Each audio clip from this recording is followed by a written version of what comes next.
All right, good evening, ladies and gentlemen. I'm Texas Storm Chasers Baldy-in-Chief David-Reimer. It is about 7:11 on the 4th of April, 2022. We've got our first tornado warning of the evening with a tornado warning that includes eastern Montague and western northwestern Cook counties. Now, let's be clear, this is a relatively small tornado warning polygon. This is going to be a situation that's going to be east of Nakona, well west of Gainesville, does not include Munster, Lindsay, or Gainesville. This is going to be much further west-northwest than the tornadoes 2 weeks ago. Well, we do have a tornado warning for the town of St. Joe and areas north, pretty much to Leon, Oklahoma. This is going to be a tornado warning for a circulation very near Highway 59, approaching Highway 82 near the town of St. Joe and far eastern Montague County. Again, you only need to take action if you're in this tornado warning polygon. As you can see, it doesn't include a majority of either Cook or Montague counties, but it does include the town of St. Joe. If you're in Bowie, Nakona, Munster, Gainesville, you're fine. You're not in this tornado warning. If you are near St. Joe, in the town of St. Joe, west of St. Joe, or north of St. Joe up to the Red River to near Leon, Oklahoma, on the Oklahoma side of the Red River, you are in this tornado warning. And this tornado warning goes until 7:45 p.m. this evening. So let's dive on into it. We'll take a look at exactly what we have in the rotation department. And just like we had to deal with 2 weeks ago, the radar beam is looking many thousands of feet above the surface here.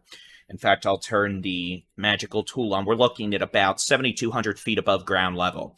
So we're not seeing the low levels of this thunderstorm. We're seeing what's going on in the mid-levels. We're not looking at any sort of tornadic circulation in terms of what the radar is seeing. We're just seeing what the thunderstorm looks like 7,000 feet above the ground. What's going on under it? Well, that's a good question. In fact, I'll tell you. Switch over to our three panel. You can see we've got Adam Lucio, Chelsea Burnett, and Jenny Brown. In fact, do this. They are on this storm. They're on the tornado warning storm near St. Joe. And they've observed some rotation. Obviously, a lot of scary-looking clouds. I have not seen a tornadic circulation at this point, but they're watching it closely. They're not in the greatest data coverage area, so video's been touch and go, but you can watch their video live on the Texas Storm Chasers YouTube channel or on the Texas Storm Chasers website and mobile app. And we also have another live stream from Stephen Jones and meteorologist Trey Greenwood. I always forget his last name. In fact, you can see Stephen there. Let's wave to Stephen. You can see Stephen's wearing his Texas Storm Chaser shirt. Running back to the car, realizing they probably should be chasing a tornado warned storm at this point. But again, it looks like, if I recognize my landmarks correctly, Adam, Chelsea, and Jenny are on probably 59 near 82. Keeping an eye on that storm. But anyway, back to the radar. I'm David Reimer. We've got a tornado warning for eastern Montague and northwestern Cook counties in North Texas / Texoma. This is with a little thunderstorm well southeast of Nakona, well west of Munster. This tornado warning does not include Munster, Nakona, Lindsay, or Gainesville. It does include St. Joe, although the dominant circulation is probably going to stay just west of the town of St. Joe. We still want folks in St. Joe to seek shelter. Eventually, this could be moving towards Leon, Oklahoma. So again, we do have a circulation evident on the weather radar. It's not something I'd be screaming home about, but it looks like we've got rotation at Highway 59 and Payne Road. Not down, actually, but let's go ahead. We're going to keep this on. We'll turn off Stray Stream, Stephen and Trey's stream, and I will go ahead and let y'all stare at my bald head. Hello. Stream on the bottom right, that's going to be Adam Lucio, Chelsea Burnett, Jenny Brown. They are on a tornado warned storm. I believe they're actually coming into the town of Nakona right now. Or excuse me, not Nakona. Let me be clear. St. Joe. This is east of Nakona. And this circulation is near St. Joe at this point. Specifically, a few minutes ago, Highway 59 and Payne Road. according to the St. Joe Fire Department and our own storm chasers. So data's a bit touchy here, as you can see, so pardon the lag at times, but again, we're actually doing pretty well considering how bad data used to be in that area. Here's the latest velocity scan, and again, we're looking at about 7,000 feet above the ground. I don't want y'all to think we're looking straight at ground level here, but we definitely do have a good area of rotation. We've got winds moving away from the radar down in Burleson at about 55 miles an hour, winds moving toward it about 25, so about 75 to 80 mile an hour wind shear. In case you want to watch Adam's stream on YouTube alone, you can view their streams on our website, texasstormchasers.com, or on the Texas Storm Chasers mobile app, and of course on our YouTube channel. So, looks like they are turning into the town square there in St. Joe. I've sat there many a times. Back when actually cellular data was a little harder to get, I'd snatch up some Wi-Fi there. So they should be heading north out of St. Joe here shortly. And as you can see, we're not all that far away from sunset. We're about 20 minutes from sunset in North Texas, and obviously it's going to be a bit darker under thunderstorm precipitation. So here's the how hard it's raining mode. The circulation should be north of Highway 82 if it's not already shortly, and then it'll be moving away and north of Highway 82 and north of the town of St. Joe. But St. Joe, still recommend you be in shelter for at least another 5 minutes, in respect to the fact we're looking way above the ground with the radar data. And we also are dealing with a storm that, if there were a tornado, it would be rain-wrapped. And of course, the lighting situation is not very good, as you can see here by the live stream from Adam, Chelsea, and Jenny. And we'll go back to that full screen. Again, you can see a lot of scary dark clouds. This is a situation, given the environment, I'd suspect cloud bases are a bit low. Radar-wise, we have a pretty good hail dump ongoing now along Highway 82. We could have hail up to the size of golf balls falling.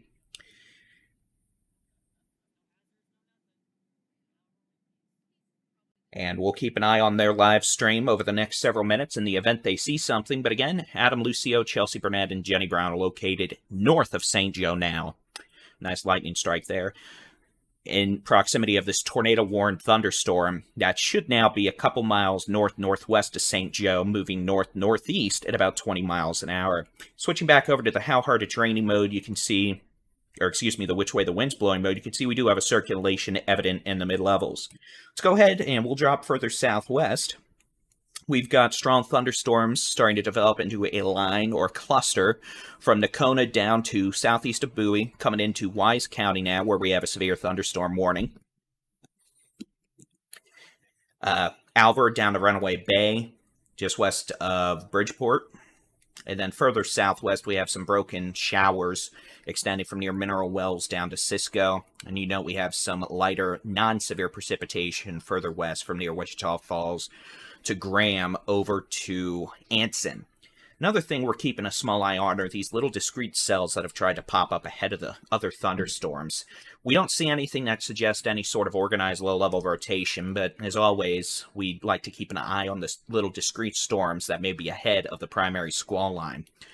But again, you can see impressive hail core with this thunderstorm northwest of St. Joe. Fortunately, as it continues moving north-northeast, it'll be passing into Oklahoma, near Leon, Oklahoma, within the next 30 to 45 minutes. Switch over to the which way the winds are blowing mode. You can see, again, decent little circulation showing up near St. Joe. We might have an area of stronger winds, maybe some mid-level rotation east of Bowie, southwest of St. Joe, just south of Montague, again, in areas that had the tornado, long track tornado about 2 weeks ago. And then as we head on down into Wise County, you can see we've got some stronger outflow winds being produced by the line of severe thunderstorms from near Alvord to Chico to Runaway Bay.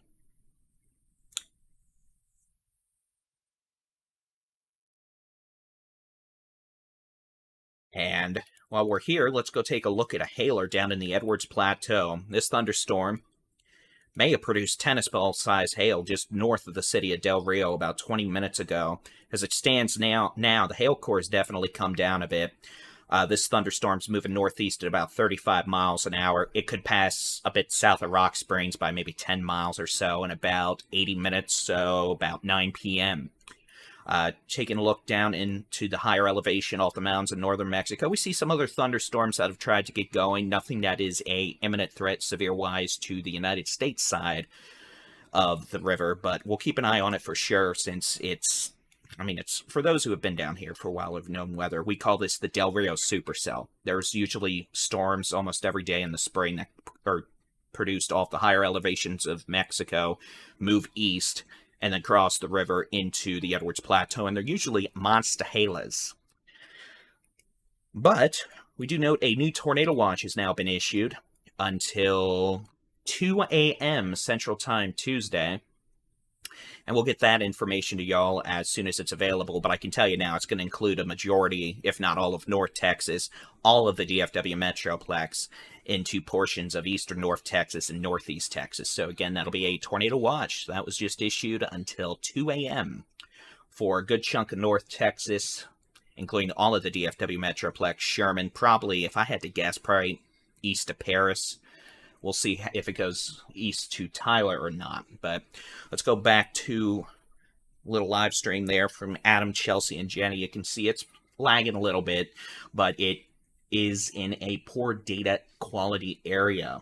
They're in the tornado-warned supercell that is now north of St. Joe, moving towards the Red River. You can see rotations actually increased a bit here north-northeast of St. Joe. And again, we're looking at about 7,500 feet above the ground, so I want to be clear, we're not looking in the low levels. This is what we call a radar hole. We don't have good low-level velocity data, so... And that was evident several weeks ago in far northwestern Grayson County, when we had the killer tornado that, frankly, the radar didn't even see. And that's a tirade for another day, so... Again, decent area of mid-level rotation here. It's definitely something to pop your eyes out at, and certainly worthy of a tornado warning. We've got multiple storm spotters, chasers, fire department personnel in the area that have reported intermittent funnel clouds, so we've not heard of any confirmed tornadoes, but this storm is certainly in an area that has some increasing low-level wind shear and is capable of producing a brief tornado. And we'll be watching for that with these storms further southwest, too, through the evening. We're expecting an uptick in intensity as these thunderstorms in Montague, Wise, down into northwestern Paca counties begin to move further east into the DFW Metroplex over the next few hours. So again, tornado watch. Let's see if it's up here on the magical. There, let me turn everything off. I'll turn the watches on. This new yellow box, this is going to be your tornado watch. It's not that big of a tornado watch, honestly. But, well, that was interesting. The stream flashed white and then went dark. Well, they either got struck by lightning, they hit a hog, or, in all likely, the data just cut out. So again, this will be a tornado watch until 2 a.m. for a good chunk of North Texas, parts of Texoma. It includes places like Sherman. It includes places like, well, the entire DFW Metroplex runs to Corsicana, Athens, east to, let's see, Canton, Van, Emory, Sulphur Springs, Paris. We'll see another severe weather watch issued several hours from now for northeast Texas and east Texas, I guarantee you. I guarantee it. These storms that are taking shape just northwest of the DFW Metroplex, they're going to evolve into a squall line. They're going to make it all the way to Mississippi by tomorrow morning. So don't you worry about that. Y'all in East Texas will be under your own weather watch soon enough, and I'm sure that'll make you feel all special inside.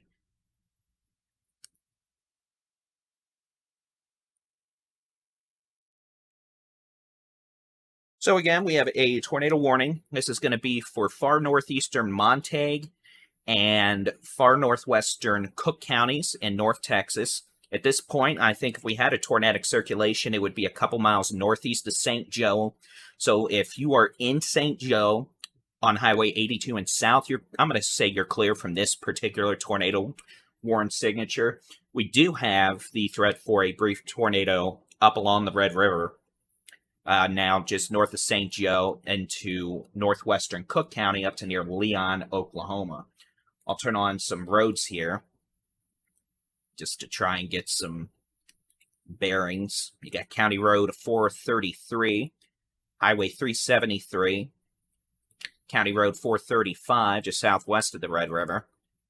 You've got Bailey Road,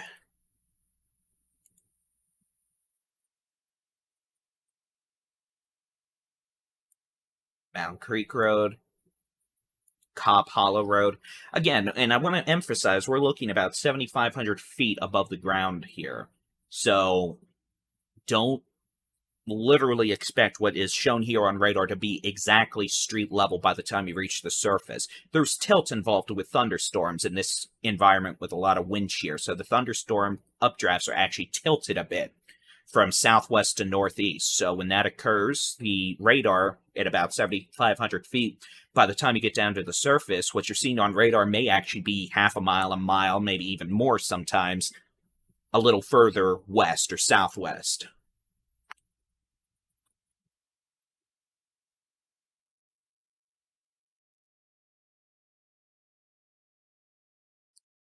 So again, if this circulation is at the surface, it's probably several miles down northeast of Nocona, or excuse me, St. Joe, and north of Highway 82. It's still pouring and storming on Highway 82 between Nocona and Munster, but the tornadic threat should now be north of 82 by several miles. Let's go down to Wise County. We're starting to see a bit of a signature develop just southeast of Bridgeport. Let me turn off the telestrator and do that. We're looking at starting to develop on radar. It's starting to ping some of my automated algorithms. Is this area right here? You can see tail end of a thunderstorm. Bit of a rear flank downdraft, what we call a rear flank downdraft. That's just essentially some strong winds being produced or being pushed down on the backside of a circulation aloft. So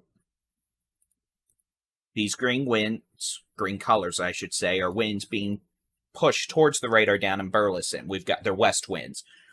Colors in the red, those are going to be winds moving away from the radar in Burleson, which are south-southeast winds. We've got winds moving away from the radar, about 30. I know you can't see that because the Bridgeport label, and about 30 away. So we have a mesocyclone of about 60 to 70 miles an hour aloft. Its circulation has shown an uptick over the last 10 minutes or so. There's no tornado warning, mind you, but it's just something we're keeping an eye on, since it's just us weather weenies chatting here, along with like 10,000 other people.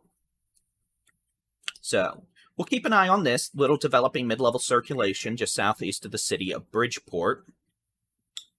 And this would be moving east along Highway 380, generally towards the city of Decatur. Straight line winds with this signature west of Springtown. I know it kind of has a little hooky appendage there, but we're not seeing any defined low-level rotation with that right now. And the only tornado warning we currently have is with this thunderstorm that is north of this town of St. Joe now, moving towards the Red River and Leon, Oklahoma. Still a relatively broad mesocyclone we're seeing. It's not a super-duper clear-cut signature, but I want to make clear that the radar beam's about 7,500 feet above the ground here. And the long-track tornado from 2 weeks ago that moved from almost... That one from northeastern Wise County up through a good chunk of western Cook County, eventually roping out near the city of Gainesville. That didn't show up too clearly on radar either, so that's why we've got a tornado warning. There are a multitude of storm spotters and chasers in proximity of this circulation that is rain-wrapped, but if something happens, we'll probably know about it pretty quickly. So those of you in northwestern Cook County, north of the city of Munster, well northwest of Lindsay and Gainesville, and now northeast of the town of St. Joe, want you to be in your safe places. Well, where's safe place? I'm glad you asked. It's going to be the lowest room center floor, away from windows. Put as many walls between you and the outside as possible. We don't want folks in vehicles or travel trailers or mobile homes. We want you in a well-constructed home or business. Site built. Lowest floor, center room, put as many walls between you and the outside as possible. We don't want you being near windows, especially if we have rear flank downdraft winds blowing a lot of stuff around. For example, wind could pick up some gravel, throw the gravel into the windows. Windows go break. You get lacerated with glass. Someone has to clean that up, and it's not a particularly pleasant experience. So if we could avoid that hassle, I'm sure everyone around you and yourself would be highly appreciative. So again, this tornado warning continues until 7:45 p.m. for far northwestern Cook and far northeastern Monte counties. Does not include any cities or major cities in Cook County. Doesn't include Munster, Gainesville, Valley View, Callisburg. Doesn't include, on the Oklahoma side of the Red River, doesn't include Windstar or Thackerville. This tornado warning is now several miles northeast of the city of St. Joe, north of Highway 82, where it's still storming and pouring and probably flooding a bit. And then we've got other thunderstorms extending further south down into Wise County. We've got one thunderstorm down east of Bridgeport. West of Decatur, we're keeping an eye on. It's starting to show a wee bit of rotation in the mid-levels, but nothing that screams, hey, I'm going to drop a tornado in the next 2 minutes at the moment. So that's always good. And then we've got a discrete little thunderstorm that has managed to go severe on the Oklahoma side of the Red River. This is going to be northeast of Bells, northwest of the city of Bonham. And we'll have to keep an eye on those storms. Well, we won't because they'll be north of the Red River soon enough, but those on the Oklahoma side should keep an eye on them in the event they decide to go spinny, drop mischief. So again, severe thunderstorm warning for Wise County. This runs through 8 p.m. Storms are moving east at 30 to 35 miles an hour. Potential for damaging straight line winds up to 35 miles an hour. And then a tornado warning with this thunderstorm now northeast of the town of St. Joe, moving northeast at about, I'm going to say 25 miles an hour. It's going to remain well northwest of the major towns in Cook County. Could eventually pose a threat to Marietta, Oklahoma in about an hour and a half. So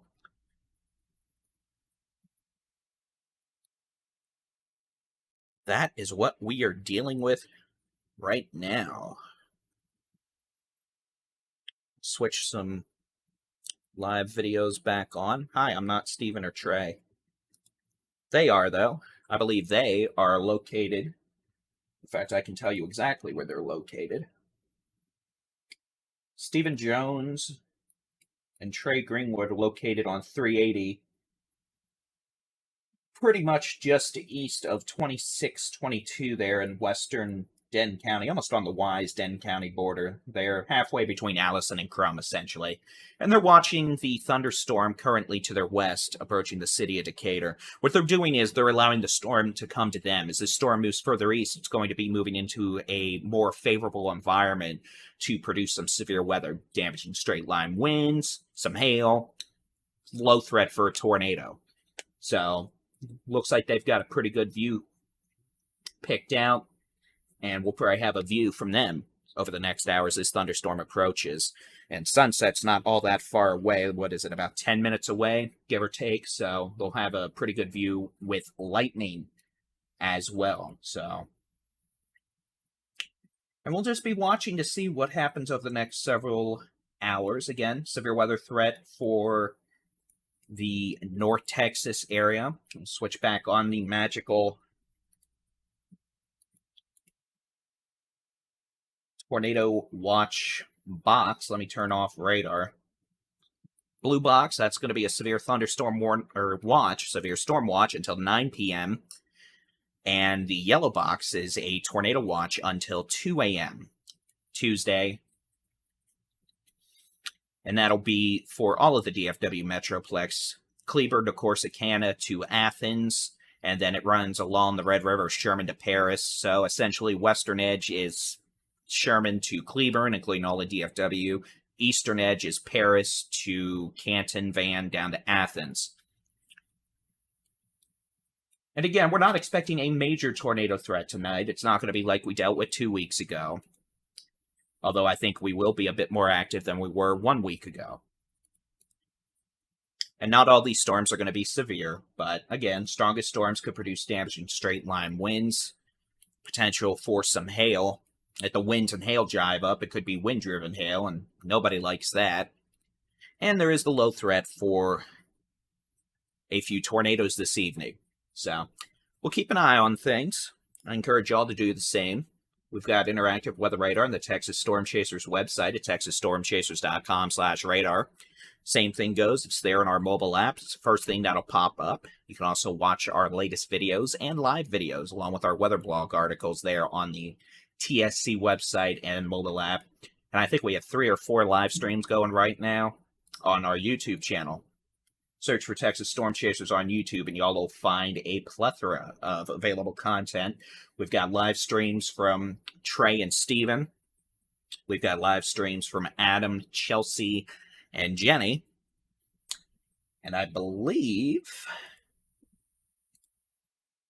Mr. Jason Cooley is also going to have a live stream up sooner rather than later. I don't see it yet.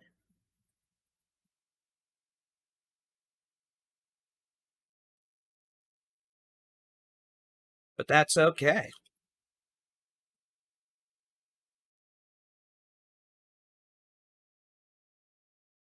So at this point, the only tornado warning we have is approaching the Red River, halfway between St. Joe and Leon on the Oklahoma side. If I had to guesstimate specifically where the circulation is, and I don't want to do too much speculating because, again, we're looking 8,000 feet above the ground here, so we're not going to be exactly pinpoint when it comes to the surface.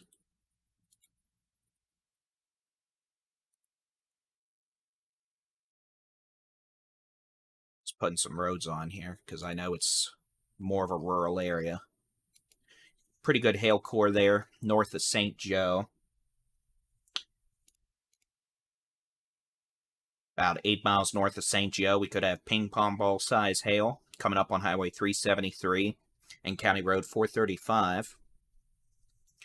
We'll switch back over to the which way the wind's blowing mode, and yeah, there's still a circulation evident. It's not a screaming tornado signature, but again, we're looking about 8,000 feet above the surface, so we need to be mindful of that and respect it. We had the same issue 2 weeks ago where the radar didn't show a super great tornadic signature, and we had a tornado cross Interstate 35 at Highway 82.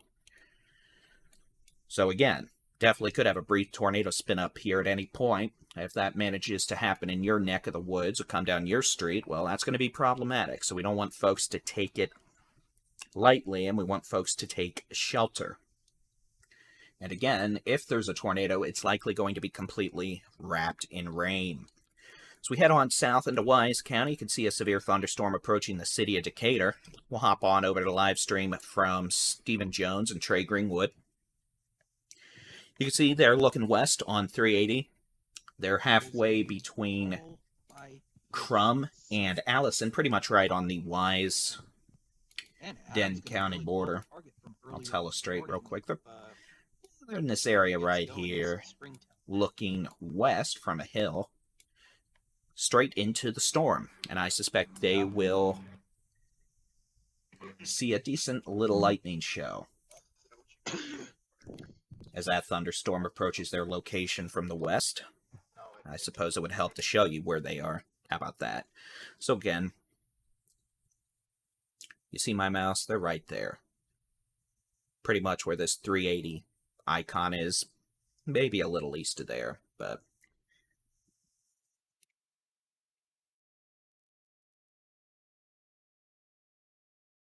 switch over to the which way the wind's blowing mode. We'll turn off the telestrator since, well, that's not particularly helpful. And yeah, we're not seeing super organized wind signatures right now, but definitely have the potential for 50 to 60 mile an hour winds. Could be some small hail, maybe nickel quarter-size hail in spots, but again, so far we're doing okay in the thunderstorm department. I thought we'd have a far more organized line of storms by now, but, you know, we don't. So for the moment, that's good news. We'll see if that changes over the next few hours. It very well may. All right, a mesoscale discussion. Nope. Something I do want to point out, this is interesting. You see how this supercell has quickly evolved north of the city of Bonham here.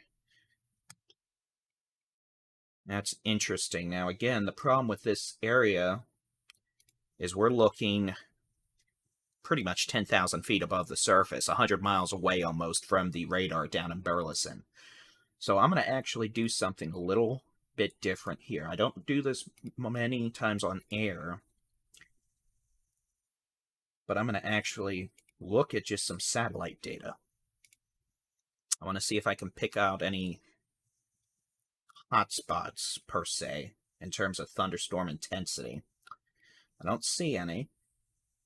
This would be a way to see, for example, if there was a more potent thunderstorm updraft, but there's just so much cloud cover in that area, it's obscuring the data.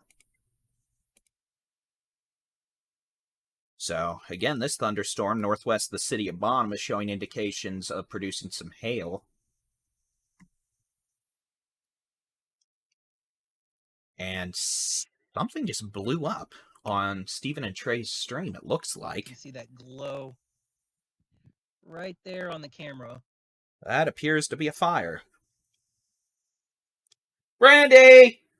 Your husband set something on fire! Scud rising there. I'm literally looking at it on a live stream right now. Yeah, something just got nailed there. I could see the glow from the fire. Yes, he didn't actually set his car on fire, but something blew up. We'll let you say hi to about 20,000 people or so. Oil tank or something. Pretty sure that was a lightning strike. I don't know if that's just a grass fire or that blew up an oil battery tank. Anyway, that's a good point to remember, folks. The potential for grass fires, especially if we have lightning out ahead of the thunderstorms. It's been a wee bit dry as of late. So again, that was live video from Stephen Jones and Trey Greenwood on the Wise-Denton County border on Highway 380. I'm assuming lightning either started a grass fire or hit a oil battery tank. I'm going to assume grass fire because frankly that didn't look bright enough to be a oil battery tank that had blown up.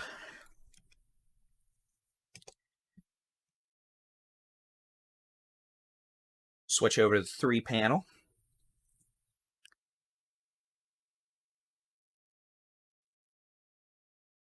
Since Chelsea, Adam, and Jenny's stream isn't working at the moment, we'll turn their stream off. That's not what I wanted to do.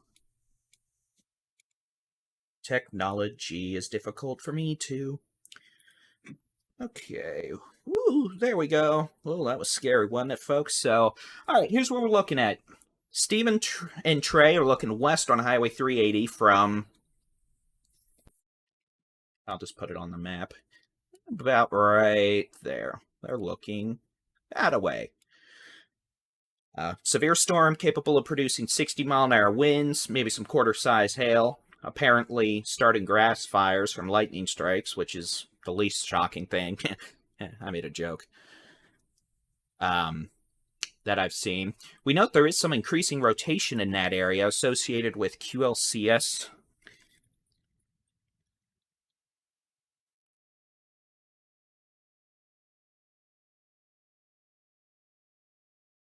So we've got a little bit of rotation increasing, and I think that is exactly what Stephen and Trey are looking at. If I had to suspect, they're looking back towards an area of rotation. That is right there. It's not a supercellular type rotation per se. We're dealing with a squall line here, so we're dealing with more of these little, I don't know, what does Trey call them? Punches, nubs, and something on the leading edge of the squall line that just allows for brief spin-up circulations. I know, my vocabulary is very astute tonight. English is hard. Yeah, it pretty much went the way where my hair went. So, again, At the least, we could have some damaging straight-line winds increasing just northeast of the city of Decatur. A little bit of rotation trying to pick up, but again, nothing that screams I'm going to drop a tornado down your street in the next couple minutes. But fortunately, and thankfully, we have a view from Mr. Stephen Jones and Trey Greenwood. Greenwood is his last name, right? Correct. Cool. I didn't do something else. And if something happens, and assuming it's not rain-wrapped, we'll likely see it. But again, a couple difficulties of chasing at night. You have to rely on lightning or transformer power line explosions. And two, if it's wrapped in rain, that just makes it more difficult to see. So, nevertheless, they're in a great vantage point looking west, northwest, to see if something occurs. But for now, we have no tornado warnings. We've got a severe storm due north of the city of Munster by a good 10, 12 miles. Tornadic signature on that has decreased. That's moving northeast towards the town of Marietta, Oklahoma, which is about 50 miles north of the Red River. We've got a severe storm just northeast of the city of Decatur. Some weak rotation aloft, definitely the potential for some 60-mile-an-hour straight-line winds. As this storm moves east-northeast, if it turns more east, it's going to be an issue for the town of Crum. If it continues more east-northeast, we're talking like a 20-degree difference, I know. It could be an issue for the city of Sanger, but we're going to watch and see if these start turning more east, and then eventually maybe a little southeast as well. So we also note a thunderstorm increasing in intensity south of the city of Bridgeport, west of Boyd. Radar's picking up a hail core with this with this thunderstorm. So those of you in Boyd, assuming the hail core aloft continues to increase, we might see a wee bit of hail threat in Boyd, Aurora, over to Rome in the next 20 to 30 minutes. We note a pretty good amount of lightning with this thunderstorm as well. It does look like they have a bit of a wall cloud back in there. I know it's difficult for y'all to see with the low light. Let me make sure he has that low light turned on.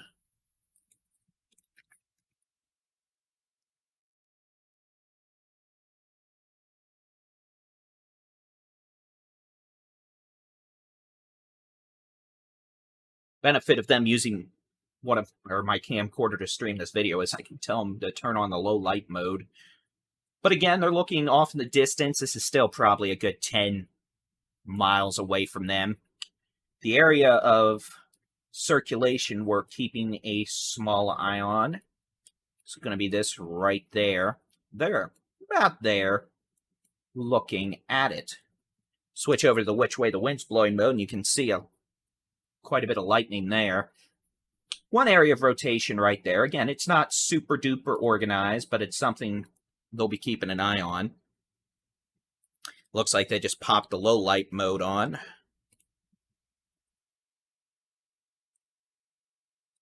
And again, we'll go ahead and zoom on out. We'll switch back over to the how hard it's raining mode. You can see we've got some heavy rain, maybe some small hail along Interstate 35 from Gainesville to Valley View, maybe some pea to dime size hail just east of the city of Valley View. We've got a thunderstorm capable of producing probably golf ball size hail crossing over Highway 78. And this is going to be about 6 to 9 miles north of Highway 82 on Highway 78. So maybe 10 miles north of downtown Bonham proper. Moving northeast, this will be an issue for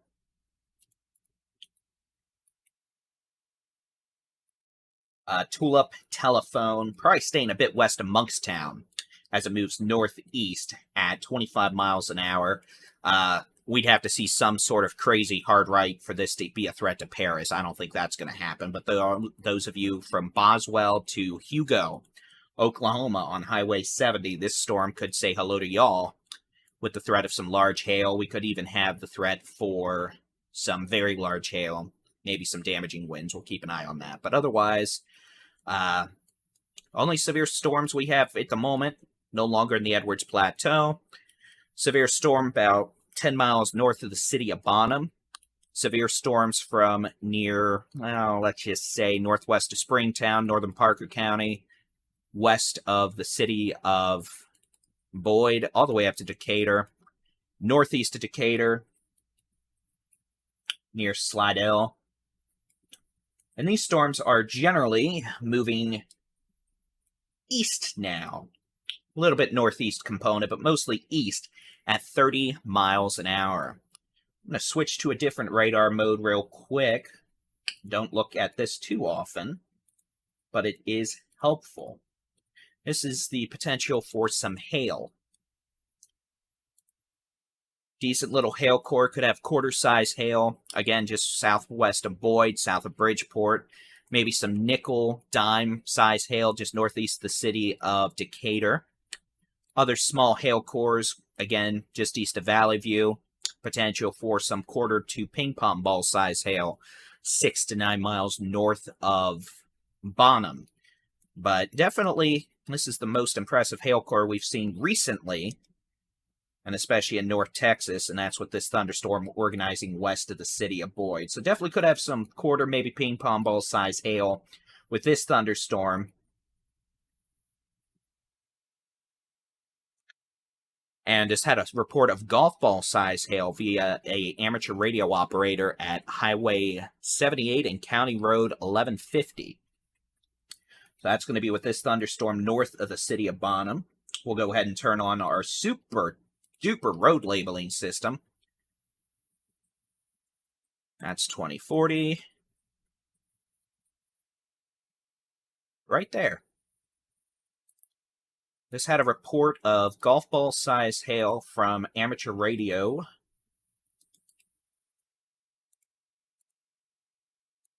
Right there, and that jives up with the radar. So, golf ball size hail.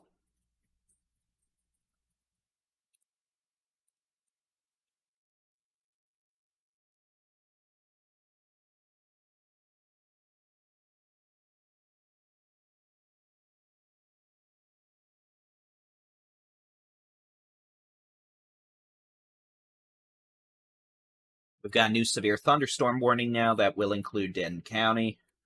So we'll zoom on out. I'll quit playing with the magical telestrator. Stephen Jones and Trey Greenwood, you're watching their live video at the bottom right corner. They are located pretty much on the Wise-Denton County line, probably about 5-6 miles west of Crum there in Denton County. Can I zoom out? Magical day. So we've now got a line of organizing thunderstorms. It's going to be roughly from Slidell on the Wise-Denton County line, southwest to the city of Decatur, just southeast of Paradise on 51, approaching the city of Boyd. We note this thunderstorm tail end Charlie for now, as in there's nothing south of it, is starting to take on a supercellular characteristic. You can see Langley Little Hook there. That's not a tornadic hook, mind you, but that is a indication this storm at least is organizing. Pretty good hail core aloft at this point. Radar estimates golf ball size hail well aloft.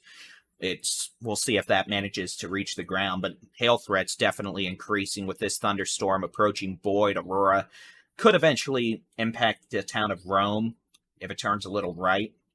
Otherwise, this one may be more of a threat to places like Justin Ponder and eventually the city of Denton, because Denton and its annual hail core fest is due. Sorry, Denton, but it's true. You know it's true. There's always a hail event in Denton. It has to be an annual event to kick off the storm season. Even though we're not kicking off any storm seasons, that's for sure. We've done that, and we are well over it. Switch over to the which way the wind's blowing mode. Again, a little bit of rotation with this thunderstorm coming up on Slidell, northeast of Decatur. I'm going to switch my data sources. Actually,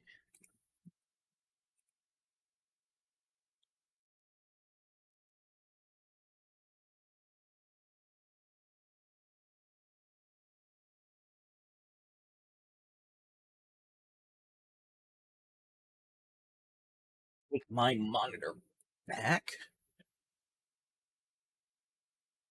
So again, Trey and Steven are on the Denton Wise County line. We've got some very strong winds on FM 51 in Wise County. And I'm just setting up some varying data so I can keep a good eye on things and maintain situational awareness. Again, just a reminder, we're talking about the most intense storms. So if you want to know more about storms in your area, I encourage you to hop on over to the Texas Storm Chasers website, texasstormchasers.com/radar. Just download the free Texas Storm Chasers mobile app, and you can get some good data from there as well. All right. Setting up my monitors. I've got 10 monitors around me, by the way. Please don't hate, but that's why I'm looking around a lot. It's an easy way for me to try and maintain situational awareness.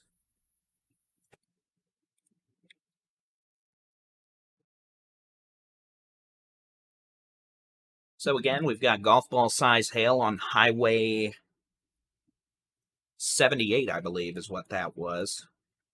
North of Bonham. That storm is starting to quickly move northeast of 78. That'll be approaching Tulip and Telephone over the next several minutes, a potential for golf ball size hail before that crosses into Oklahoma and impacts Highway 70 from near Boswell to Soper over to Hugo. We've got a line of severe storms from near Slidell to Boyd. Highest wind threat right now with these thunderstorms is about 6 miles southwest of Slidell, or about 6 miles northeast of Decatur.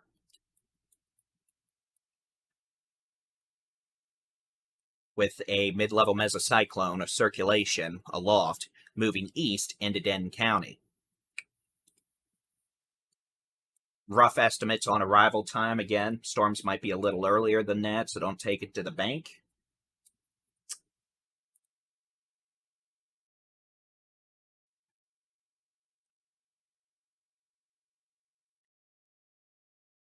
City of Denton before 8:30. It's 7:58 right now. Again, I'm Texas Storm Chasers Baldy-in-Chief David-Reimer. It is now just about 7:58 on the 4th of April, 2022. Severe weather increasing now in portions of North Texas, north of Interstate 20, generally north of Tarrant, Ellis County so far. This is a northern DFW issue. New severe thunderstorm warning until 9 p.m. for Cook County. That includes all of Munster, Gainville, Valley View, Callisburg, pretty much the entire county. A little area of rotation south of Munster in the mid-levels that could enhance damaging straight-line winds at the surface. We've got a line of storms in eastern Wise County about to move into Denton County. Seeing some mid-level rotation that could enhance damaging straight-line wind potential down at the surface. We could have straight-line winds of about 60, 65 miles an hour. A very impressive lightning barrage ongoing around Boyd with this tail end Charlie. That's a supercell northwest of Rome on 51. You can see this thunderstorm. If I were to turn lightning on, you'd see bonker lightning. In fact, I'll do that real quick. Just give me a second.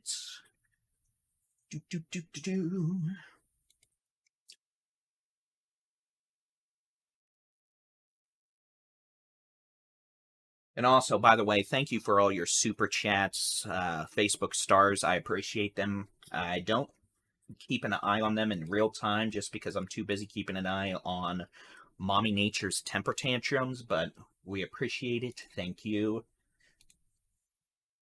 Helps us pay the bills, helps us pay for gas, which I think we're going to be doing a lot of next week. Not necessarily in Texas, but I do think we're going to have multiple days of storm chasing next week in either Oklahoma, Kansas, both. Next week's looking pretty active across the plains. And if we can keep it north of Texas, that would be great. We'll pop on over to Stephen Jones and Trey Greenwood's live stream. They're on 380, about 5 miles west of the city of Crum. Nice cloud-to-ground lightning strike there. As I get the lightning data set up. That's starting to fall apart. We're trying to fall apart. North one is. South one's getting. The southern one is real apart right now. We'll switch back on over to the weather radar. You'll be able to see again, we've got a lot of cloud-to-ground lightning right now over Boyd. just northwest of Rome. This is in association with tail end Charlie. You note how there's no other storm south and southeast of this thunderstorm. So this is what we call tail end Charlie, and it's exhibiting supercell characteristics. Also has the highest potential to produce quarter to golf ball size hail over the next 30 minutes as this storm moves east at about 30 miles an hour. Further north, we've got a little bit of a hail core, probably some quarter size hail just north of 380, approaching the Ellis County line. Could have strong winds up to 60 miles an hour, too.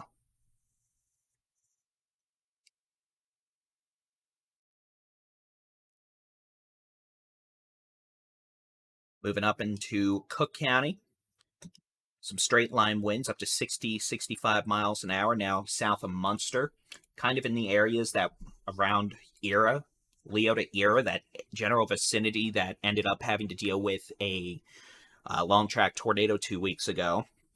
By the way, if the farmer or whoever's video that went kind of viral out of this area that didn't realize he was looking at a tornado, but was actually looking at a tornado passing a mile away from his house, if by chance you're watching, here's your shout out. You're about to have a lot of west wind. I'd go ahead and close those barn doors. Otherwise, we've got some heavy rain falling across eastern Cook County. Those will be moving into western Grayson County.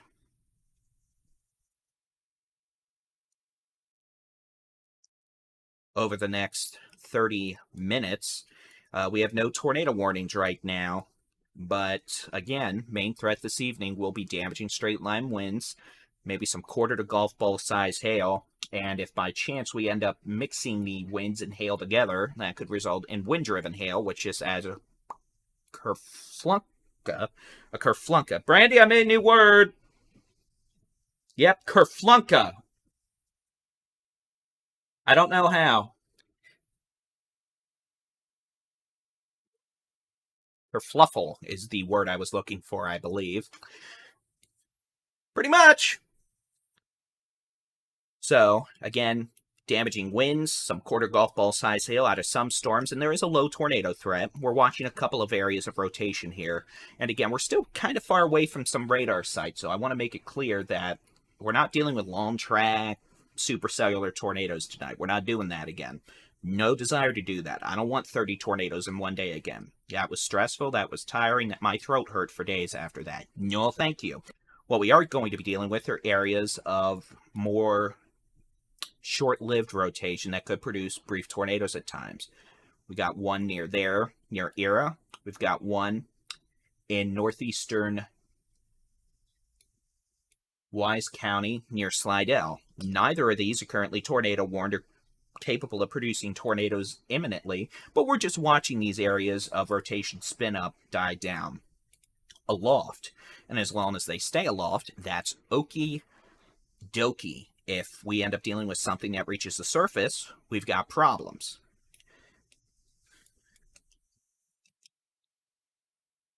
So again, let's go pop out into the big country.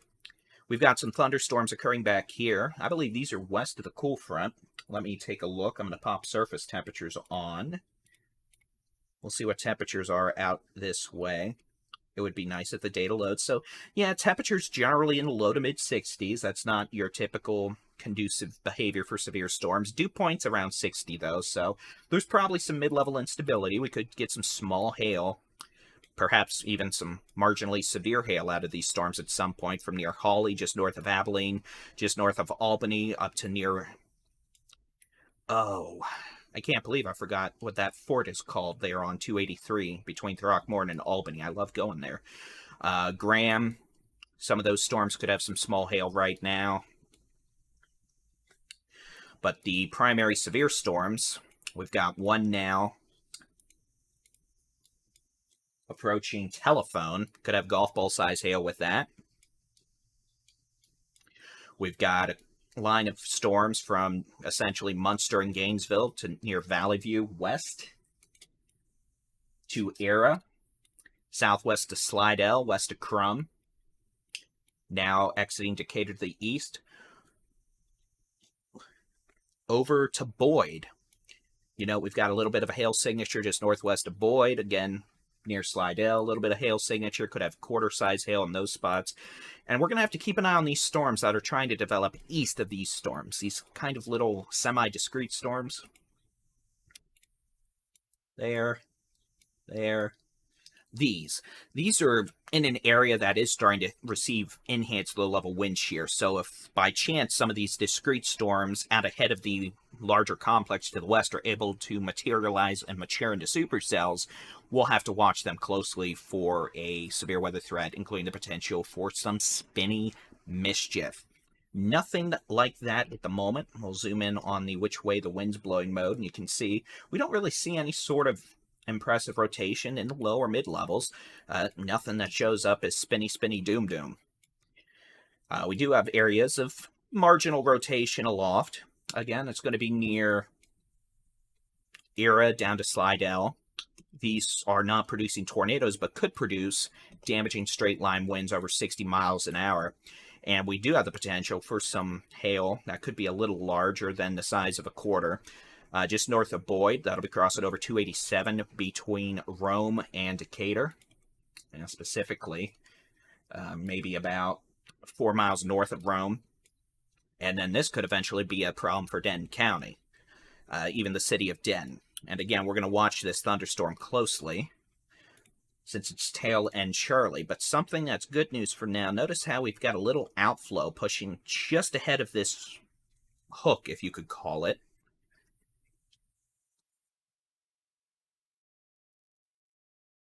Oh, it was a battery tank, by the way.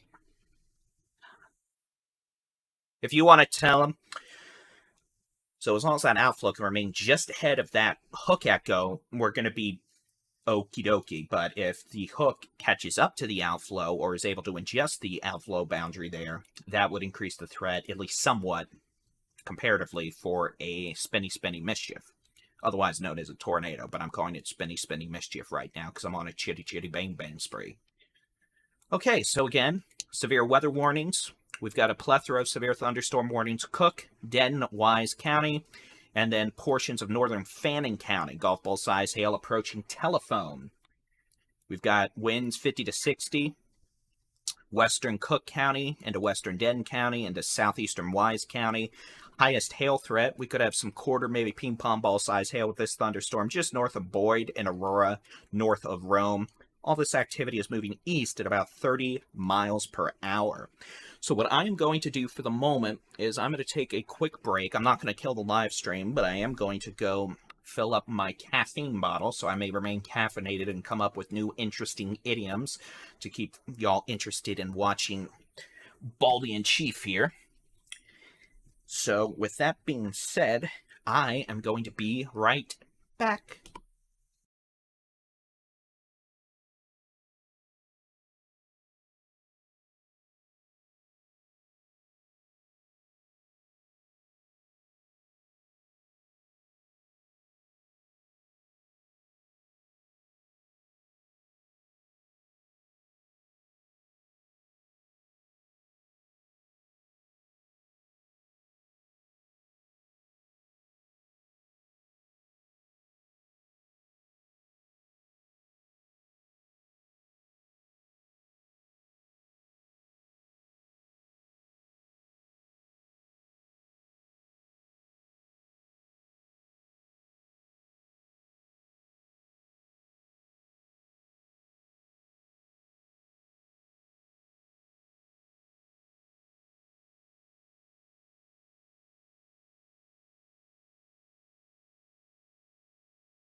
All right, ladies and gentlemen, I apologize for my brief intermission, but it was allergy spray time up the nose, and those of you who deal with allergies, which probably are most of you, realize it's necessary. All right, so let's pop on in and take a look. Let me take a moment to maintain situational awareness. Looks like we've got another live video that I can ingest. I shall.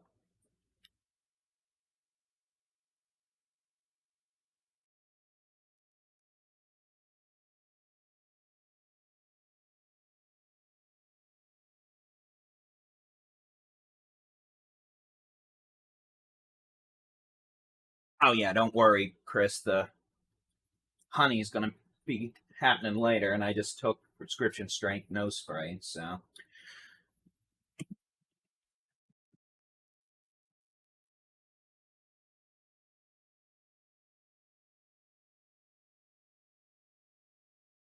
All right. We set up.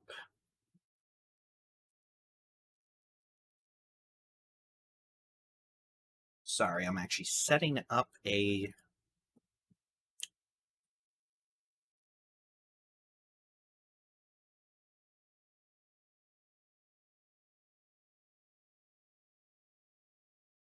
different scene right now.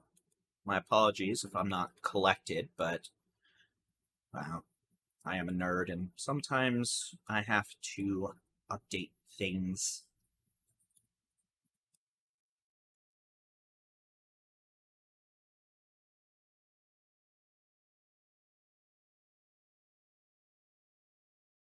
Go ahead. So I'm about to show you now, this is off the terminal Doppler weather radar. This is data that is coming from a radar off the Sam Rayburn Tollway in the Colony.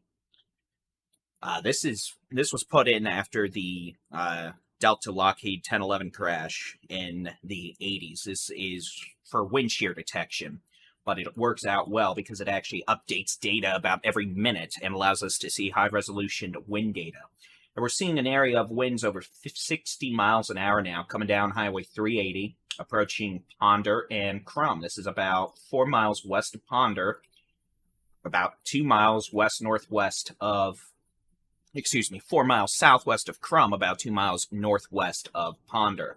We also note a little baby circulation aloft between Valley View and Era. That's not a surprise. And we're definitely going to be watching these cells that are trying to fire up ahead of the main squall line, if you want to call it that. So let me switch back over. We'll press some buttons. It's the latest weather radar scan from the Fort Worth NEXRAD. Again, pretty good hail core over 287, about 4 to 5 miles north of Rome and Aurora, moving east into southern and central Denton County. Could bring quarter-size hail to places like Ponder, North Lake Justin, Coral City, Argyle. I think, is Coral City just the gas station there off 35W now? Huh. Anyway. Switch over to the which way the wind's blowing mode. We don't see any sort of spinny mischief with that at the moment, which is good. I am going to watch these cells that are trying to fire ahead of this squall line cluster massive rain blob of doom, just in case we have any sort of spinny mischief. There's some very light rotation aloft with the cell near New Hope, moving north on 377 towards Aubrey. Again, maybe some small hail with that, but nothing that screams spitty. I mean, yeah, it's spitting rain at you, but it's not doing spinny mischief at the moment, which is good. But again, this storm now over Highway 287, north of Rome by 4 to 5 miles, definitely is showing a decent hail core aloft. The radar estimates tennis balls aloft. That's not reaching the surface as tennis ball size hail. But what we are dealing with is the threat for quarter to golf ball size hail, damaging straight line winds up to 70 miles an hour, and this thing shooting out lightning like the Dickens. So areas south of this thunderstorm that are getting hit by lightning, but not necessarily rain, the threat for grass fires. Yeah, welcome to Texas in a drought year. Grass fires are at the top of the threat list. So, good news, no tornado warnings. The thunderstorm over telephone that could still have some half-dollar size hail will be moving into southern Oklahoma, into Bryan County, far southeastern Bryan County, before moving into the area along Highway 70 from Boswell over to Hugo. We've got some northward moving showers across Collin County. Those are not severe at this point. They're just producing some brief rainfall, maybe a cloud to ground lightning strike or two.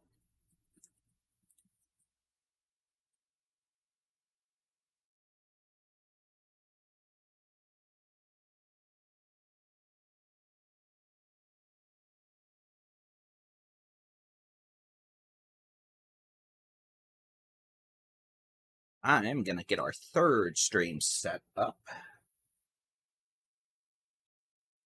Again, it is me, myself, and I. So I get the stream set up.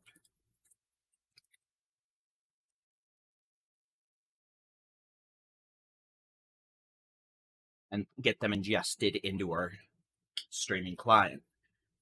Oh. We'll head back over to the 3-panel. Stephen and Trey are on 380. I'll tell you exactly where. They are not on 380. I apologize. They're actually heading south on Interstate 35W. They're coming up to Coral City, or 407. Heading south, I assume, to intercept the supercell that's dropping golf balls near Rome right now.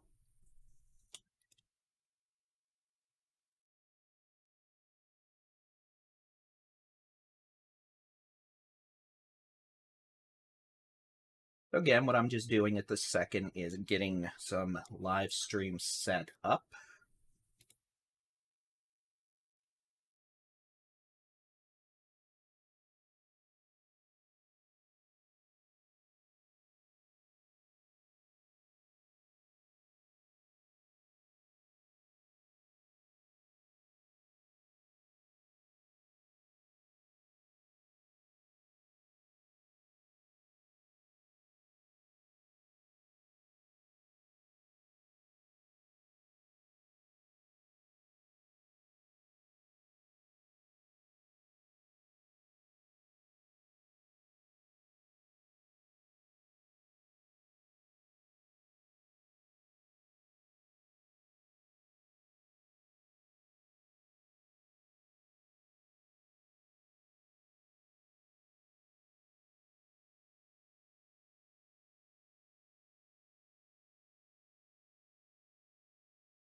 Pretty strong outflow winds now in Crum and Ponder. Could have west winds gusting up to 60 miles an hour. Main hail core now is over 287 in Rome. We could have golf ball size hail at least falling on 287 right now.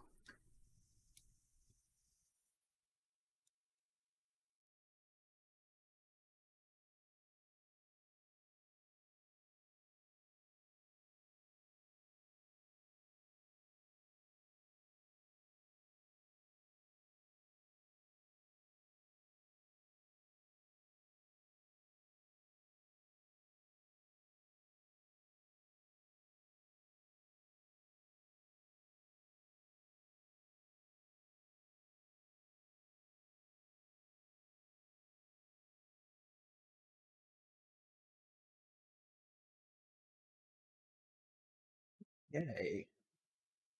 I'll get my bald head off this, and I'll get the live stream for Mr. Jason Cooley on here.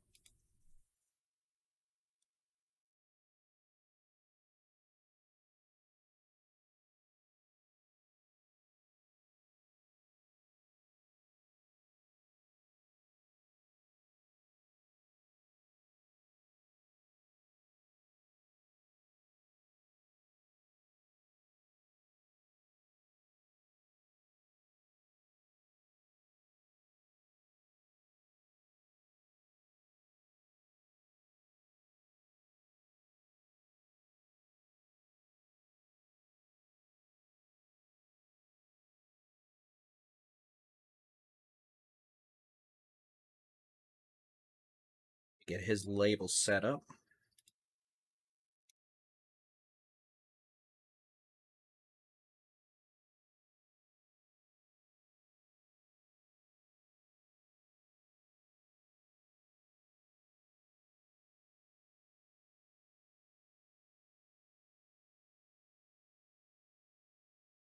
Okay, my apologies. Housekeeping has been complete. We've got Jason's stream at the top right, Stephen and Trey bottom left.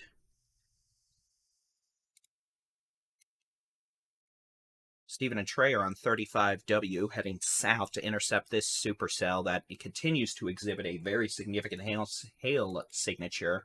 We're seeing the potential for some hail over the size of golf balls now, just north of Rome. I will put on road labeling. Looks like that's going to be Illinois Street, Martindale Drive. Could have golf ball size hail or larger falling. Now pushing east of Highway 81 and 287. This is going to be crossing into southwestern Western Denton County towards Justin and Ponder. Over the next 20 minutes, the potential for damaging hail with this thunderstorm.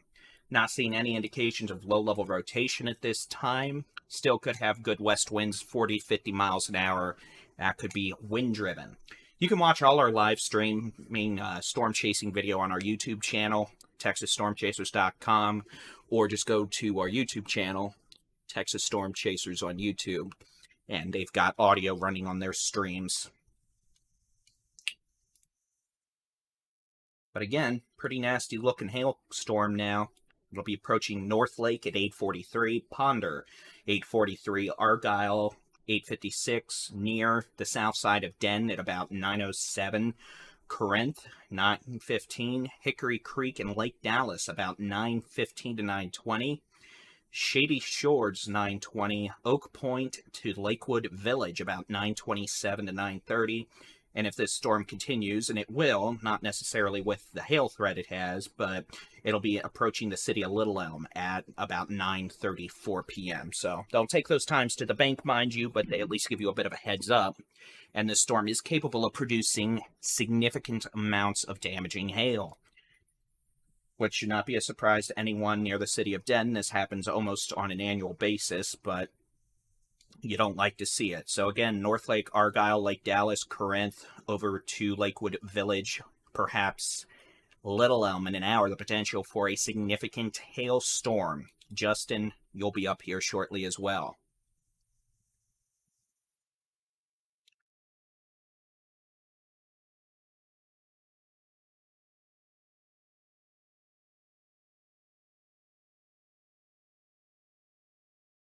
Zoom on back out.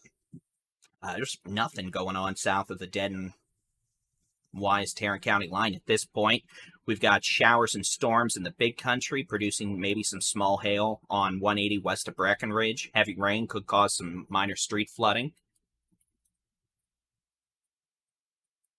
The potential again for a major hailstorm in southwestern Denton County, southeastern Wise County. This thunderstorm could now be producing hail between the sizes of golf ball and tennis ball.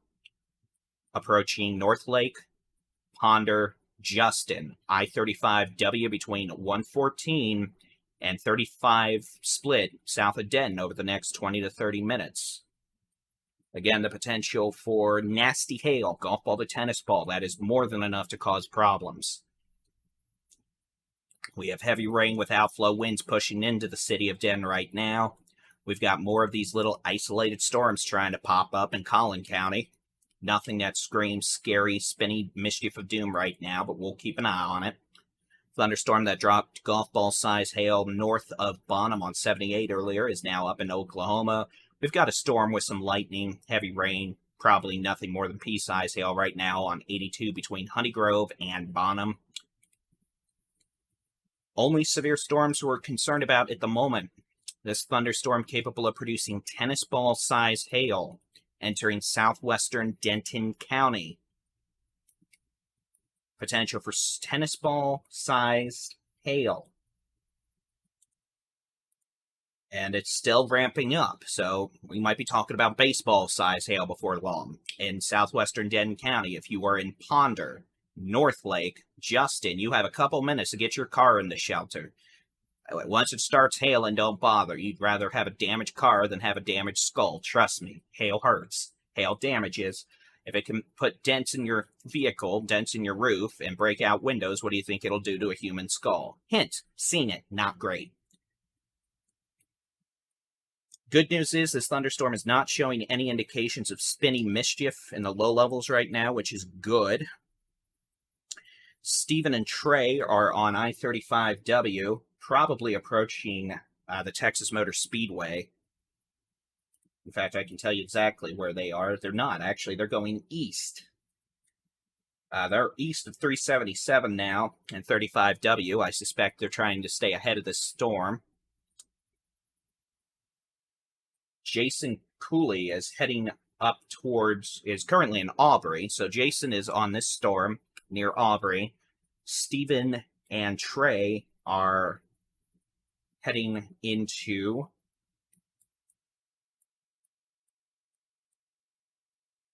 Double Oak from the west, moving east, which is smart. They're trying to stay ahead of the storm, and, well, you can't really stay that far ahead of the storm if you don't count traffic.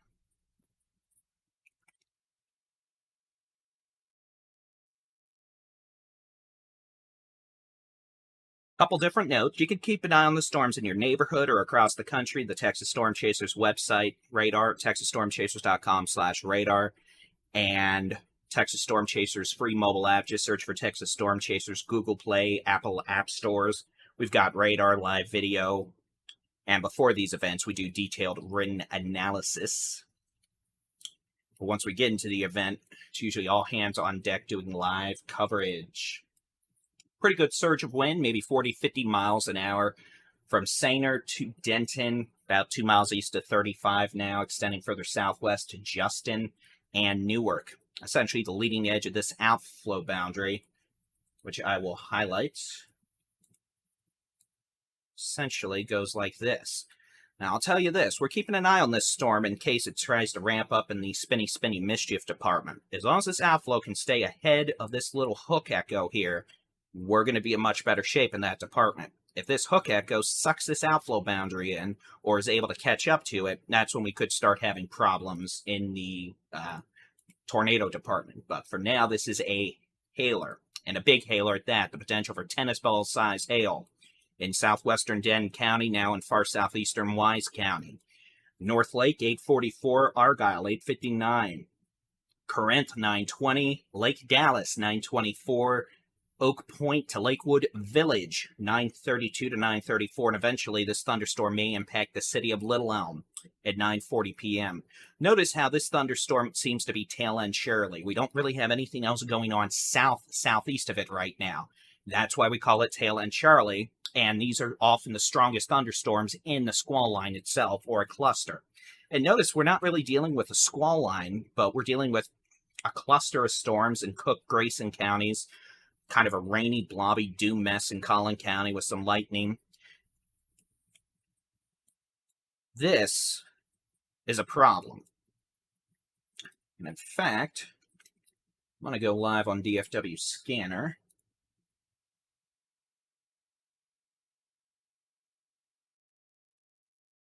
Make sure we've got our live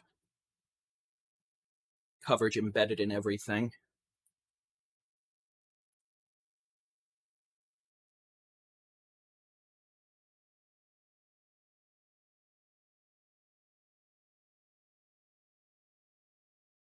Oh, hi, John.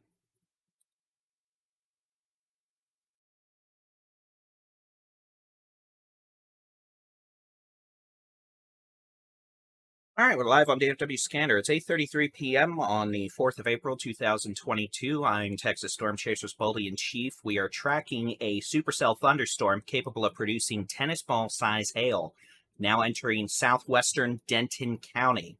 This thunderstorm is now east of Highway 287, northeast of Rome. Potential for golf ball to tennis ball-size hail over the next 15 minutes in places like North Lake, Justin, Coral City on I-35W, and Argyle.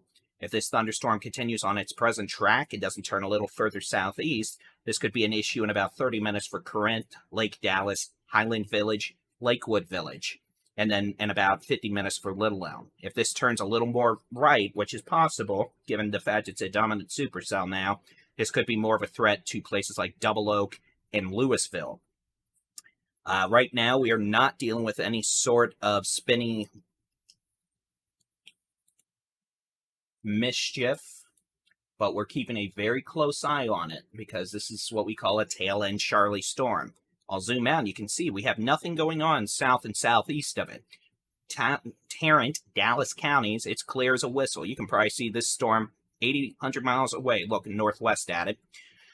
Nothing is impeding the warm, unstable inflow, those southeast winds. And over the last hour, we've seen low-level wind shear increase a bit over the Metroplex. Again, there's no tornado warnings right now. The main issue is large, well, frankly, destructive hail. But we definitely want to be mindful of the fact there's a tornado watch in place, and we may end up having spinny mischief at some point. So we'll keep an eye on it. Again, nothing that indicates that right now. Our main issue right now is going to be large hail. Potentially tennis ball size hail. It's raining and pouring in most of Denton County, Collin County, Grayson County, Cook County. We've got additional storms in western North Texas.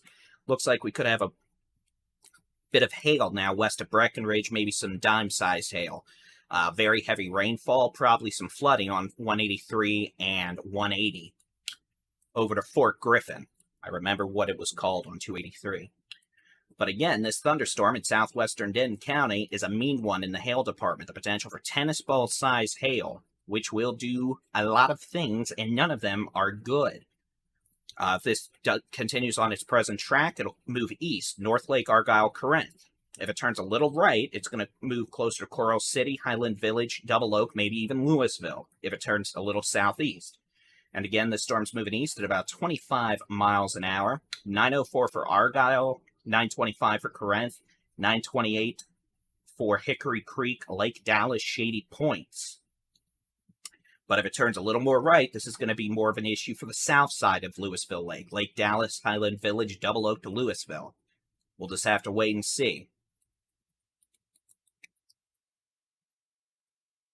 No tornado issues right now. No tornado warnings. Our main issue is large hail. But we're keeping an eye on things just in case we have any sort of spinny mischief occur. Meteorologist Jason Cooley, that video you see in the top right section of your stream, he is currently at 380 and 377 on Crossroads. He's going to probably be going south to intercept this thunderstorm on the east side of Louisville Lake. Bottom right corner, Stephen Jones and Trey Greenwood, they are on 1171, coming up on Brittlewood Boulevard. They're heading east to 35E. What they're doing is they are taking into account the fact there's traffic, slower roads, it's not a highway, so they're actually getting ahead of the storm so they can stay ahead of it and intercept it. So again, this thing could be dropping tennis ball size hail. That is 2.5 inches in diameter. That is more than enough to go through your skull and give you one heck of a headache. And by a headache, I mean something far worse. So look at that. Meteorologist Jason Cooley just got a cool lightning strike on video. Again, he's up on 380 right now near Crossroads heading east. So even though these storms up a little further northeast don't look as vicious in the hail department, they're producing a lot of cloud ground lightning and a decent amount of wind. We could have winds up to 60 miles an hour. Just east of 35 now, coming up on Aubrey, Krugerville, and New Hope. Maybe a little area of rotation aloft with this thunderstorm. We'll be keeping an eye on it, but nothing that screams spinny, bang, bang at the moment. And yes, that is my redneck term for tornado at the moment. Why? I don't know, but I made it up as an idiom, and now I can't get it out of my head. So again, we've got multiple live storm chasing videos on our YouTube channel.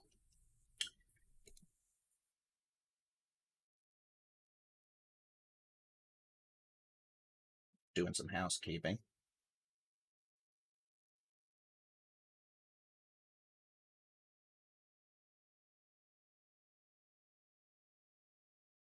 Sorry, I'm actually checking 3 or 4 different live streams at the moment and making sure they are all correctly working. I see one that is not, so I'm going to refresh that real quick and make sure it is working.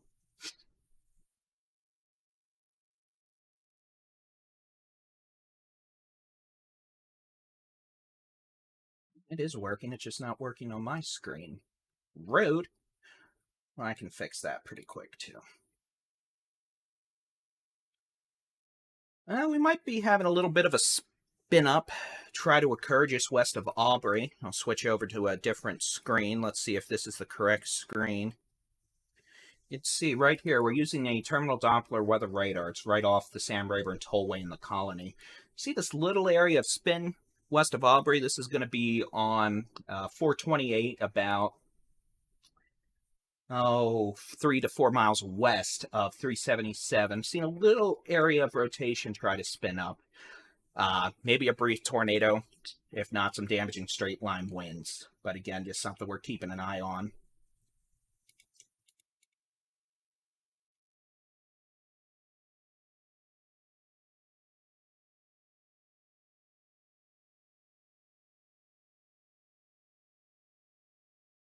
Over the next few minutes. And again, we're not, if we even have tornado issues tonight, we're not expecting long-lived problematic situations. I mean, a tornado is a tornado. If you have one that comes down your street, you're going to have a problem.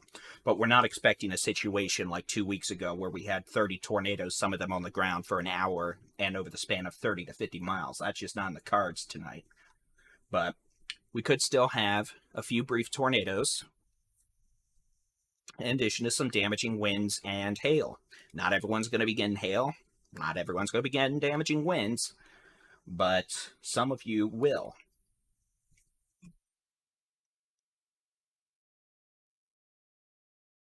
Storms are moving east at about 25 to 30 miles an hour, so they're not flying per se, but they are still definitely moving. But at least they're not moving at 50 to 60 miles an hour like 2 weeks ago.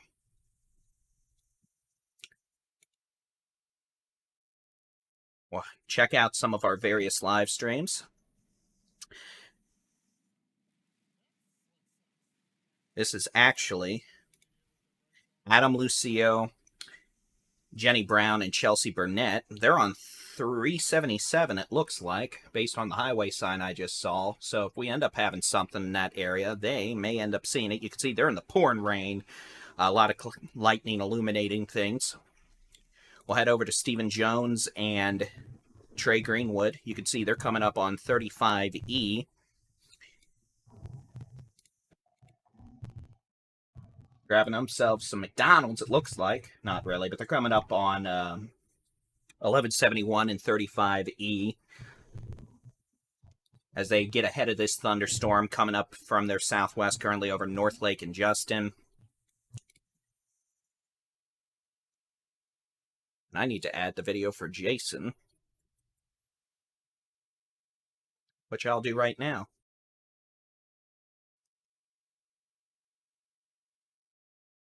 My apologies. That's Jason's live video, which you can see. He's currently on Highway 38. No, actually, I'm sorry. He's on FM 720 coming down into the northwest side of Little Elm to Lakewood Village. He's going to be trying to intercept the thunderstorms coming up from the southwest. So back to full screen view. Main severe thunderstorm currently continues to be a thunderstorm capable of producing golf ball to perhaps tennis ball size hail in Justin and North Lake. I'd lean towards golf ball at this point. Looks like the hail signature is starting to come down a bit, which is good. So instead of tennis balls, perhaps we have golf balls currently in North Lake and Justin. This thunderstorm is still moving east at about 25 to 30 miles an hour. Would have it in Argyle at 901, the hail core specifically at about 901. Corinth at about 923, Lake Dallas 928, and Lakewood Village at about 939. You can see we are starting to have additional thunderstorm development occur further southwest down into far southeastern Wise County and Newark. Make sure I've got my live stream pinned.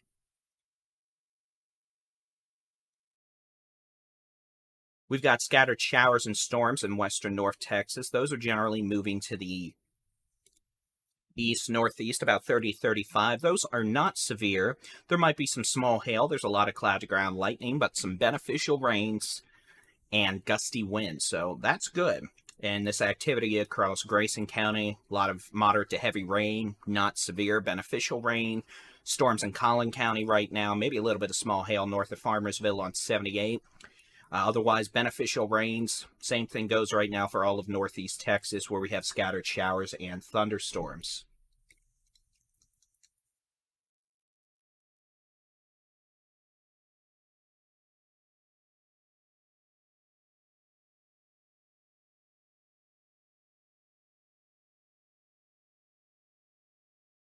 Just looking at some various radar data.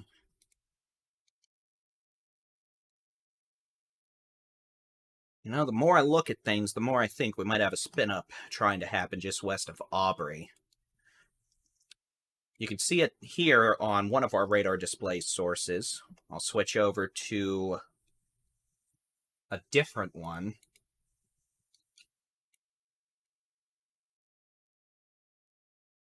You can see it in more detail here.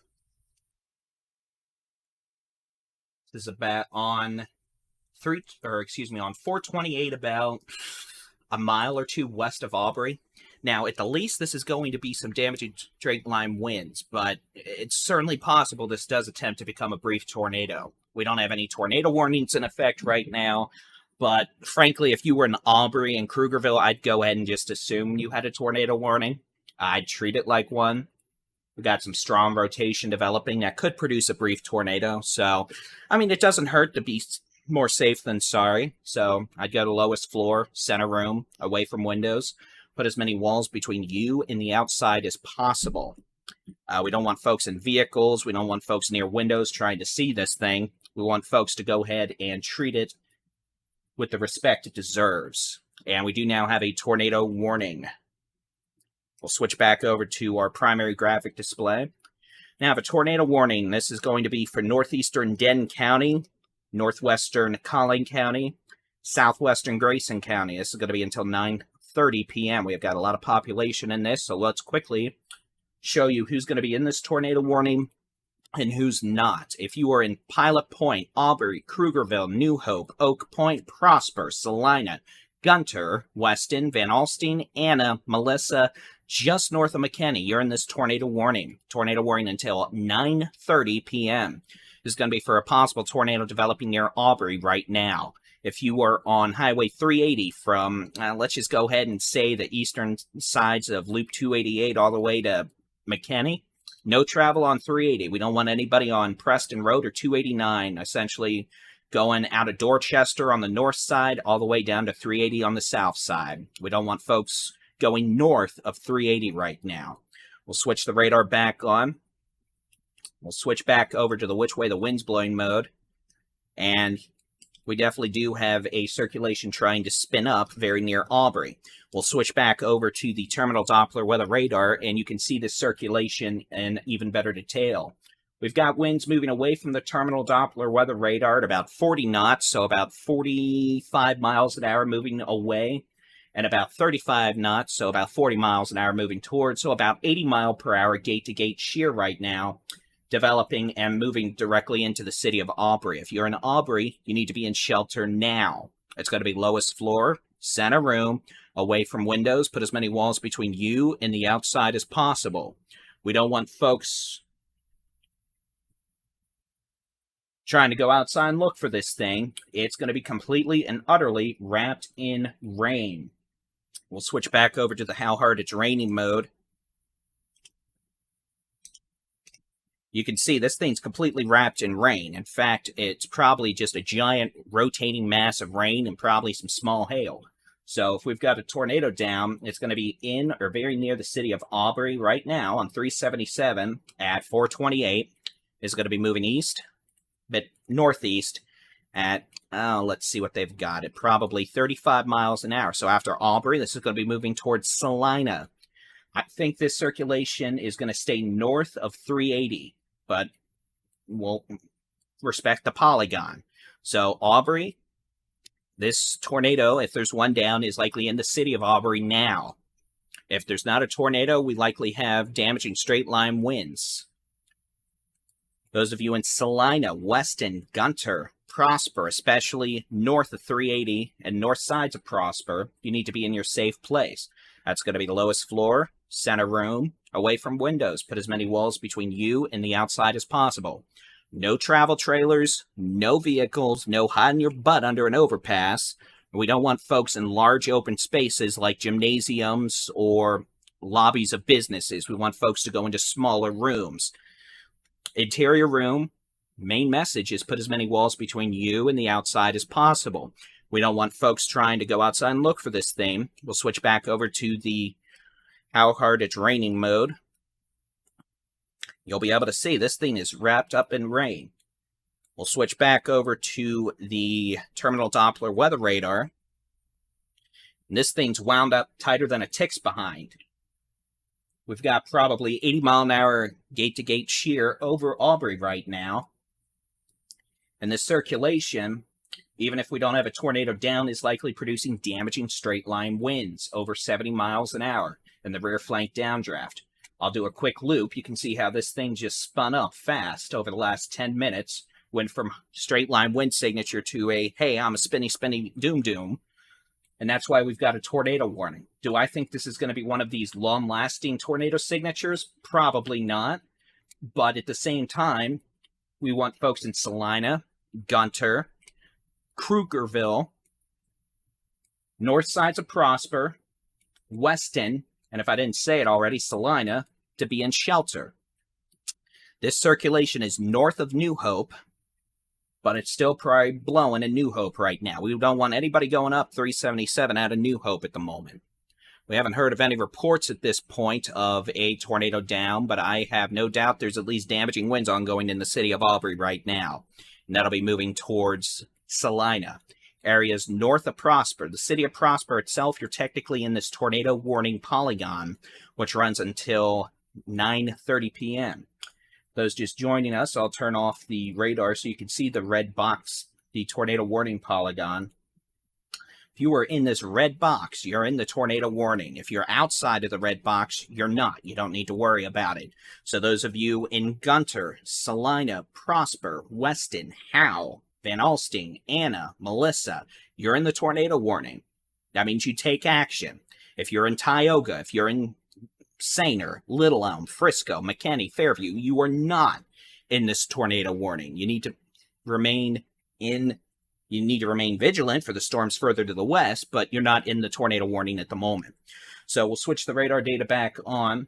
We'll zoom out a little bit so folks can see what's going on. Showers and storms in most of Cook County, a lot of lightning, thunder, not a problem. Problem is with this circulation that's spun up over the city of Aubrey over the last few minutes. Circulation should now be about 1 mile east of 377 and Aubrey. We'll switch over to the which way the wind's blowing mode. You can see that here. Again, should be about a mile. We'll switch over to our higher resolution data. You can see this circulation, again, about a mile east of Aubrey. I see that wind data near Salina. I think that's just some interference, but we'll keep an eye on it just in case something tries to spin up there. Let's switch back over to the, well, for one, how about we press the correct buttons? Switch back over to the how hard it's raining mode. We still have the potential for quarter to ping pong ball size hail with this thunderstorm over North Lake. Good news is the hail core's come down quite a bit. So we're not looking at golf balls to tennis balls, at least right now, but still could have quarter to ping pong ball size hail. And North Lake crossing over 35W into Argyle over the next 10 minutes. We've got additional storms starting to develop further southwest to Justin, just west of Hazlitt, down to Azle. Those aren't severe right now, but we'll keep an eye on them just in case they try to spin on up.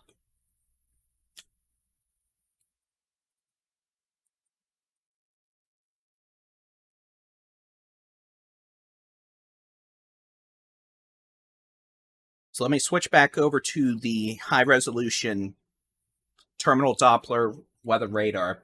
Circulation may be starting to occlude now. I'm going to loop this over the last several minutes. You can see how quickly it spun up, became tighter than a tick's behind just west of Aubrey, moved over the town or very close to it, over 428, then 377. Now it's starting to broaden out a bit. Does that mean there's not a tornado? No, it just means the circulation may be starting to enter its occlusion phase. We'll see if that actually happens or not, but at the same time, sometimes that can spark off new circulations. And we're going to have to watch that closely. That might be what's happening here just southwest of Salina. I wasn't so sure 2 minutes ago, but I'm becoming a little more confident now. So if that's what happens, those of you in Salina, one, you're under a tornado warning. I don't care what I'm saying. Y'all need to be in shelter. Two, y'all need to definitely be in shelter if this new circulation drops a tornado closer to town.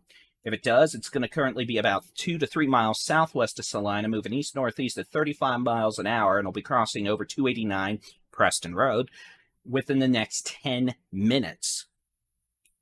Let me switch sources back. We'll go to this. I'm going to actually try to load this data on here. This doesn't always work so well and can crash the program, which is why I don't try to do it very often.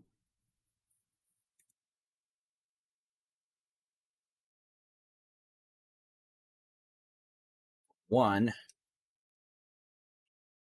do that.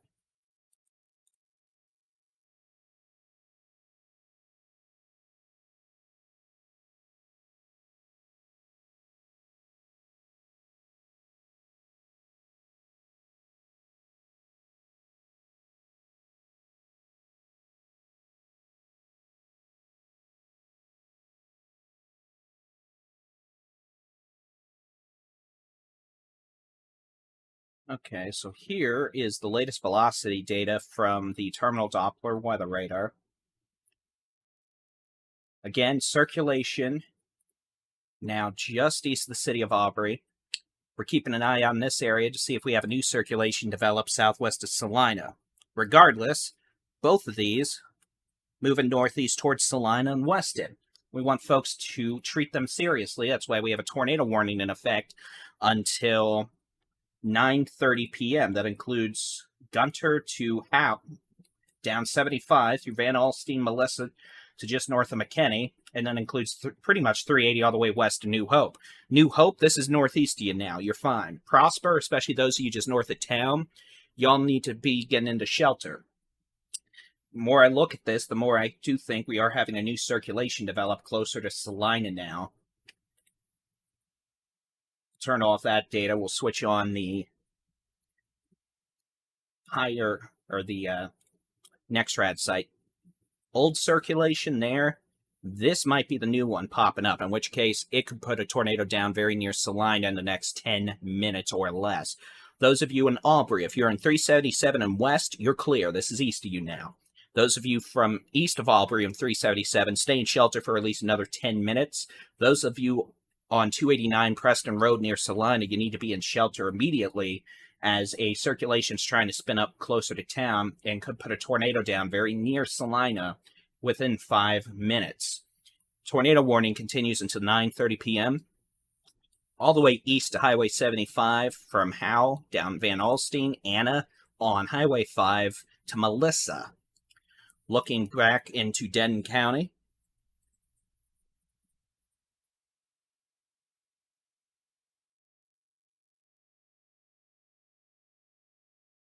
you'd see heavy storm, potential for quarter, maybe ping pong ball sized hail. The good news is this storm is definitely weakened in the hail department, which is good. Now, a couple housekeeping notes. You want to know about a storm in your neighborhood? TexasStormChasers.com/radar, or download the free Texas Storm Chasers mobile app in the Google Play or Apple App stores. We're talking about the most serious storms. That doesn't mean you're not important, but we have to triage situations and focus on the most life-threatening situations, and that would, in this case, be the tornado warning. If you want to know about rapid weather updates as well, you can do that in our mobile app, too. So again, these storms in western North Texas will likely move into the Metroplex later. Some of these could have some quarter-sized hail. honestly, a pretty good hail core on 180 east of Breckenridge now. I'll look at that real quick. That's actually spiking really quick on radar. I said quarter-size hail. That may not have quarter-size hail, maybe twice the size of a quarter. That's ramping up pretty quick. So most of these storms west of DFW are behaving. That no longer seems to be the case for the storm near 180, moving towards Possum Kingdom Lake and western Palo Pinto County. So that may end up being a hail problem. We'll keep an eye on it. Let me see if I can get the rapid data to load for the Salina storm. Those of you in Salina, the potential for a tornado now 1 to 2 miles southwest of town, moving northeast at 35 miles an hour towards town.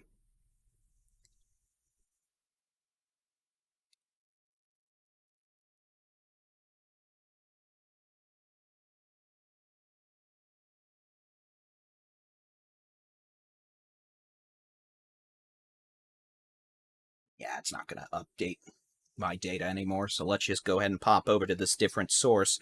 I'll show you. Circulation number 1 that was over Aubrey has broadened out in weekend, almost. I mean, it may still be there. There's circulation 1, could have a tornado there. New circulation, which is intensifying, coming up on the city of Salina now. It's only maybe a mile or two southwest of Salina, moving east-northeast. I would like to point out, this thing is wrapped in rain, and it is getting tighter than a tick's behind. You have winds moving away from the radar at 800 feet at about, well, let's say 50 miles an hour. Winds moving towards at about 35. So that's 85 mile an hour shear at 800 feet above the ground. The radar we're using is down here on the Sam Rayburn Tollway, just north of it in the Colony. So we've got a pretty good low-level view with this, and the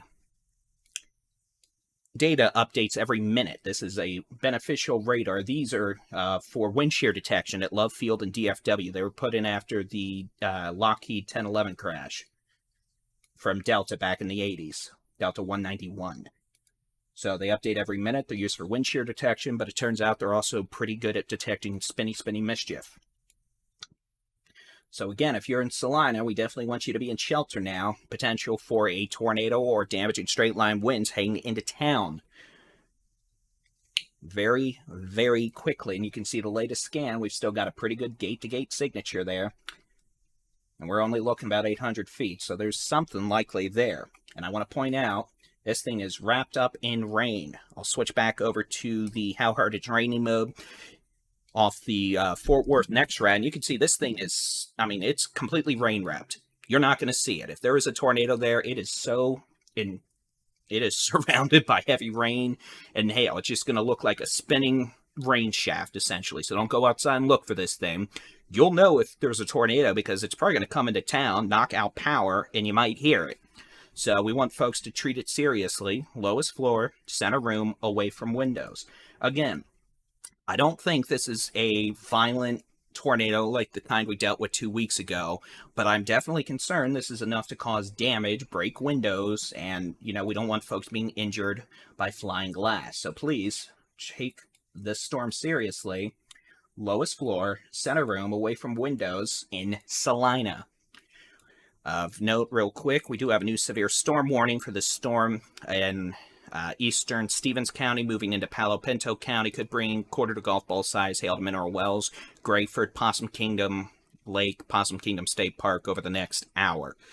Storm's moving east at 40 miles an hour, so if it survives, it'll be visiting the DFW Metroplex in, hour and a half, 2 hours. So we'll deal with that once time allows, but we're going to be focusing on the most problematic situations, which will be this tornado warning for a possible rain-wrapped tornado now approaching the city of Salina. And again, here's the latest terminal Doppler weather radar data. This is data that is now about 2 minutes old. This had a gate-to-gate circulation about a mile southwest of Salina. Here's the latest circulation. Latest day, pretty much in Salina. So at the least, we could have damaging straight-line winds in Salina right now. That'd be winds of 60 to 70 miles an hour. At worst, we could have a tornado. Frankly, both would produce similar damage, so we want folks in Salina to be in their safe place. We want no travel on Highway 289 between Gunter and Highway 380. Those of you in Prosper, It's raining, it's pouring. Your grandpa's probably snoring, but if there was a tornado, it should be north of y'all by a couple of miles. That being said, if you're north of Prosper, I definitely stay in shelter, especially the closer you get to Salina. If this continues, this is going to be a direct problem to the town of Weston. And then if it continues after that, we're going to have problems from Van Alstyne all the way down to Anna, maybe even as far south as Melissa. And that would probably be 20 minutes away or so. Zooming back out, it looks like they've let the severe thunderstorm warning expire for Denton County. The hailer that we had to deal with a little earlier is weakened enough to where it's now producing hail maybe the size of dimes. Looking at wind, we don't see any sort of major damaging straight line winds with this thunderstorm right now, which is good. We do see a problem with this hailer now on Highway 180 east of Breckenridge coming up to Palo Pinto State Park. I mean, holy moly, look at that. You don't see the radar max out that strongly very often. I'm going to turn off smoothing. Folks, some of y'all weather weenies may have heard the term of gorilla-size hail or gorilla hail. I don't use it very often. That might be some gorilla-size hail. That is some nasty, nasty hail signature right there. Let me tell you, that could be baseball-size hail falling. So that storm is a mean, mean, mean little hailer, and that's going to be right near Possum Kingdom Lake, Possum Kingdom State Park, and eventually may move into the city of Mineral Wells in about 45 minutes. So we'll see if that ends up weakening or not, but either way, Possum Kingdom Lake, Possum Kingdom State Park, Brad, those of you who may be on Highway 16 up to Grayford, get ready for some nasty hail. That is a mean, nasty little hailer. All right, back to our tornado warning. Let's switch over to our super duper high resolution terminal Doppler weather radar data. Good news is we're starting to see a broadening or a weakening of the circulation. It's become less, what would a good term be? It's not as tight as it ticks behind anymore. It's starting to broaden out a bit. So just think about it this way. Before you walked into Whataburger or Chicken Express and had all the corn nuggets is how it looked a few minutes ago. Now, after you've had a family-sized portion of corn nuggets from Chicken Express, that's kind of how it looks now. So, good news is it's broadening out, which is good because that hopefully means the threat of a tornado is starting to decrease a bit, but we still have damaging straight line wind, and this thing could spin back up faster than a state trooper going to get a donut. So we'll keep an eye on it. A tornado warning remains in effect until 9:30 p.m. Central Time, all the way up to Highway 75 from Howe, Van Alstyne, Anna, and Melissa. Those of you, Pilot Point, Aubrey, New Hope, you're clear. If you're in Prosper and you are in town or south, you're clear. If you're north of Prosper, you're not. Yes, Mr. Bergdorf, I know I need to work on my analogies. Can I say? I like corn nuggets. So again, we'll see if this circulation is able to spin back up. You can see circulation number 1 a little earlier near Aubrey. Circulation number 2 spun up near Salina. It's spun down recently over the last few minutes, but we'll see if we have a third circulation spin up. As I said, and as I explained earlier, we're not expecting these to remain relatively long-lived, long-track. These are likely going to spin up pretty quickly, spin down pretty quickly over the span of 5 to 10 minutes. And that's what we'll be keeping an eye on. So again, tornado warning until 9:30 p.m. Northern Collin, Southern Grayson counties. If you're in Gunter, you're fine. This is going to stay southeast of you. It's pouring and storming in Gunter, but if you're in Gunter, this circulation's not going to impact you at all. Howell, honestly, I don't think this circulation will impact you either, but you're in the tornado warning. Van Alstyne to Anna to Melissa, you're in a tornado warning until 9:30 p.m. This circulation would still probably about 15 minutes away from impacting Highway 75.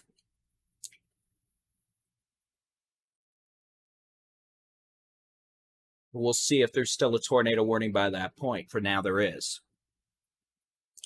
Circulation now would be probably a mile or two east of Salina. We're seeing a pretty good damaging wind signature in Prosper on the terminal Doppler weather radar,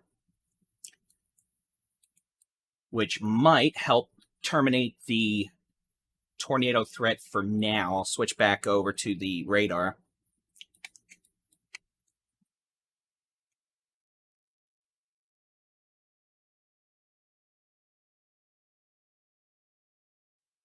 See circulation number 1 spun up near Aubrey, circulation number 2 near Salina. Now we're starting to get some gusty winds to push out ahead of this thunderstorm. We'll see if we have new circulation develop or if that's going to be it.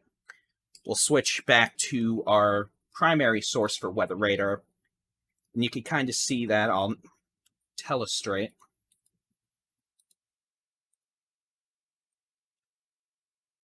Here we're kind of getting more of a bow signature, which indicates some decent straight line winds being pushed out by this thunderstorm. So we'll see if that helps to cut off the warm inflow air at the surface of this thunderstorm and terminates the circulation for now. Tornado warning continues for another 20 minutes, and we'll see if this thing's able to spin back up. It's done it twice already, so we'll see if it can do it for a third time. We'll switch back over to the how hard it's raining mode. We've got thunderstorms out in Fannin County. These storms could be producing some small hail, gusty winds, heavy rain. Only severe weather warning in this part of North Texas is the tornado warning for northern Collin County. This is going to be north of 380, approaching Weston, now east of Salina, generally moving towards Melissa and Anna. It doesn't look as organized over the last few minutes. It may be more of a damaging straight line wind outflowy issue versus a spinny doom issue. But tornado warning remains in effect, and we'll see if that can spin back up. We've got other strong thunderstorms producing dime to penny size hail. Prosper, down to Little Elm, Lake Dallas, Highland Village. This storm coming into Double Oak could have dropped tennis balls back west of Justin earlier. It's weakened considerably. Maybe have some dime to nickel size hail. And then we've got storms trying to develop further southwest into Tarrant County from near Roanoke and Hazlitt down to Eagle Mound Lake and Lakeside, Lake Worth. Only other severe warning we have right now in the area is a thunderstorm capable of producing quarter to ping pong ball size hail, maybe golf balls, rounding east on Highway 180 coming up on Possum Kingdom Lake. That'll be a threat to mineral wells here in about, well, I don't want to use that. Well, that's probably a little messed up, but let's just assume maybe 30 minutes. No other severe weather warnings in the state right now. That is good.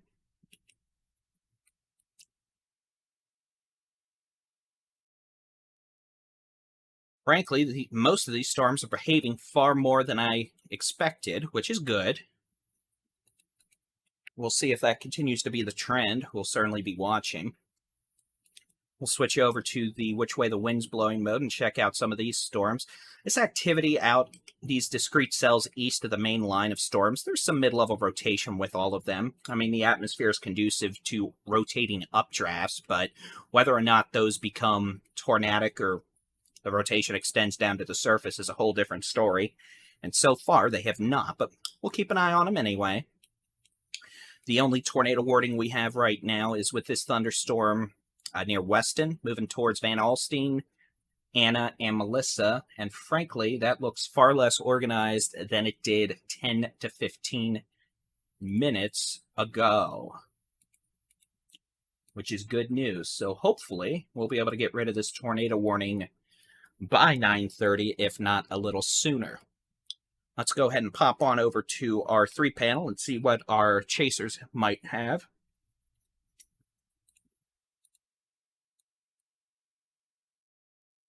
Looks like Jason is on I-35 in Corinth.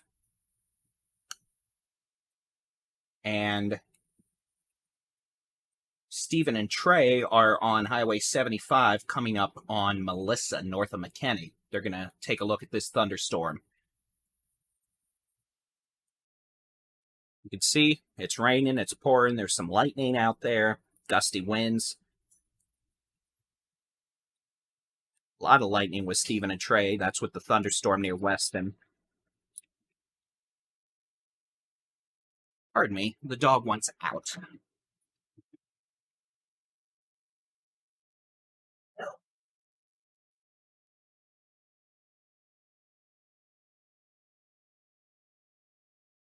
Sorry. If the dog's angry, nobody's happy. So Stephen and Trey are on 75, coming up on Melissa. Meteorologist Jason Cooley is down in current to Lake Dallas, where it's pouring and storming. Looks like this storm's starting to ramp up again in the hail department. Might be able to get some quarter-size hail out of this hail core that's closer to Roanoke. See if the Weather Service puts a severe warning on it.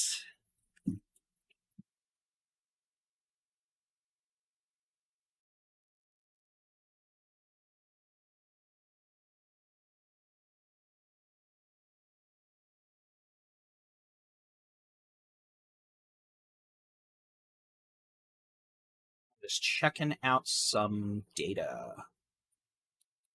So again, couple housekeeping notes. You can always view the latest interactive weather radar for your area. TexasStormChasers.com/radar, or just download the free Texas Storm Chasers mobile app on Google Play and the Apple App Stores. We've also got a rapid information update feed in the Texas Storm Chasers mobile app you can use. Let's pop on over to Jason. He's obviously enjoying himself.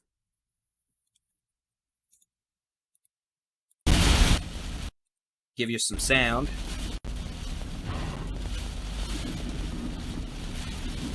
Jason's on Interstate 35E around Lake Dallas, where you can see very heavy rain. Not a fun place to be driving right now. Looks like some decent west winds. You can see the rain curtains blowing from west to east. Pretty treacherous drive here on 35E. Definitely doesn't look like a fun time to be on I-35 right now. Not that it ever really is, but anyway, we'll keep an eye on that. Stephen and Trey are on 75. They are now coming up on FM 455. They're about 2 miles south of FM 455 on Highway 75. Coming up to Anna, where a tornado-warned thunderstorm is approaching. Pretty good surge of outflow winds right now with this thunderstorm. Tornado warning technically remains in effect until 9:30, but it definitely is a lot weaker than it was earlier. I'm more concerned about damaging straight-line winds at this point, to be honest. Pretty good surge of 50 to 60 mile-an-hour winds could be approaching Highway 75 from Anna, Van Alstyne, all the way down to maybe Melissa. We'll definitely know if we have any sort of structure for the storm, as Stephen and Trey will give us a good view here in a moment. I'm glad all that money I spent on that camcorder actually does well in low light. That's actually my personal camcorder, but, well, I never really use it anymore because I'm here doing coverage, so it might as well get used for something good. Might be a little bit of a circulation trying to spin up now. About a mile or two west of 75, maybe a mile south of 455. So pretty much where Stephen and Trey are. We're going to probably get a good view from them in a minute if they turn left there. Wrong button. That was Jason on 35. This is going to be meteorologist Trey Greenwood and Stephen Jones. Oh, They're in Anna. okay, so the gas station's gonna be up here at the next exit. That's fine. Just looking to see if we can see anything from their streams.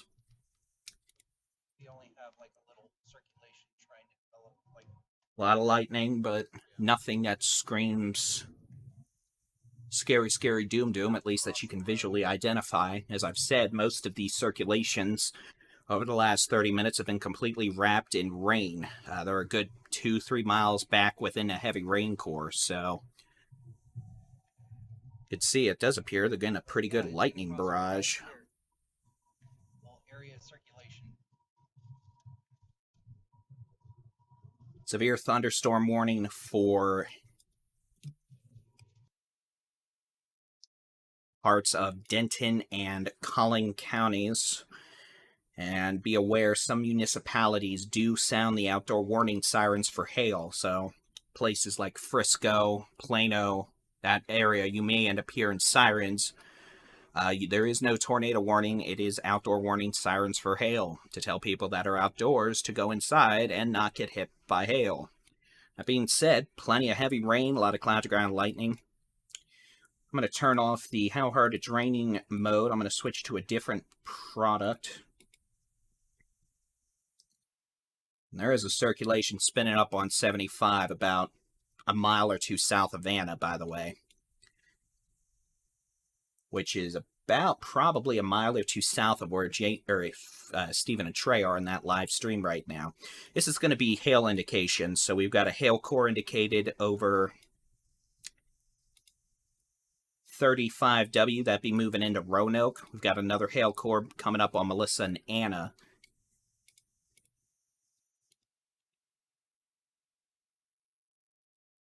Let's go ahead and pop back over to Stephen and Trey.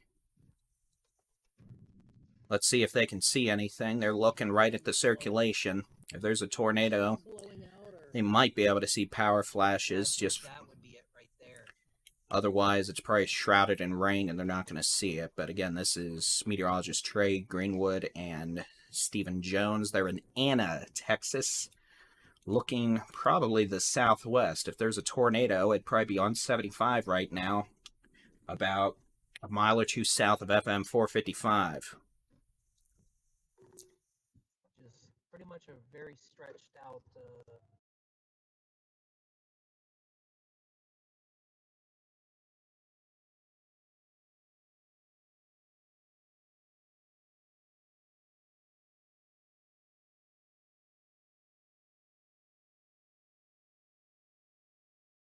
All right, I think we're back. My apologies. We played Blue Screen of Death. This computer went down harder than a eggshell on a concrete post.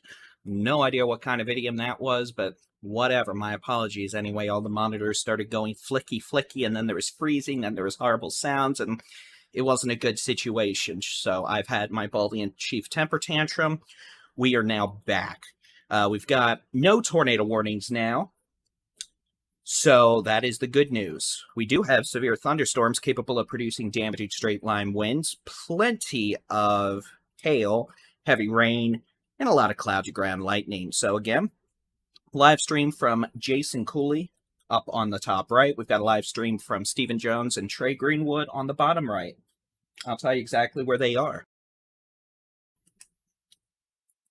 Stephen and Trey are on From the Mock at 455, coming up on 121, just southwest of Westminster.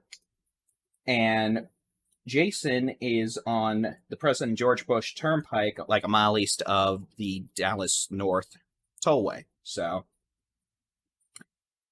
Frisco, McKinney, it's storming. You might have a little bit of hail. There's no tornado issues right now. Pretty good damaging straight line wind signature coming up 121 into Westminster and on into Blue Ridge. Could also have some damaging winds coming up into Flower Mound with this thunderstorm, along with some quarter-size hail. And all these storms have actually started moving more east-southeast, it looks like, at least this activity back in Denton County. This thunderstorm near Melissa is moving east-northeast at closer to 50 miles an hour now. Could be a threat to Trenton, Leonard, Bailey, Wolf City, Ladonia. Eventually, it could go all the way to Paris or Cooper in an hour. All this activity in East Texas, lightning, thunder, nothing in terms of mischievous behavior right now. Looks like Steven just got struck by lightning. That was interesting. I hope not. That's my camcorder.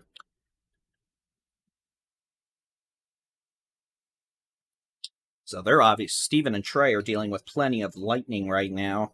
They're also dealing with a lack of cell data, which is why the stream is so choppy. Jason doesn't have that issue, being he's on the President George Bush Turnpike right now, coming into Plano. What I'm going to do is I'm going to set my screens up.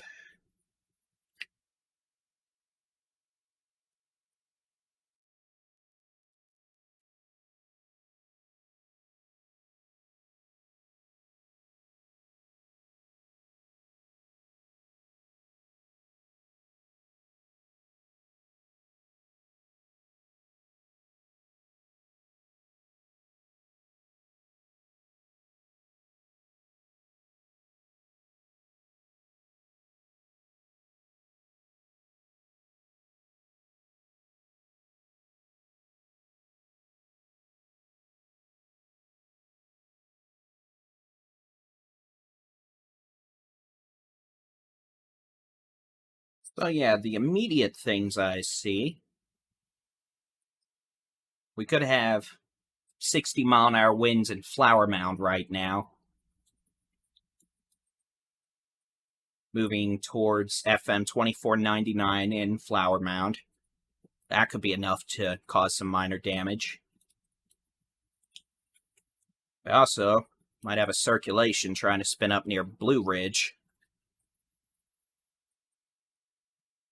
Let me turn off the storm track there, and you'll be able to see that a little better. You can definitely see that. And that's on the apex of this bow, which is where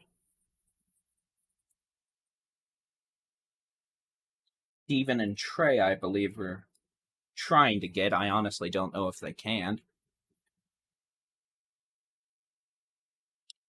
It looks like we're probably going to have to do some tornado coverage again. So I'm going to turn some live streams back on.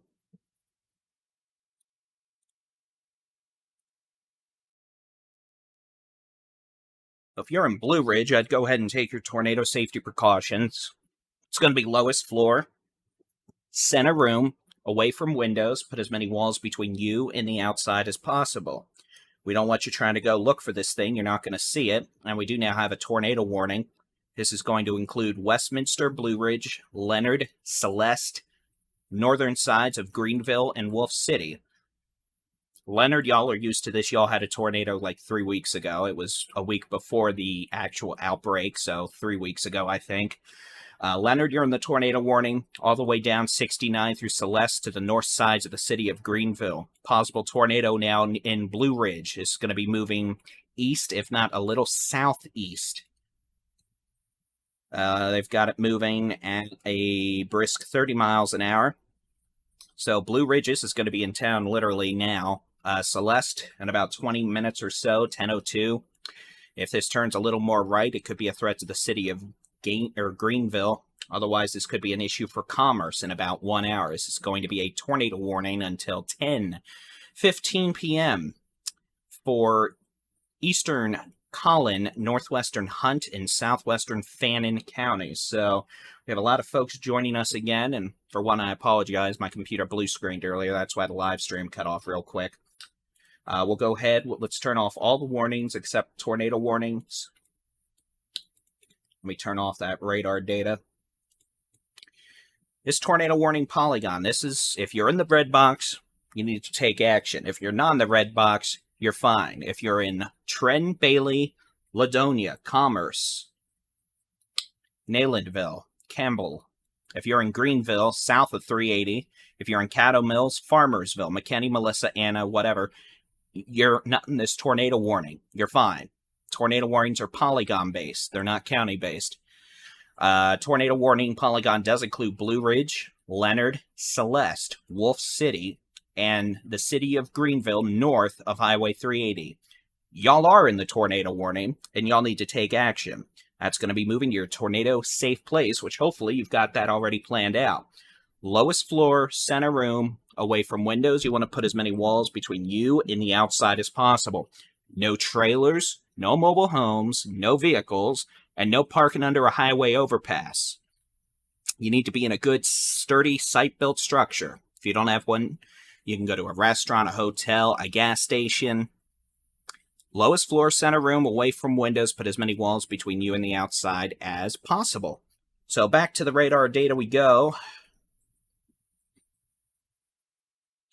And I'll show you the stream from meteorologist Trey Greenwood and Stephen Jones. You'll see them. They're actually on Farm to Market 455, about a mile or two west of 121, east of Anna. You can see they're west of the tornado warning, but they're still in super heavy rain, and it looks like they are in some very high winds as well. So, not ideal. But in terms of a tornado threat, in addition to damaging straight-line winds near Blue Ridge, we could have winds over 70 miles an hour right now in Anna, Westminster, with a potential tornadic spin-up over Blue Ridge. After Blue Ridge, this is going to be moving east at about 30 miles an hour. 20 minutes or so until it enters Celeste around 10:02 p.m. Don't take that to the bank. If y'all are in Celeste, you need to be in shelter now and not by 10:02. This may pass near, hopefully a bit south of Wolf City in 30 to 35 minutes. No travel on 69 between Leonard and the city of Greenville. No travel on 34 between Wolf's. Well, frankly, let's do it this way. No travel on 34 between Ladonia and the city of Greenville. And we don't really want folks on 380 either, just because heavy rain, a lot of strong winds. Let's go back into the DFW Metroplex, and we'll take a look at what's going on here. We could have some quarter-size hail and 60-mile-an-hour winds in the city of Flower Mound right now. Up to Louisville, very heavy rain, a lot of cloud-to-ground lightning. Most of this activity is moving more east, southeast now than northeast.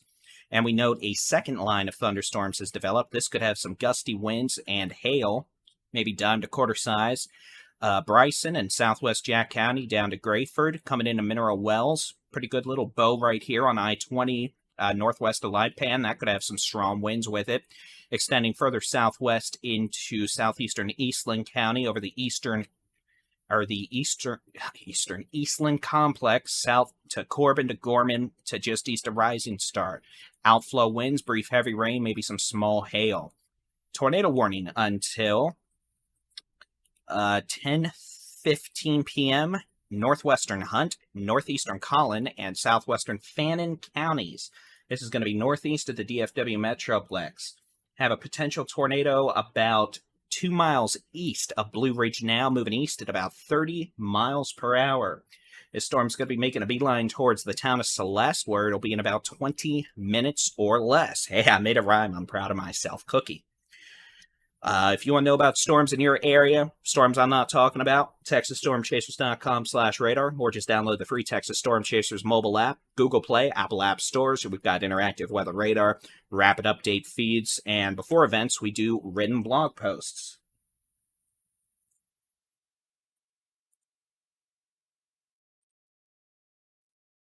So again, strong storms. Den, they're out of your area. Strong storms, strong to severe storms. Melissa, McKinney, Frisco, the Colony, Louisville, Flower Mound, Watauga, northwest sides of Fort Worth. Dime to quarter-size hail winds, 40 to 65 miles an hour. Potential for 70-mile-an-hour winds east of Anna, Westminster, Blue Ridge. Leonard over the next 15 minutes. Potential for a rain-wrapped tornado now 2 miles east of Blue Ridge, moving towards Celeste. I'm gonna check my messages, for I have not.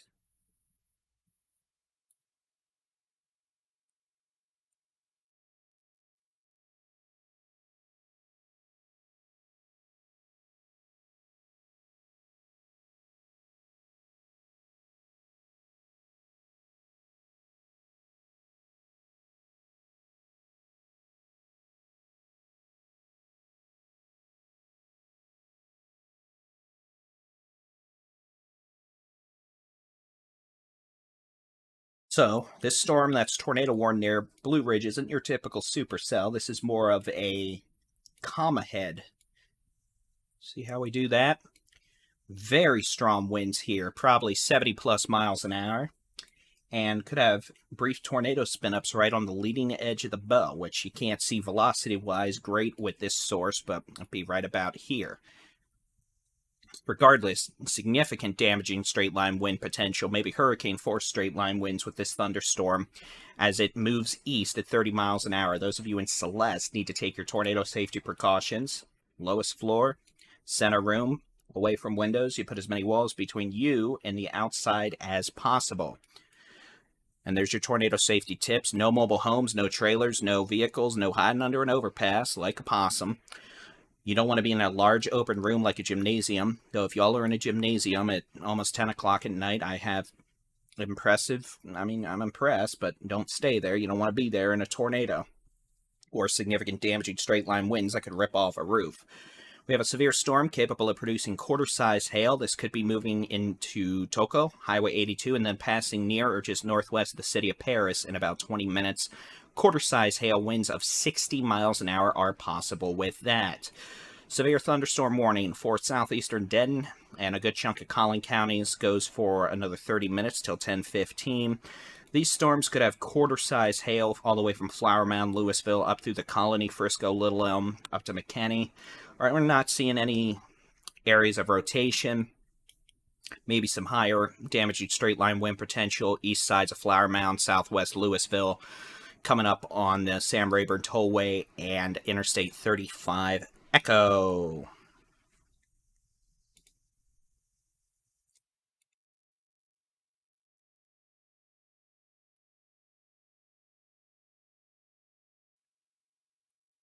And again, if I had to pinpoint a relatively higher area for hail potential, let me press some buttons here. It would be this section. Maybe some quarter, $half size hail there. So northwest sides of Grapevine, Flower Mound, Louisville. Looks like we've got a severe thunderstorm warning for northern Tarrant, Dallas counties. So I guess the Weather Service also agrees with that assessment. Switch back over to the how hard it's a raining mode. You'd see line of storms that has become severe from near Haltom City, Watauga, up to Grapevine, DFW International Airport, and Coppell. Moving east-southeast, looks like at a brisk 25 miles an hour. It beats the 50 we had 2 weeks ago.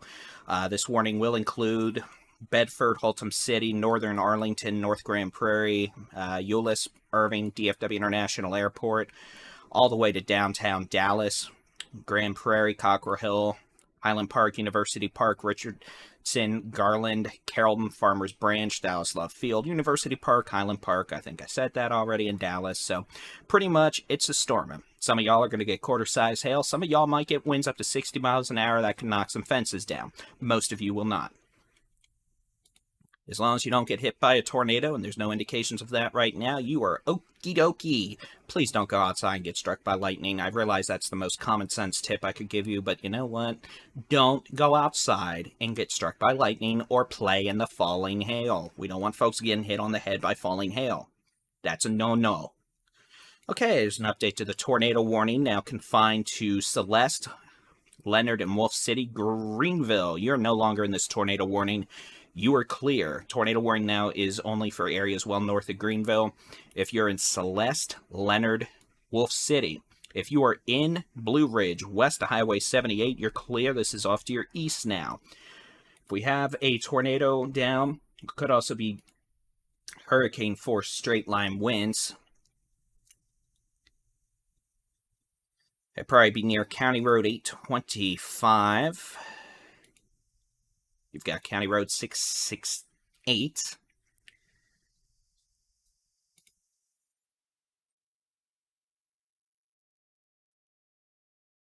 Moving it towards Highway 69, coming out of Leonard to the north, Celeste in the center, well north of Grapevine. Just trying to put some labels on here so folks can recognize some areas. Again, we don't have ground confirmation of a tornado, but I think there's a decent chance we've got at least damaging straight-line winds. Switch back over to the how hard it's raining mode. Again, hailer on 82 right now, just northeast of Honey Grove. This one honestly looks like it'll pass north of the city of Paris by a few miles. We've got showers and thunderstorms across western North Texas. These are not severe. Gainesville to Bowie, Jacksboro, these are not severe.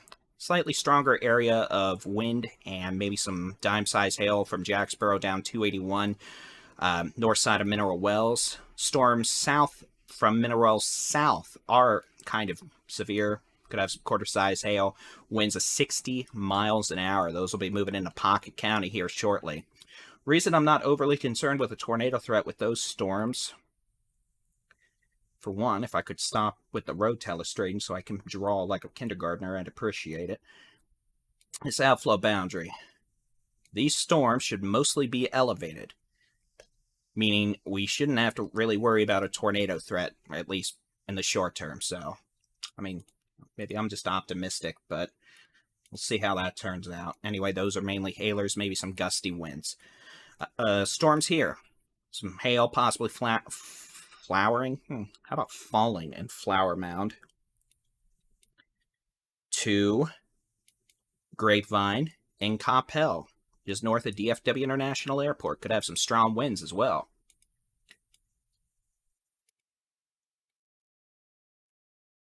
Decent amount of wind, maybe 50, 55, 60 miles an hour. About to move over Sam Rayburn Tollway and Highway 121 from 35 Echo down to the north sides of DFW International Airport. About to visit the Cooley residence.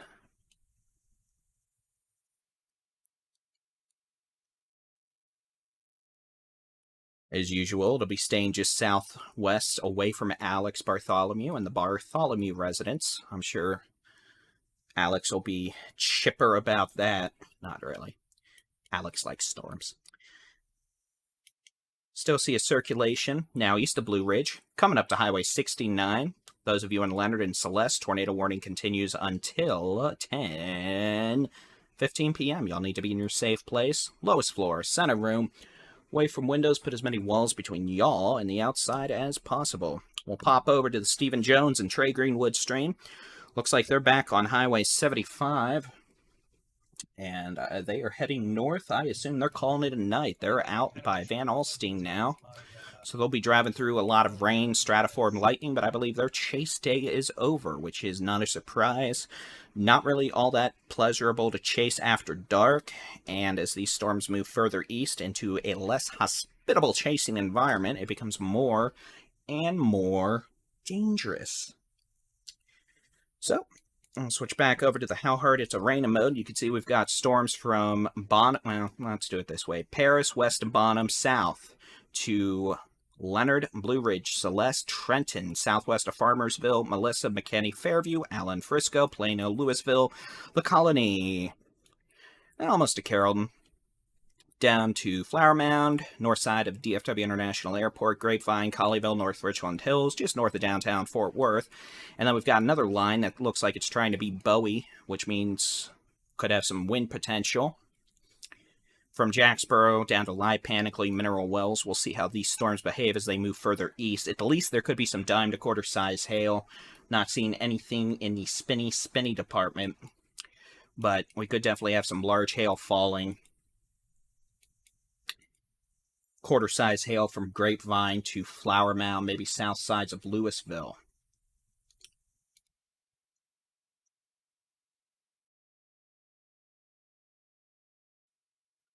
And the only tornado warning we have right now continues to be mainly northwest Hunt County for circulation passing south of Leonard. Going to be moving close to Celeste over the next 10 minutes. Moving east at about 30 miles an hour. Could be a threat to Wolf City in about 30 minutes if the circulation were to continue. The storm will, mind you, the storm will. I expect damaging straight line wind potential and commerce within an hour. We'll see if the threat for a tornado continues. But with that said, I'm going to take a quick break. Stream's not going anywhere this time unless the computer blue screens, in which case it will be thrown out a window. And a Kickstarter will be started tomorrow for a new one. None of that's going to happen. But I will be back in about 2 minutes.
Hello, ladies and gentlemen. I'm Texas Storm Chasers Baldy and Chief David-Reimer.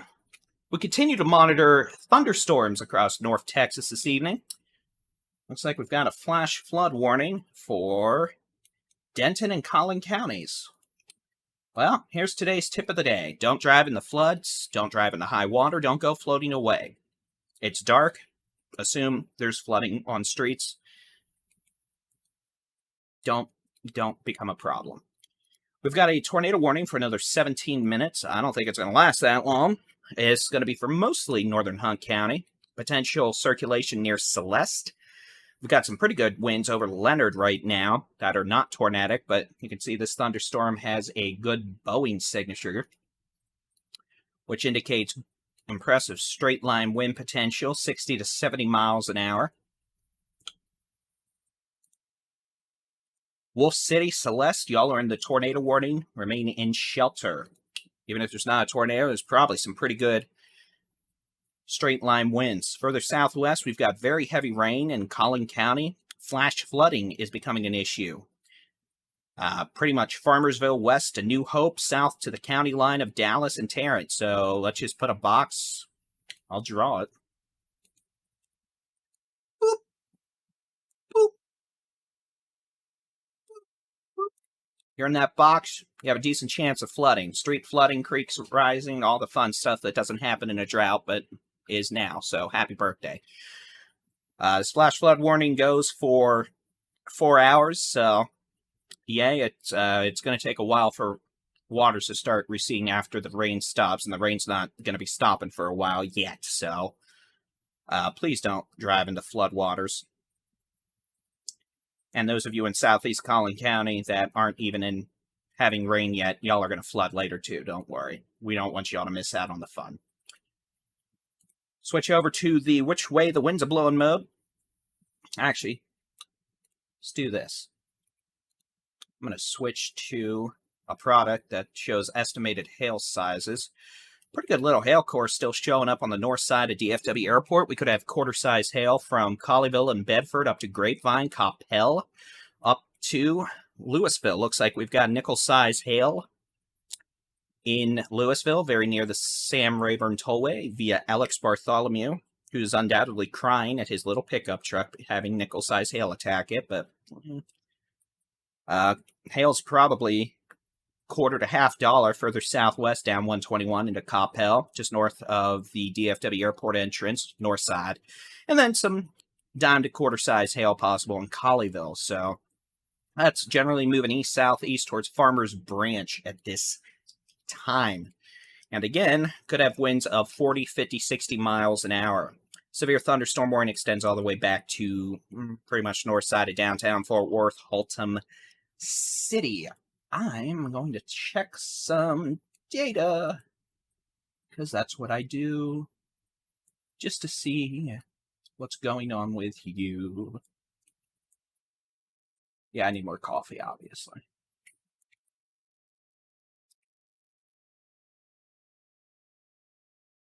Oh, well, you know what? We need to do a special breaking news. Stand by, ladies and gentlemen, we have breaking news. Stephen Jones and Trey Greenwood have found a Buc-ee's. And we thus present you the Buc-ee's logo. Happy birthday. It's Buc-ee's. Life is complete. I hope they bring me some beaver nuggets. Back to the Stormies. So again, pretty much at this point, we've got a solid line of storms extending all the way from Gorman, Lipan, up to south of Weatherford, Fort Worth, north side of DFW International Airport, Plano, McKinney, up to Celeste, Bailey, Bonham. One storm. Is this a new warning or the old warning? Okay, it's the old warning, so... And then some extra storms in East Texas that are not severe. These loners out by themselves are behaving, not showing any signs of being spinning mischievous supercells.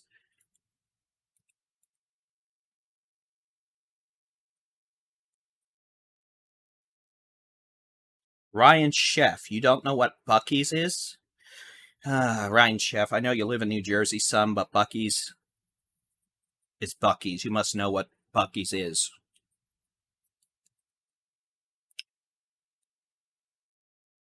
Yes, Ryan, I will call you out in front of a live stream full of people. Sorry. Okay, so damaging straight line wind potential, definitely ongoing around Celeste. We could even have a brief spin up tornado, but we're getting too far away from the radar to really see a great signature. We're looking about 8,000 feet above the surface. So, in these situations with these quasi-linear convective systems, a fancy way of saying squall lines that make myself sound smarter, we're not going to really see a circulation at this height. If something's ongoing down at the surface, it's likely brief and on the weaker side, but we could definitely have some nasty straight line winds. Hello, dog. You want to come back and blue screen my computer again?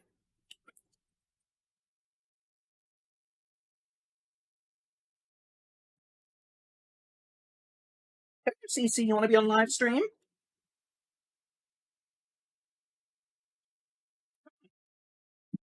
Oh, she's like, nope. Yeah, whatever. Demon dog.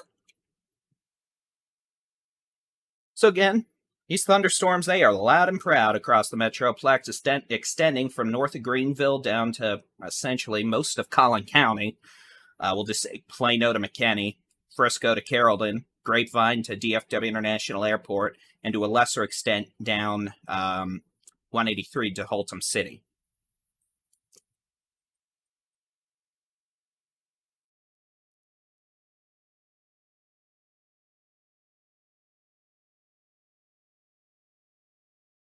Apparently a pretty good lightning barrage in Louisville right now. Our storm chaser Alex Bartholomew at his home in Louisville is currently attempting to be struck by lightning. Not advisable. So, again, we'll see if they issue a tornado warning. A new one, I don't think they will. Frankly, this is more of a damaging straight line wind, spotty pocket change size hail issue at the moment. And we also had the threat for flooding. Let me turn off the other warnings. We've got a flash flood warning, southeastern Denton, most of Collin counties. And again, street flooding, rapid rises on small creeks. Be mindful of that. If you're out and about tonight, some roads are probably going to be flooded. I know that hasn't happened in a while, but it was bound to rain again at some point. We've got other storms. They are shooting off lightning like the dickens all the way down. Almost coming up on 377. They're still a bit west of it. North of Granbury, west of Tolar, down to just north of Stephenville. Probably a good light... well, there is a good light show going on just to y'all's north. Seeing some indications of maybe some straight line winds up to 50 miles an hour across southern Pocket County. Northeast of Lipan, northwest of Granbury. And yes, I do love saying Pocket like that versus Parker. But again, y'all talk on a live stream for hours at a time, and y'all can do whatever you want pronunciation-wise, too. No signs of spinning mischief down here. Maybe some pocket change size hail. Dimes, nickels, that sort of thing. We'll switch radars. Let's go. We'll switch to the Dias Air Force Base radar. We'll take a look at storms, and ooh, now look at these. These actually, in northwest Hood County, have much more of a windy, haily signature from the Dias radar. So it's possible they may need a severe thunderstorm warning for Hood County at some point. Some gusty winds, at least pocket change size hail. The hail may be larger than the size of a quarter in some of these spots, to be honest with you. We'll see how that trends. Pocket change size hail under the size of a quarter northwest of Stephenville, up 108. Northwest of DeLeon, or DeLion, north of Comanche, west of Dublin, Dublin, and then a little boomer southeast of Brownwood. Otherwise, it looks like the hill country has remained capped this evening. No thunderstorms attacking.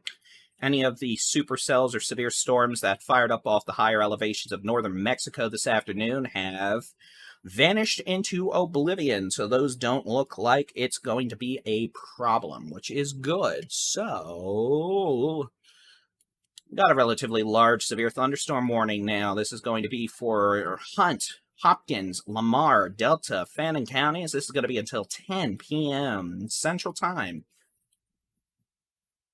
Put it somewhere y'all can read. Damaging straight line winds up to 65 miles per hour. The potential for some quarter-size hail. And again, very heavy rainfall that'll probably cause some street flooding. Looks like the National Weather Service has canceled the tornado warning. Tornado warning is gone. So we're down to severe thunderstorm warnings. We've got rowdy thunderstorms from coming up on Ladonia, Wolf City, Commerce, southwest of Farmersville, Greenville. Southern Collin County, y'all are trying to flood. Y'all are getting very heavy rainfall and quite a lightning barrage. We've got some storms with maybe some quarter-size hail from Coppell down to DFW International. Strong winds also possible as well. And then strong storms extend further southwest from southern Parker County all the way down to north of Comanche. These in northern Hood, southern Parker counties may end up being a bit haily. Could have pocket change size hail with those.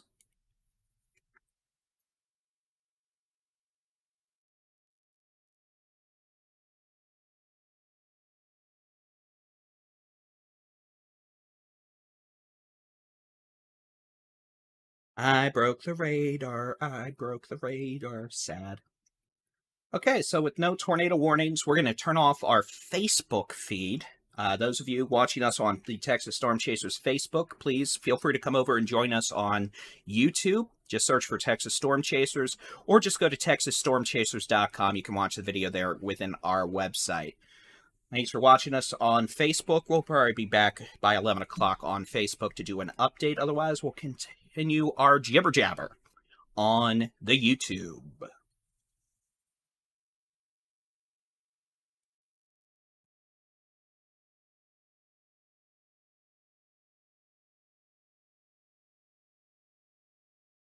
Hello, YouTube.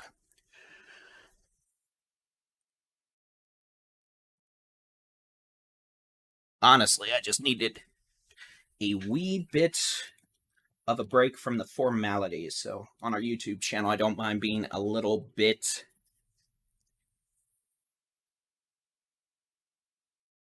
informal.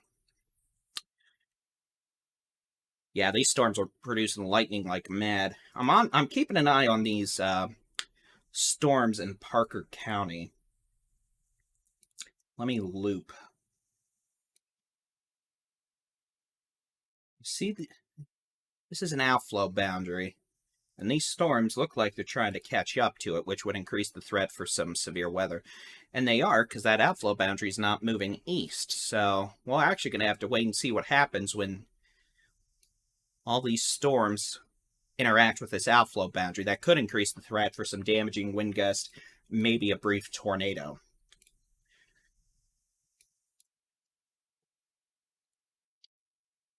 And yeah, it is. These storms are definitely quite electrical. Much more what we'd expect in spring.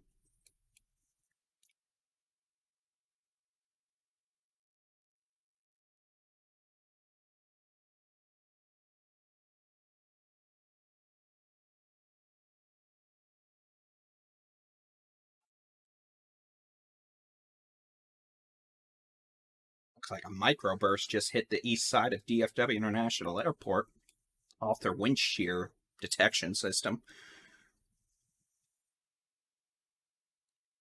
No tornado warnings. Well, that's an old tornado warning. They actually canceled that. We have no tornado warnings. The threat for tornadoes tonight is low and generally secondary to damaging straight line winds and some hail, meaning that we expect far more many instances of hail and damaging winds compared to tornadoes. And frankly, as this line of storms begins to evolve from, I'm going to turn lightning off. There's just too much lightning. Begins to evolve here in North Texas, I think the threat for damaging straight line winds is going to really ramp up as these move into East Texas. I'm really worried about a lot of trees getting knocked down, and that's as concerning to me as tornadoes.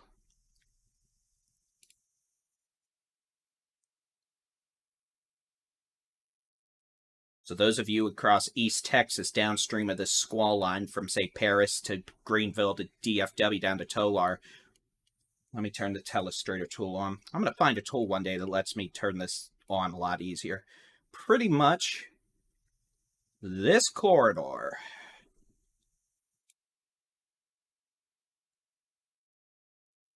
Wind is going to be a big problem tonight. We could have a lot of trees knocked down with straight line winds in spots over 75 miles an hour. So pay attention to those severe thunderstorm warnings, and we probably will be dealing with additional tornado warnings for brief spin-up circulations. But I'm really concerned with the straight line wind potential, knocking trees down on houses, knocking trees down on roads at night across East Texas, and then folks doing highway speeds and coming up on a tree.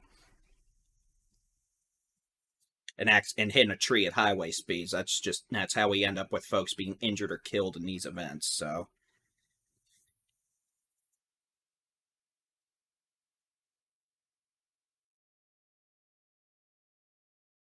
play loop-de-loop-de.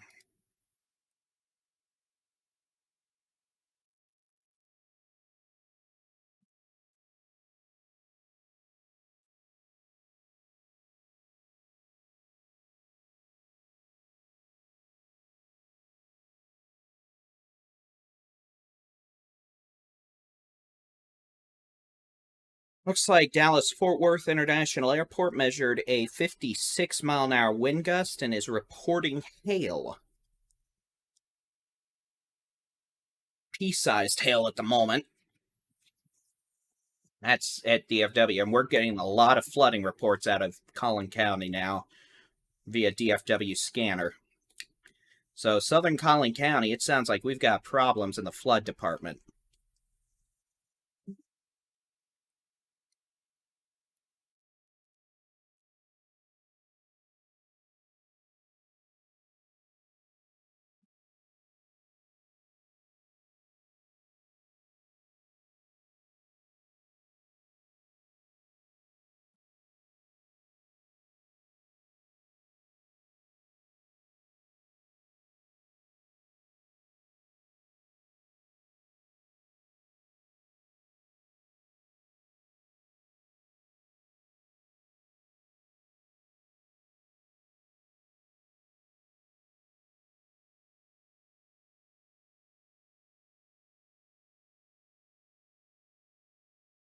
Yeah, we're getting a lot of reports of flash flooding from DFW scanner in places like McKinney, Frisco, Princeton. I'm actually checking some sources myself right now.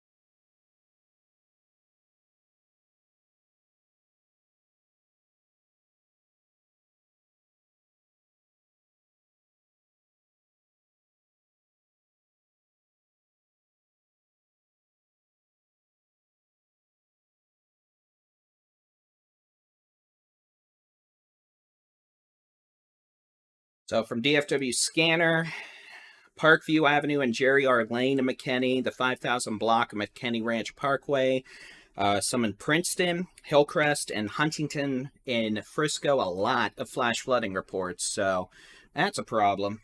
Flooding is definitely a problem in Collin County tonight. All right, new severe thunderstorm warning. It's going to be for a thunderstorm in southern Parker, northern Hood counties, moving towards southwestern Tarrant and northwestern Johnson counties.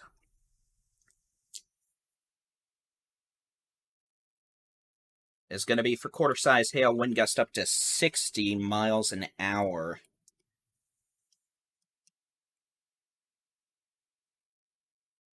Yeah, these storms catch up to the outflow boundary. They're definitely increasing in intensity. They look much more robust. Those of you west of this squall line, Comanche, Stephenville, Fort Worth, McKinney, Paris. If you're west of that, no more severe weather threat. If you are south and east of this squall line, say from Dublin to Mahia to Nacogdoches, north to the Red River, pretty much northeast and east Texas, y'all are going to have storms tonight. Damaging straight line winds, some hail, maybe a few tornadoes. Otherwise, interactive weather radar on our website, texasstormchasers.com/radar. You can download the Texas Storm Chasers mobile app, Texas Storm Chasers, Google Play, Apple App Stores. That'll let you keep an eye on rapid updates. Anyway, I've been lollygagging. I got to recline in my little chair of life for a few minutes. Let's go ahead and do some additional analysis.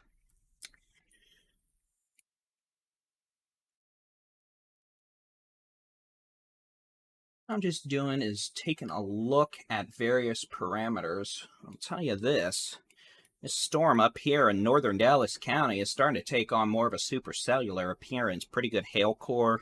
Radar thinks there's tennis ball size hail aloft. Make that clear. So this thing's probably got tennis balls several thousand feet in the air right now. Making it to the surface, maybe quarter sized at this point. But hail threat seems to be increasing in Farmers Branch, Carrollton, Addison, Richardson. As this storm moves east. I'm going to actually turn roads off. There's so many roads here you can't really see the radar. So I'm going to turn the roads off for a second, at least all the city roads. There you can see storm, kind of a supercellular appearance. You can see where one might consider it a hook. Almost like that. It's not your typical scary supercell, but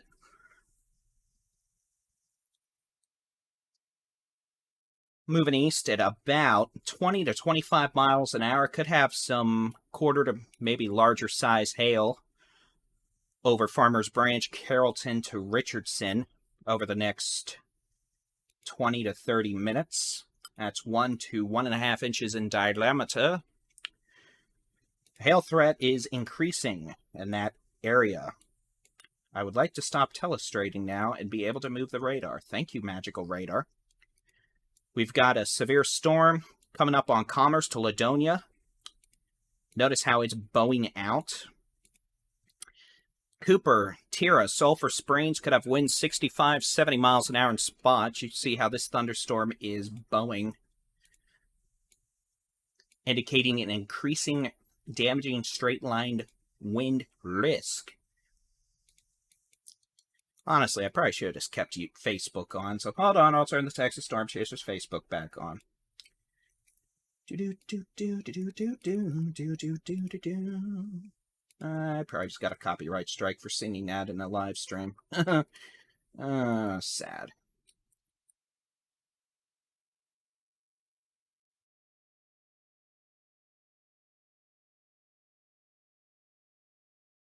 Give me just a second.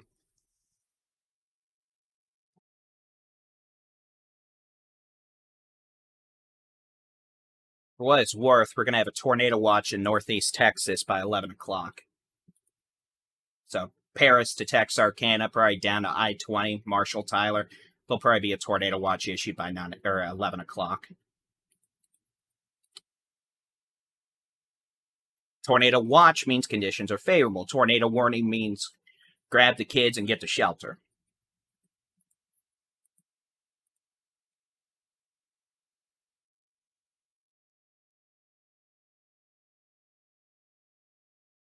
Sorry, I'm just having to set up the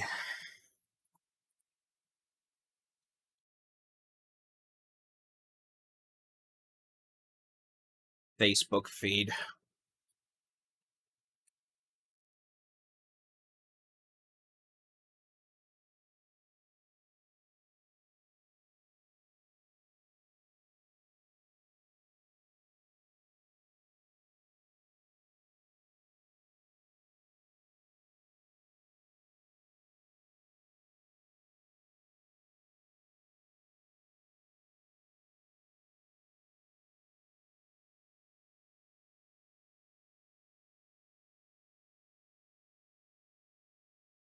All right, we are back on the face bag. I'm Texas Storm Chasers David-Reimer.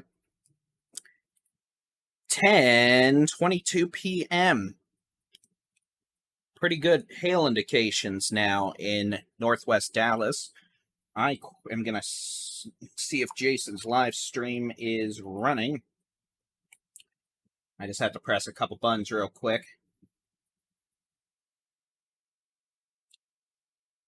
There are no tornado warnings at this time, folks. Tornado watch. Conditions are favorable. No warnings. Warnings mean grab the kids and get to shelter.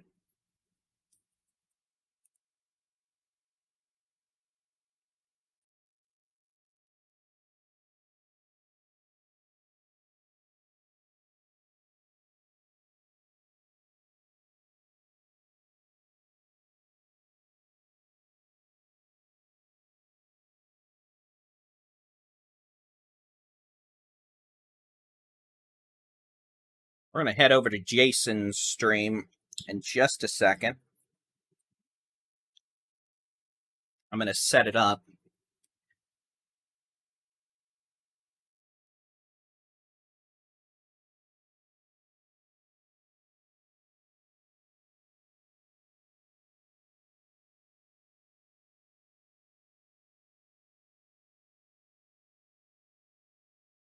Jason's actually probably intercepting hail core right now. He's at 35E and 635. Let's see what he has.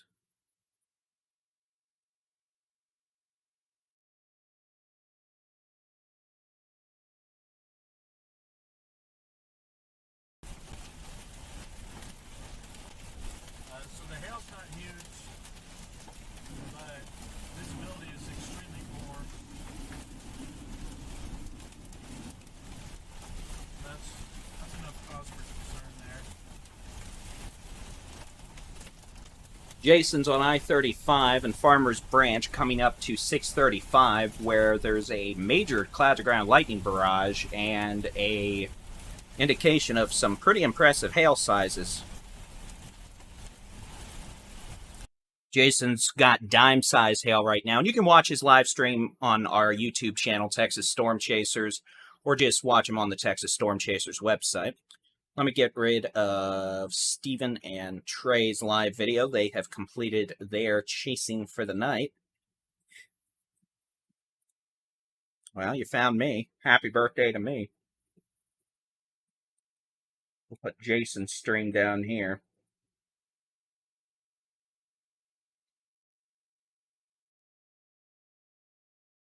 Say hello to the magical yellow box.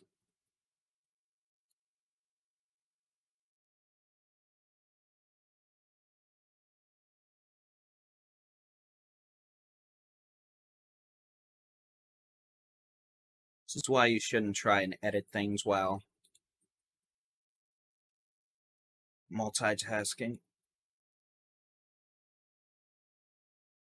Okay, so there we go.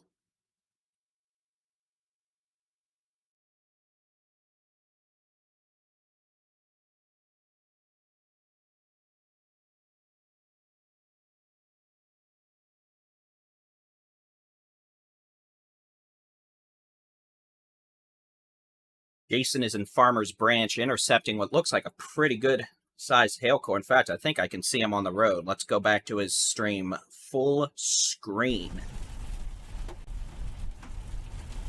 Got some chunks of hail still falling.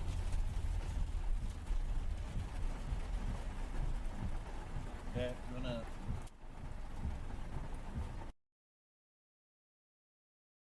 Pretty good size hail core again. The potential for quarter to $half size hail on Interstate 35E in Carrollton right now. Potential for that in Farmers Branch too. As we go further southwest, the thunderstorm capable of producing hail up to the size of quarters is near Benbrook down 377 through Crescent. Granbury moving southeast. Looks like Jason got out ahead of the hail core again.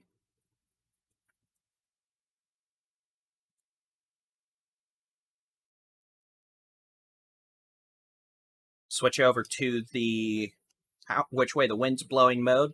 Yeah, some straight line winds. We don't see any indications of scary, spinny mischief at this point, which is good. Highest damaging wind threat does appear to be approaching Cooper to Commerce right now with that Boeing line segment. That could be 65 to 70 mile an hour wind gust. We're not seeing winds quite that strong with the storms back over the DFW Metroplex. You can see a bunch of cars parked under overpasses there in Farmers Branch. Undoubtedly trying to hide from the hail. Hopefully they're not blocking actual travel lanes. That's a no-no, but that's a tirade for another day.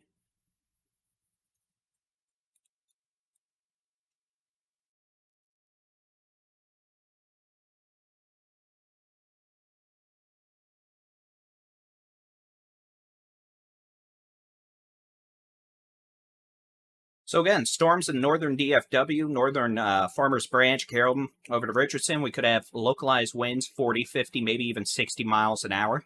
Probably some folks getting quarter-size hail that is 1 inch in diameter. Maybe a little larger in spots, especially across Farmers Branch, about to move into Addison. But this thunderstorm that's moving east at a leisurely 20 miles an hour. Meteorologist Jason Cooley is in Coppell. Oh, let me see where he is. He is behind the storms now, so he's west of the storms on Beltline Road. I assume he's going to try and get a view of the lightning to the east.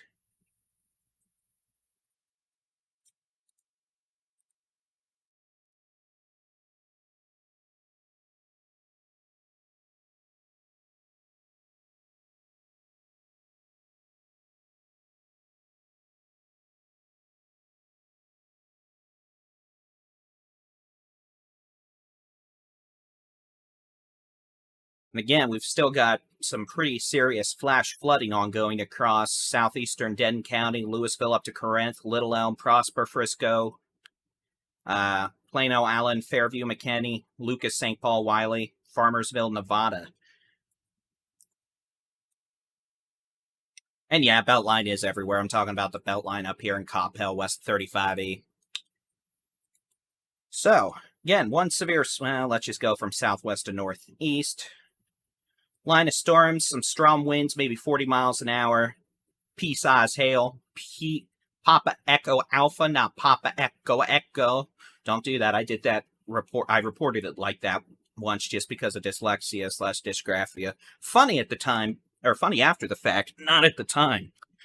So very small hail, heavy rain. Stephenville, y'all want it. You need it. Be happy. Accept it with open arms.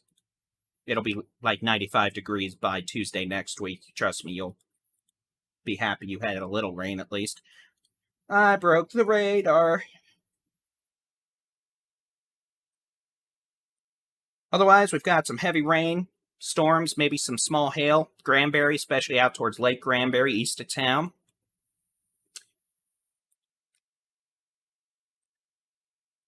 And then some stronger winds, maybe some dime to nickel, maybe even quarter-size hail up 377.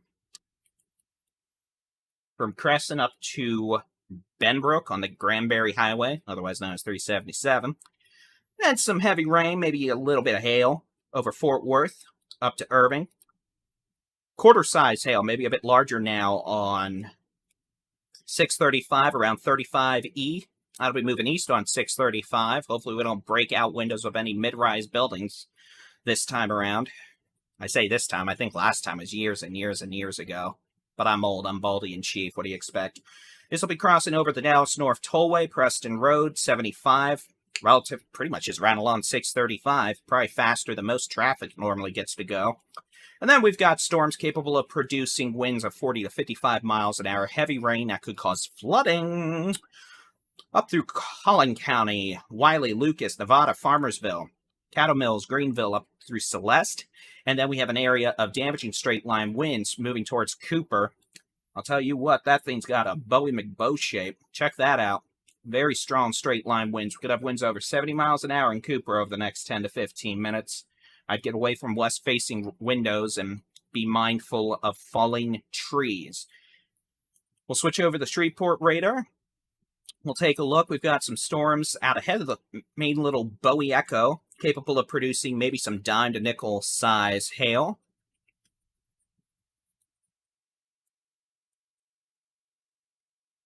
On 271 from Paris to Talco, those are not showing signs of being spinny, McSpinny issues, but more of some small hail.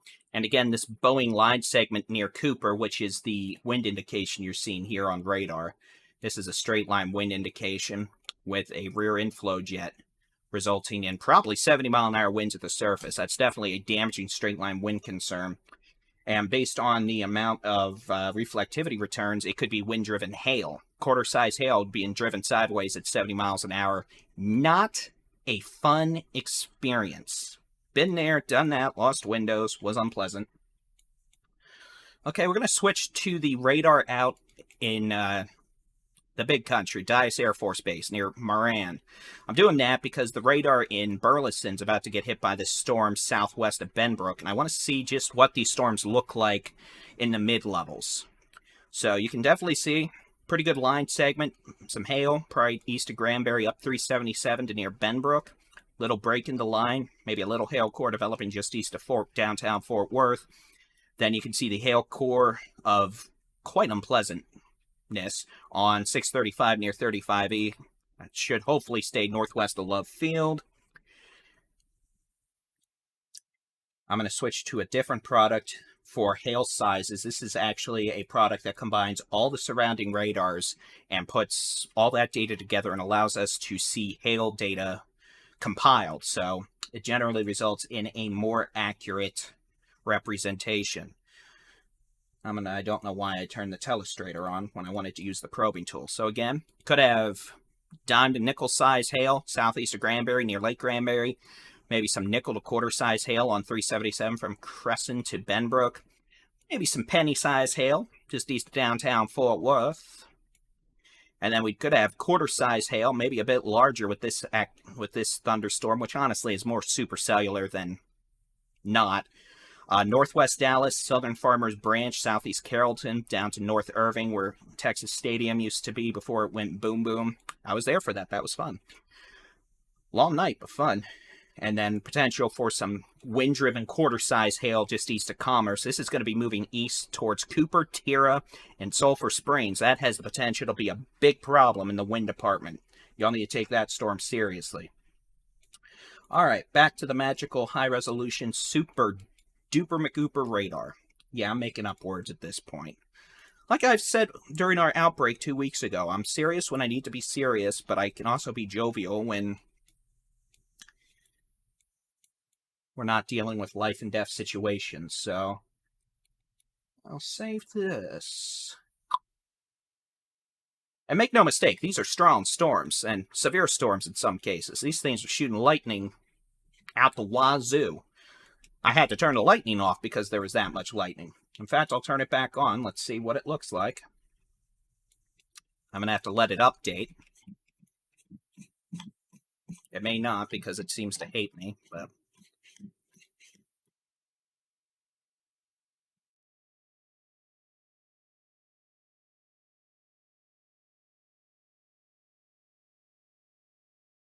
we're going to have to do something else. We might have a little spin-up tornado trying to get itself going. It's going to be near Godley, moving towards Joshua. See that little nub right there? I'm going to turn off the smoothing. This is how radar data looks typically, by the way. I keep smoothing on for y'all because it looks prettier. But this is how radar looks. It allows us to see more detail. Let's switch over to the which way the wind's blowing mode. You see that little circulation trying to spin up right there on the leading edge of that squall, or the leading edge of the storm? That might be a quick little spin-up tornado trying to occur. You can see winds moving away from the radar out in Benbrook at about 90 miles an hour. Winds moving towards at 20. That could be a quick little spin-up tornado trying to develop just northeast of Godley, moving towards Burleson and Joshua. These typically only last a minute or two. They're very difficult to warn on. But there's a severe thunderstorm warning in place. And again, these are the kind of little spin-ups we're going to be watching for. It's like trying to pin a tail on a donkey. They can also be, as another idiom, it can be harder than trying to get a hair out of a biscuit, trying to get these things warned ahead of time since they spin up so fast. But again, that could be a quick spin-up tornado. That's going to be about, well, let's say 3 to 4 miles northeast of Godley, or about 5 miles west-northwest of Joshua, moving towards, I mean, if we were to do this technically, the split from 174 and 35W, it's about 10 miles southwest of that, so.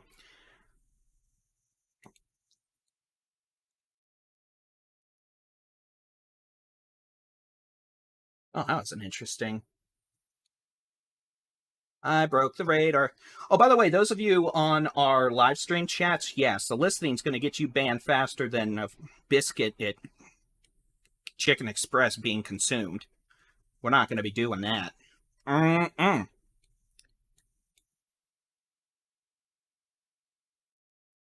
Storm up in northwest Dallas actually looks like it's turned more right. It's moving more southeast than east now. It's moving almost southeast, which is a problem. It's going to bring it more into North Dallas. So potential for quarter to ping pong ball size hail now increasing for places like University Park, North Dallas, Dallas Love Field, as this storm moves southeast. And again, chance for a little baby brief spin-up tornado now about 4 to 5 miles northwest of Joshua. Damaging straight line winds for sure, but I mean, you can see these. I mean, it doesn't take a weather we need to see these. See these little hooks on the leading edge of this? Those are little brief spin-up tornadoes trying to occur, in addition to damaging straight-line winds. Switch over to the which way the wind's blowing mode. Yeah, I mean, couplet there, couplet there. We're not looking high up off the ground either. These are usually only visible within about 1,000 or 2,000 feet of the surface. They're very shallow circulations, but we're looking at 600 feet above the ground. So that's why we can see that so clearly. So yeah, I definitely, if you're in Joshua, if you look to the west right now, you might see power flashes if there was by chance a quick spin-up tornado. Or damaging straight-line winds. I mean, frankly, damaging straight-line winds is 70 miles an hour. The potential for brief tornadoes, in this case, equal footing. But I honestly do think there's probably a brief spin-up tornado about 4 to 5 miles west of Joshua right now. A tornado watch has been issued for northeast and east Texas until 4 a.m. This includes Texarkana, Mount Pleasant, Lindale, Longview, Tyler, Carthage, Jacksonville, and Nacogdoches.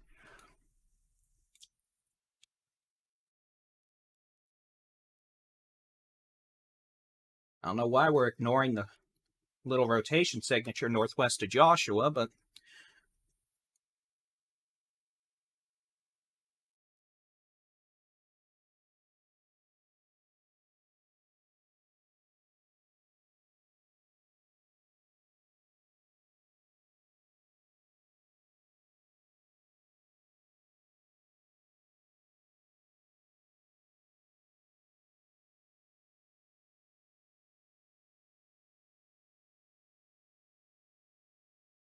so again, that's severe thunderstorm number 1. Severe storm number 2 over northern Dallas has taken a sharp right turn. They had to issue a new severe thunderstorm warning. I see why there's flooding up in Collin County. There's been 5 inches of rain between Frisco and McKinney. That'll do it, especially when it's in an hour. So this is a severe thunderstorm warning for northern Dallas County, downtown Dallas, Bulk Springs, Mesquite, Hutchins.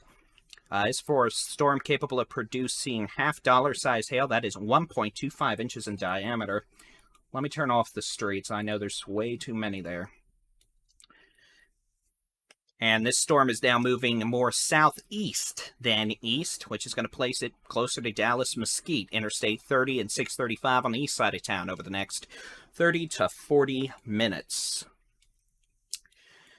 Pretty good indication of strong winds coming on into Tira on Highway 154 from Cooper down to Sulphur Springs. Very strong straight line wind signature with a little bow there.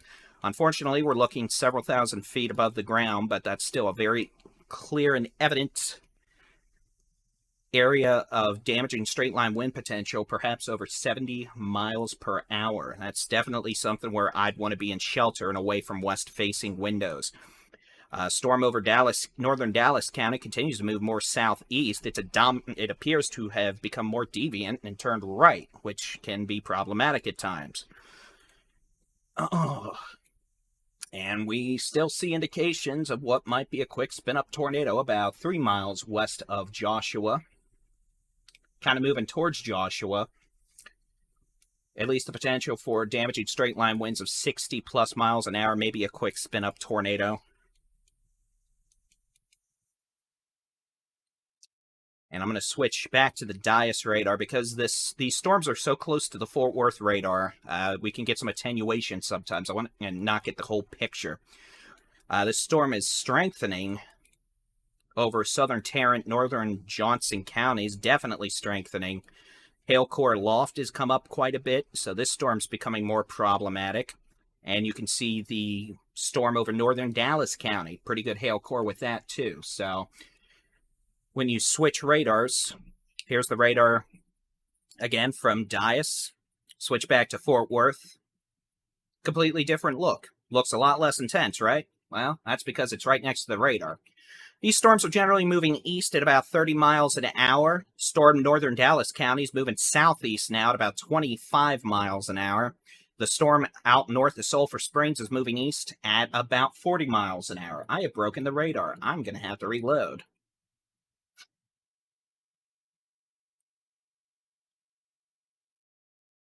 So again, lightning's going bonkers in southern Tarrant, northern Johnson counties too.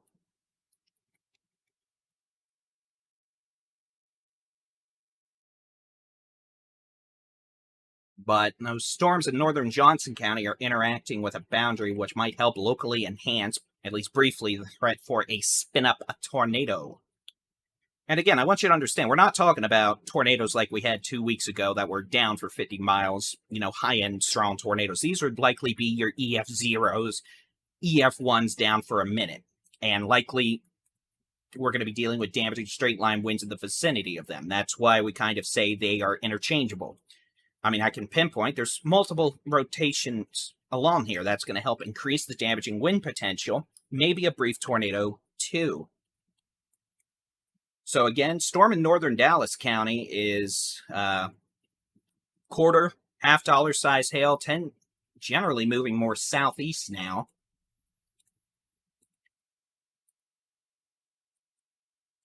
Threat to University Park, hopefully just north of downtown Dallas, could be an issue for places like Bulk Springs, Mesquite, Sunnyvale, Rowlett over the next 20 minutes. Storms down here in Johnson, Tarrant County, moving east at about, 20 miles an hour. They're not moving all that fast right now, so that's good. And then we've got a severe storm near Cooper to Tira, and that's moving east at about 40 miles an hour. That could bring some strong winds to places like Bogota, Talco, to Mount Pleasant within the next hour. Definitely, in terms of damaging winds, this thing near Cooper has the highest threat for some damaging winds right now. Could be over 70 miles an hour in spots.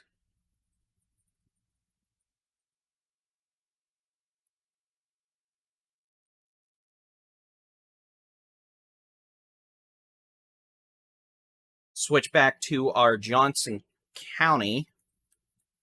Well, actually, here, let's do this. We're going to switch to a different product that estimates hail size aloft. I want to be clear, this is hail aloft, so the hail size is aloft, probably near 2 inches in diameter.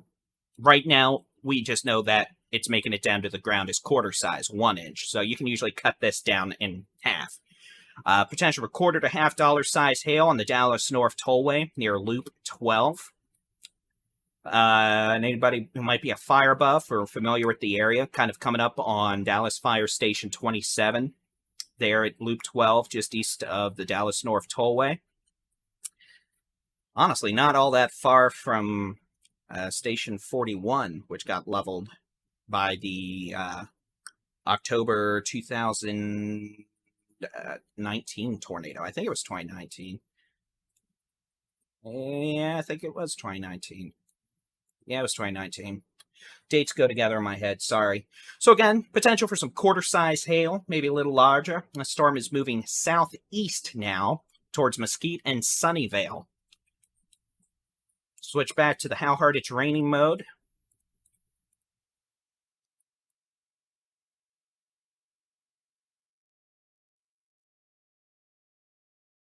Baby, can we please?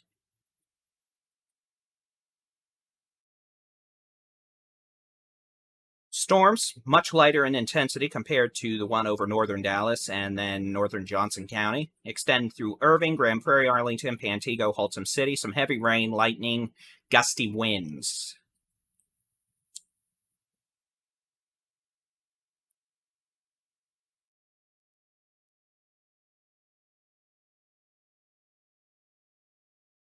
We switch down into southern Tarrant and northern Parker counties. We're kind of getting a deceptive look at this. The radar is right here in southern Burleson, just west of Rendon, which is great for low-level velocity, which way the wind's moving data, but it doesn't give a great look at the entire strength of the thunderstorm.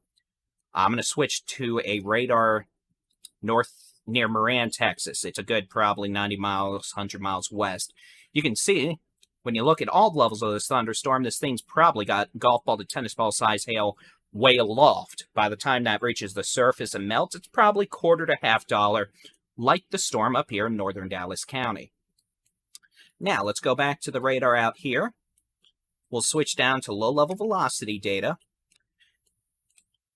And yeah, we're seeing some strong winds. We've got some, let me get some wind data. Coming up on Crowley Road, probably some winds up to 60 miles an hour.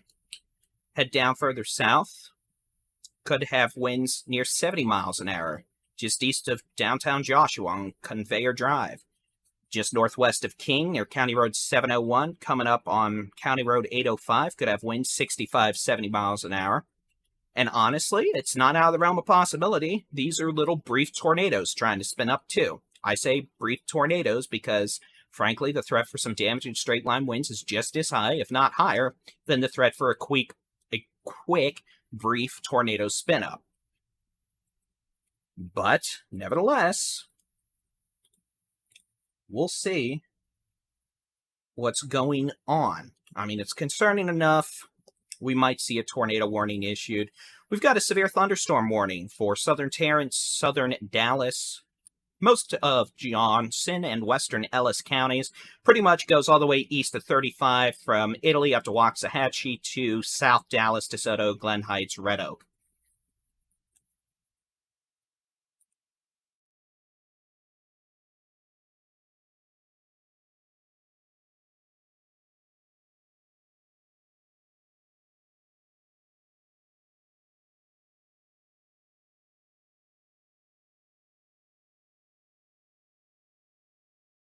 And we do have a tornado down just east of Joshua. Well, that escalated. We've got a tornado debris signature now just east of Joshua, according to the Weather Service. So, okay, it's going to be a tornado warning for Johnson, Ellis counties. Let's talk about who's in and who's not. This tornado warning does include Burleson, Briar Oaks, Joshua, King, Alvarado, Venus, Midlothian, Maypearl. Does not include City of Waxahachie. For all intents and purposes, this tornado warning runs east to the airport just northwest of the city of Waxahachie. Let me clear off this data. So again, this is going to be a tornado warning now for Johnson, Ellis counties. It's going to be for multiple possible tornadic spin-ups from just near Burleson all the way down to King. We've got a confirmed tornado just east of Joshua based on debris signature. Let's switch to the which way the wind's blowing mode. And we've got multiple circulations. I'll highlight them. Storm's moving east-southeast, by the way, at about 20 to 25 miles per hour. Switch over to debris signature. This one just east of Joshua could have been a quick spin-up. I have another circulation trying to spin up just north of King, which is now why we have a tornado warning. I was talking about how we had damaging straight-line wind indications and the potential for brief spin-ups, and how both can be similar in risk, and that still remains the case. But we're also seeing enough evidence for tornado spin-ups that we have a tornado warning from the Weather Service. So I'm going to go ahead and go back to full screen with this. Again, I'm Texas Storm Chasers Baldy-in-Chief David-Reimer. It's 10:52 on Monday, the 4th of April, 2022. We've got a tornado warning For eastern Johnson, central and eastern Johnson, and western Ellis counties, we've got a tornado down, probably 2 to 3 miles east of Joshua. Another potential tornado trying to develop just northwest of King. Both these are moving east-southeast at about 35 miles an hour, so it's really sped up now. It's going to be crossing over Interstate 35W around Briar Oaks to just north of Alvarado. We want nobody on 35W right now between Burleson and Cross Timber down to Alvarado. In fact, let's just say don't go north of Grandview, don't go south of Burleson.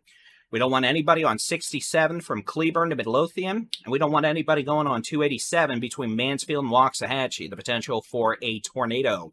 Multiple tornadoes, in fact. Let's switch back to the which way the wind's blowing mode, and let me tell you what, we got a problem. Very strong indications of a tornado in progress just east of Joshua. And again, the radar's right up the road. We're looking pretty much at the upper level of the tornado. Let me turn on telestration for road labels. We've got a probable tornado down near Conveyor Drive. Coming up on Bethesda Road, County Road 806. Tornado's likely down right now. Again, we're looking pretty much right at 500 feet. Using a different radar software that's not messing up with the de-aliasing so much, we've got winds of about 60 moving towards the radar. We've got winds of about 70 moving away, so 130 mile an hour gate-to-gate circulation. And we do have a tornado debris signature. So again, we have a confirmed tornado that is down now, approaching County Road 806.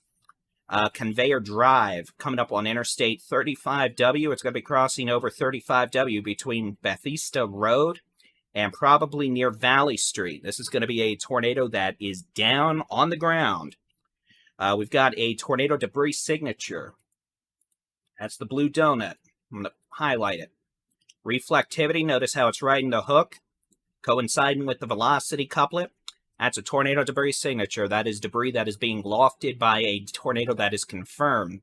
So we do have a tornado that is down. It's going to be crossing over Interstate 35W within minutes between Bethesda Road and Highway 67. Those of you in Alvarado, Venus, Midlothian, this is heading your way at about 35 miles an hour. Y'all need to be in shelter now. It's going to be lowest floor, center room, away from windows. Put as many walls between you and the outside as possible. Again, it's 10:55 p.m. I'm Texas Storm Chasers Baldy-in-Chief David-Reimer. We've got a confirmed tornado about to cross over Interstate 35W between Bethesda Road and probably, let's just say, a couple miles north of Highway 67 in Alvarado. We want folks to be in a safe place. No mobile homes, no trailers. Want folks to be lowest floor, center room, away from windows. No cars, no trailers, no under highway overpass. Trust me, if you knew what happened when you would end up, you would never try and take shelter under a highway overpass. The highway overpass video you may have seen was back in 1991 in Kansas. Bridges are built a lot differently now. They collect tornado debris. If you want to end up being if you want to end up being impaled by multiple pieces of debris, go take shelter under a highway overpass. Otherwise, don't. So again, we have two possible tornadoes. One coming up on Interstate 35W near County Road 707. We've got another tornado that is confirmed on Interstate 35W now. Let me clear off some of these roads.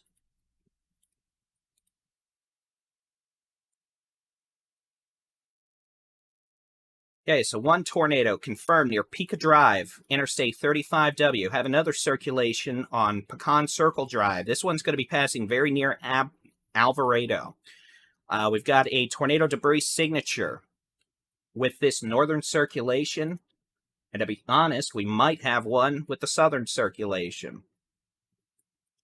Tornado number 1 near Pica Drive, Interstate 35W, a couple miles southeast of Briar Oaks. Tornado number 2 coming up on Interstate 35W, maybe within half a mile of Highway 67. And we might have a little tornado debris signature with that one too. In fact, I'm betting we do. So 2 tornadoes we likely have. One is definitely down on 35W. And I'll tell you exactly how far north of 67 Alvarado. One tornado, 3.5 miles or so, 3 to 4 miles north of 67 on 35W now. One tornado may be within a mile of 67 now in Alvarado. Those of you in Alvarado, y'all need to be in shelter. You should have been in shelter 5 minutes ago when your phone started chirping like a hooyah. After Alvarado, this is going to be moving towards the city of Venus, east on Highway 67. Those of you in Venus, Maypearl, Midlothian, you're in this tornado warning. This is going to be a tornado warning until 11:15 p.m. We have a confirmed tornado at touchdown just east of Joshua 5 to 8 minutes ago. Has moved east, is now on Interstate 35W, about 3 to 4 miles north of Highway 67.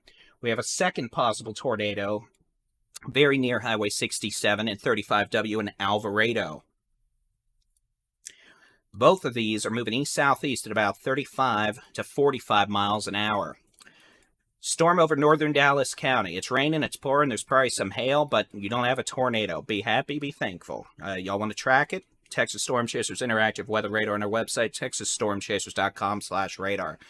I'm going to say tornado's probably still ongoing. You can see a clear, well-defined hook echo here. It's going to be your rear flank downdraft. Those are winds pushing around the backside of the circulation. You've got winds being sucked into the circulation right there. We'll switch over to the which way the wind's blowing mode, and yeah, you can still see it. In fact, I'd bet it's still there. Tornado debris signature isn't as evident at this point, which is a good thing, but I bet on there still being a tornado.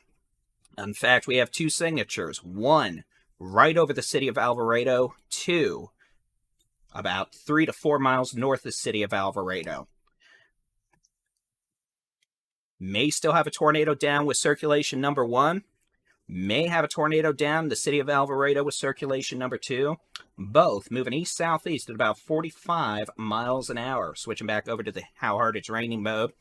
Those of you in Alvarado should have been in shelter a few minutes ago, but it's too late now. Those of you southeast of Alvarado down to Maypearl in western Ellis County, you need to be in shelter. Those of you in Midlothian, you're technically in this tornado warning. You need to be in shelter. Venus, you're in this tornado warning. City of Waxahachie, you're not in a tornado warning right now, but I want y'all to be ready to move to shelter just in case we do end up having a tornado warning issued for y'all. What I'm doing right now is just checking on some data. I'm going to see if I can get a tornado debris height on this.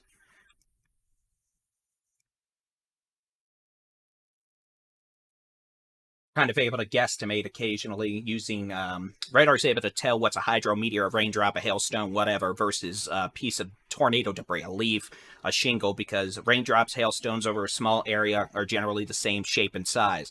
Tornado debris is not, so the radar is able to determine that using a product called correlation coefficient, and we're able to see if something's a hydrometeor or a piece of debris.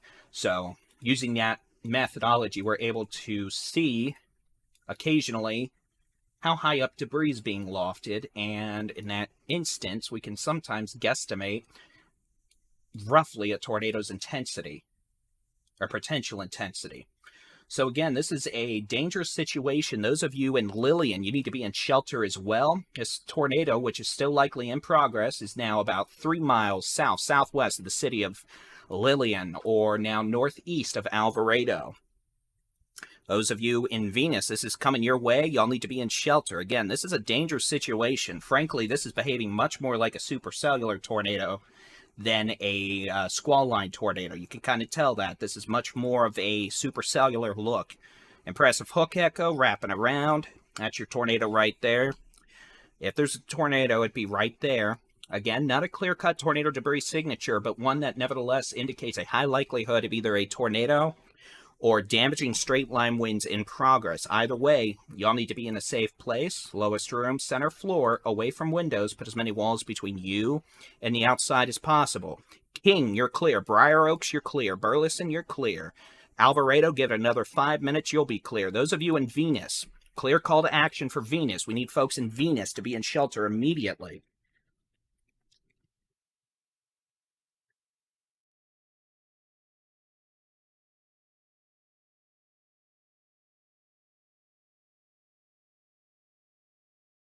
Not a call to action. So again, this thing's wound up tighter than the ticks behind. You can see clear cut just because the radar is so close by the low-level structure of this thunderstorm.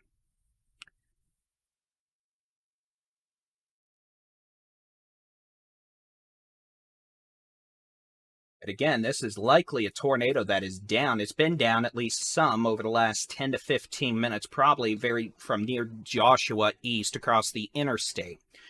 We've got a clear, well-defined circulation that is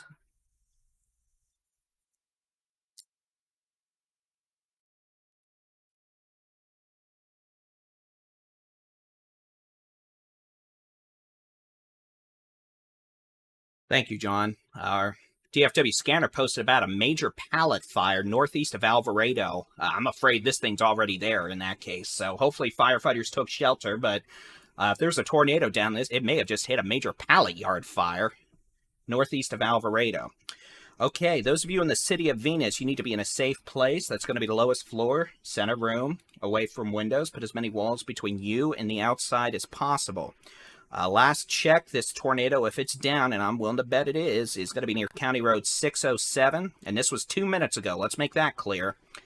It's probably closer or just south of County Road 509, coming up on County Road 615. That's going to be Highway 67 west of the city of Venus. Latest scan, it's just turned north, and I pray that's not a debris ball, because this is a highly populated residential area. If I recall correctly, this is trailers, and I pray this is not a debris ball. I mean, the good thing is we don't have a giant blue donut, which would indicate tornado debris. So hopefully, by some chance, this isn't a tornado that's down, but it's just, you know, a lot of straight line wind. I'll be honest. Look, radar's indicating winds 90 miles an hour. We're like 5 miles from the radar site. I believe that 100%. We have 90 to 100 mile an hour winds ongoing in the rear flank downdraft near County Road 509 near Gina Lane, County Road 607, northwest of the city of Venus. If that's a tornado, not good. If that's damaging straight line winds, not good. I've been out here before. When I worked as a freelance videographer, I did a lot of firework back in 2011 with the wildfires. I was out here nearly every week. There's a lot of trailers out here. Folks, you cannot stay in a trailer during a tornado. You got to get out of the way if in that case. You're better off being in a ditch than being in a trailer in a tornado. Trailer get launched halfway to Shreveport, even if it's a weak tornado. Switch back over to the how hard it's raining mode. You can see clear cut hook echo.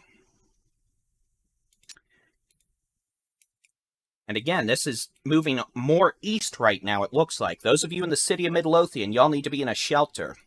This thing's heading y'all's way. It's either going to pass between Midlothian and Venus, or it's going to make a beeline closer to Midlothian over the next 20 minutes. So again, those of you in Midlothian, Venus, south of Mansfield, by chance you know anybody out there, give them a call, shoot them a text, give them a call, tell them, hey, there's a tornado, it's down. A lot of folks don't watch TV these days or pay attention to the radio. We know a lot of folks watch streaming services. If you're watching this right now, you're watching a streaming service. Give them a call, make sure they know what's going on. Again, this is the only tornado warning we have. We've got a severe storm warning in northern Dallas County. That storm looks a lot weaker. The potential for some quarter-sized hail and localized flooding. Storms in northeast Texas have generally weakened. Let me go ahead and I'll quickly look at this thunderstorm in northeast Texas. It's severe warned. Coming up on 82, Detroit and Clarksville. Potential for 60 mile an hour wind gusts, maybe quarter-size hail. We're going to have to focus on the life-threatening issue, which is this tornado that's been down at least intermittently over the last 15 minutes from Joshua points east. You can see this thing's wound up tight in the ticks behind. Ooh-wee. Benefit of having a radar up the street. You've heard me complain a lot about how sometimes we're looking 8,000 feet above the ground. We're not looking 8,000 feet above the ground. We're looking 500 feet. Pretty much looking at the upper end of what a tornado would be.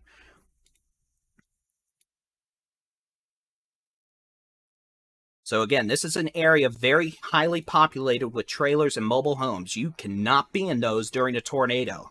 I don't care if it's a weak tornado. We're going to have big problems if there's a tornado down hidden.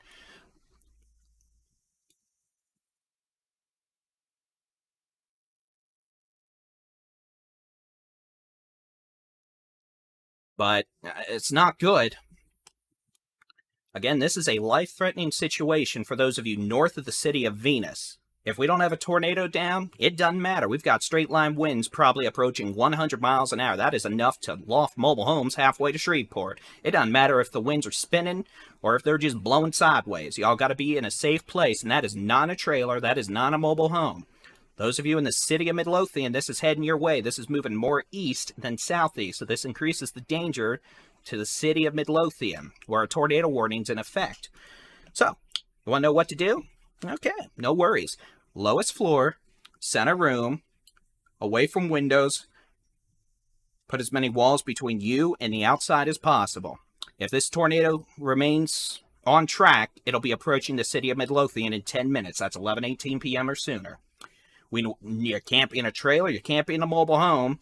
We don't want you in vehicles either.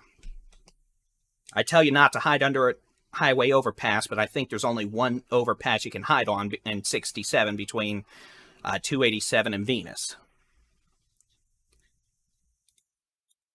And again, this thing continues to show indications it's producing a tornado. It may have just done a handoff. Let me show you what I mean. I'm going to go a little nerdy here, but bear with me. Circulation number 1, still seeing winds probably 100 miles an hour over a highly densely populated area with trailers. This what might be a new tornado developing. Leading edge of the hook. Tornado number 1 back in the rain. Uno. Tornado number 2. Dos. That's how a cyclic handoff works in tornadic supercells, and I think that is exactly what we've just had happen. So let me be completely clear here. Even if we don't have a tornado down, this is capable of producing straight line winds of 100 miles an hour. That will do a lot of damage. So those of you in Venus, those of you in the city of Midlothian, y'all need to be in shelter.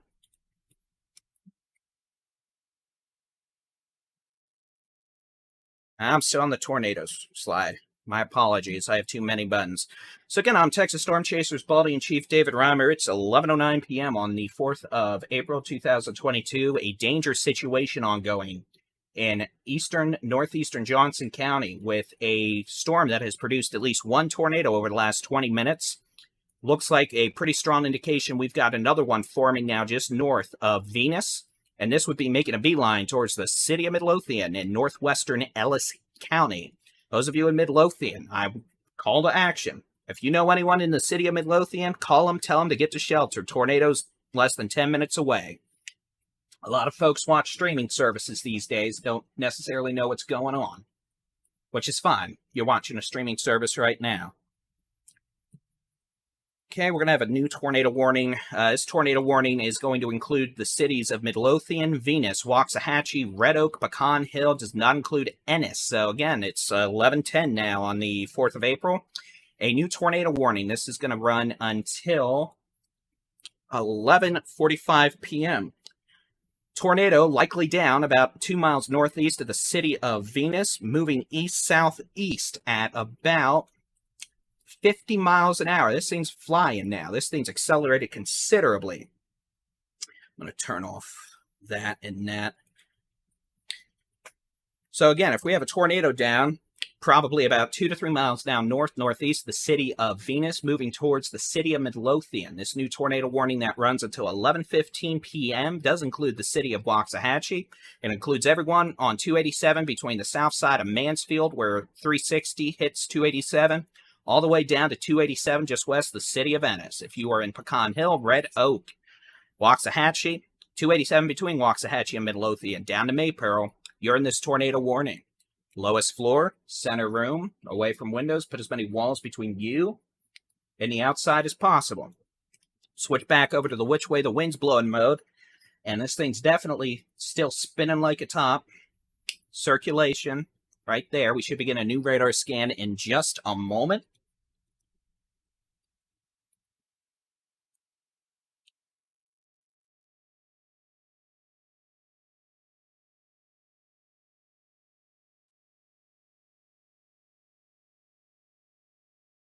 I'm pretty sure we've probably got something down now. 2 miles northeast of the city of Venus. Like half a mile north of 67. 3 miles southwest of the city of Midlothian. We'll let that data come on in.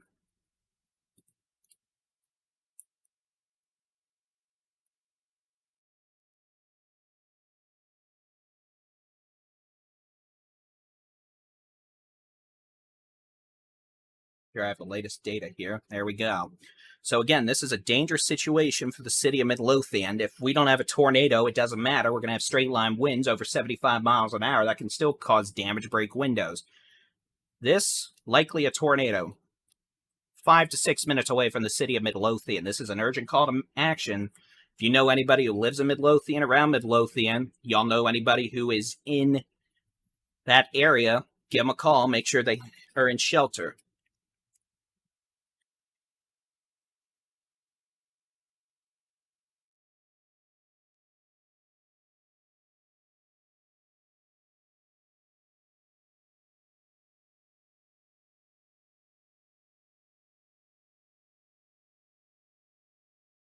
So again, this is an urgent call to action. Those of you in the city of Midlothian, you need to be in shelter immediately. If we don't have a tornado down, you're still going to have straight line winds of 70 to 90 miles an hour, and that'll do plenty of damage.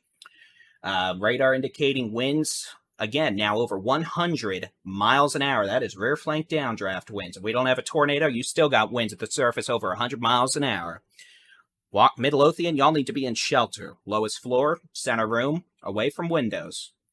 It's less than 5 minutes away. This is a dangerous situation. Like I said earlier, I'm jovial when I need to be jovial, but this is a situation where we're serious. Serious as a heart attack. Possible tornado debris signature now. I'll show you all that. As soon as that data updates. Now, I'm not going to say for sure this is a tornado debris signature, but there's definitely enough of a signature there where I'm concerned. So again, latest scan, tornado coming up to the city of Midlothian within 3 minutes. All right? Yeah, there's not much more I can say. Those of you in Midlothian need to be in shelter.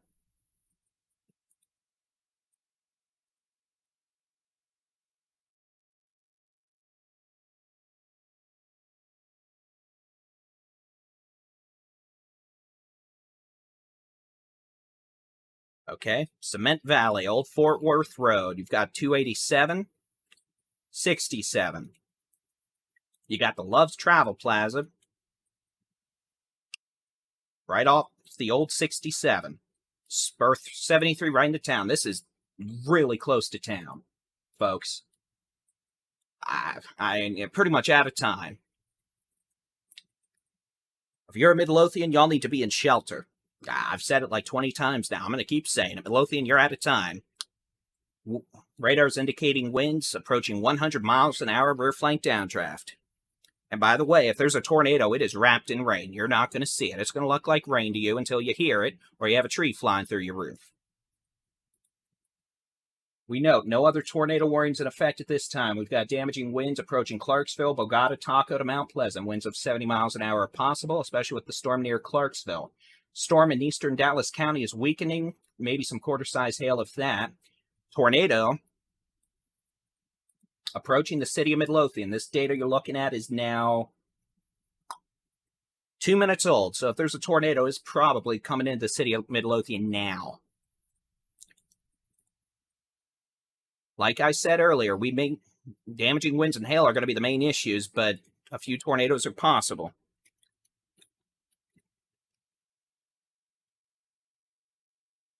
We're dealing with it. We'll switch back over to the how hard it's raining mode. We're going to zoom out. You can see there's a tornado. It's likely pushing into the city of Midlothian now. I'll tell you what, damaging straight line winds are almost certainly ongoing in the city of Midlothian right now. If we don't have a tornado, there's likely a lot of damaging straight line winds in the city of Midlothian. Latest that. This is old velocity data, mind you. Give it a second to update. We'll get that here in a second. I've already got it on my other screen. But circulation, if there is a tornado down, likely on Highway 67, pretty much at Highway 287. We'll get that data here in just a second. As soon as the radar is kind enough to update, I might smack it.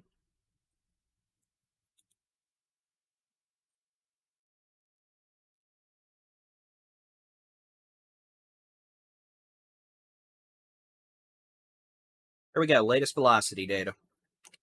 There's a tornado. It is pretty much on 67 at 287. In terms of storm relative winds, you know what? Forget it. We won't even use storm relative winds. 86-mile-an-hour winds. Moving away from the radar in Burleson, we've got winds of about 12, 15 towards, so this is going to be if there's not a tornado, there's rear flank downdrafts, like rear flank downdraft or winds on the backside of the thunderstorm, over 80 miles an hour hurricane force winds, especially on the south side of Midlothian. If there's a tornado, it's probably a little further north straight into town. Either way, everything is wrapped in rain. You're not going to see a thing. I'll say this, the rear flank downdraft signature is a bit stronger than the actual rotation now. So, I mean, there may not be a tornado, but the rear flank downdraft's probably doing a good grief, a significant amount of wind damage in the city of Midlothian. All right, let's talk about where it's going after the city of Midlothian. If it were to continue moving more east, this is going to be a threat to Red Oak, Pecan Hill, areas north of Waxahachie.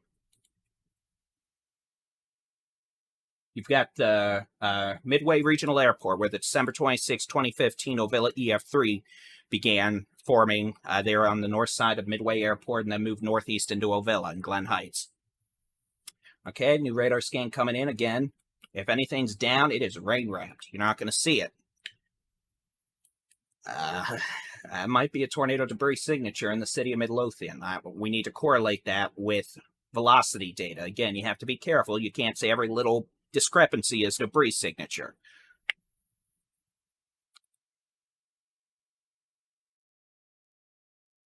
But, I mean, we've got likely have winds 70 to 80 plus mile an hour right now in the city of Midlothian.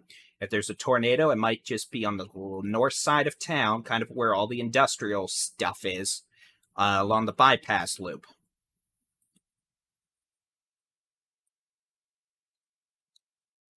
Midlothian Parkway, the little bypass you can take from 287 to go up to get to 67 without having to go a little further southwest.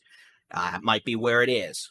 Either way, serious situation. This actually, if it keeps moving northeast, this might be more of a threat to places like Ovilla, Oakleaf, I don't even know if that's a town anymore, Glen Heights, Red Oak, Pecan Hill, north sides of Waxahachie.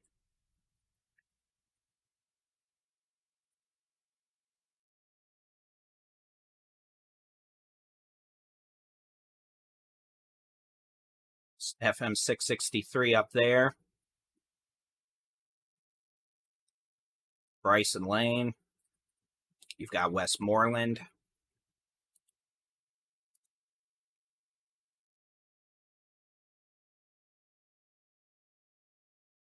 Walnut Grove.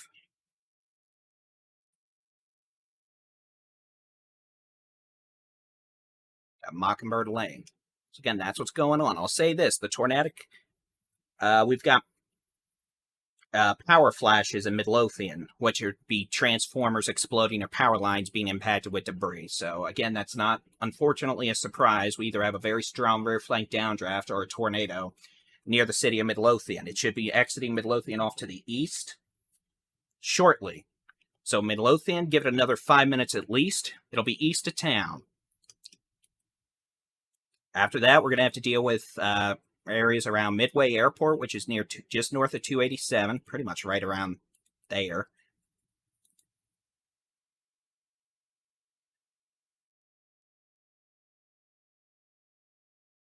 Say this, you see that purple area right there near Mockingbird Lane and Onward Road? I was worried that was tornado debris, but the correlation coefficient doesn't line up with that.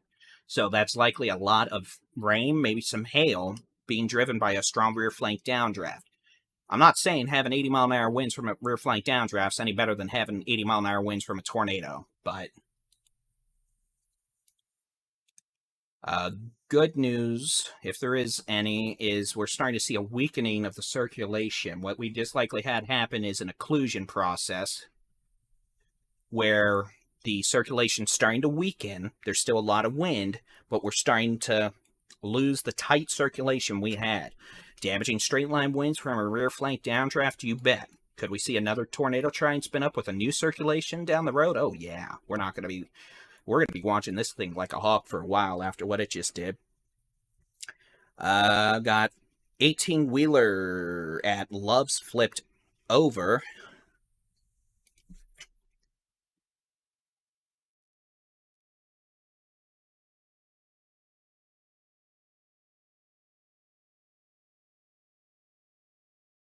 Sorry, I'm checking reports. I'm trying to figure out which Loves just got a report of an 18-wheeler flipped over yet.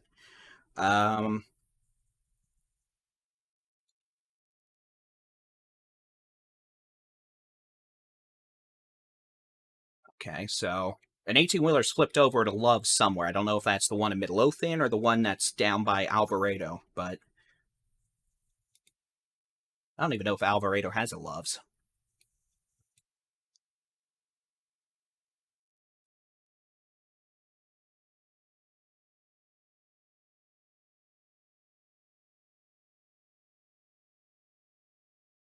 Okay, so Midlothian, worst is over. Give it another 5 minutes, it'll be east of y'all. It's still going to be windy. It's still going to be pouring rain. We've now got winds probably of 70 miles an hour on 287. Riding down 287, it'll be moving towards Bryson Lane and then up Westmoreland Road, kind of towards Midway Airport. I don't know what it is about that airport that always seems to try and get hit by these things, but they do. Threat for a tornado, at least the next ongoing right now, seems to be a bit lower. Rear flank downdraft swung around and kind of killed the inflow into the ongoing tornado that was in progress from near Alvarado up to Midlothian. Now we're going to have to wait and see if we have a new circulation attempt to develop. While we're doing that, let's take a minute. We're going to switch radar sources. I'm going to look from a radar, the Granger radar, just to see what the mid-level structure looks like with this thunderstorm. It's definitely less intense than it was earlier, so maybe this was a one-and-done sort of situation. Strong mid-level mesocyclone continues with the circulation over Midlothian, not a surprise there. By the way, if you are west of a Cleburne to Arlington, Greenville line, your severe weather threat's over. It's raining, there's still lightning, but severe weather threat's done. I'll check on these storms in northeast Texas real quick. Possible quarter-size hail in Clarksville in the next 5 minutes. Bogota could have some hail. We could have winds of 60 miles an hour, maybe a little higher straight-line wind. Again, concerned about what trees falling down, so y'all be mindful of that, and especially be mindful of west-facing windows.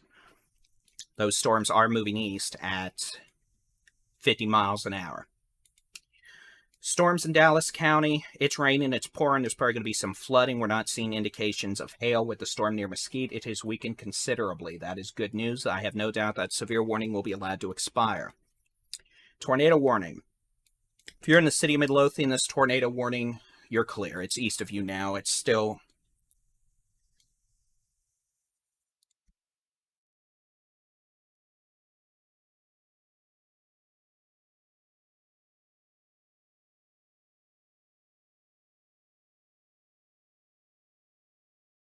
Okay.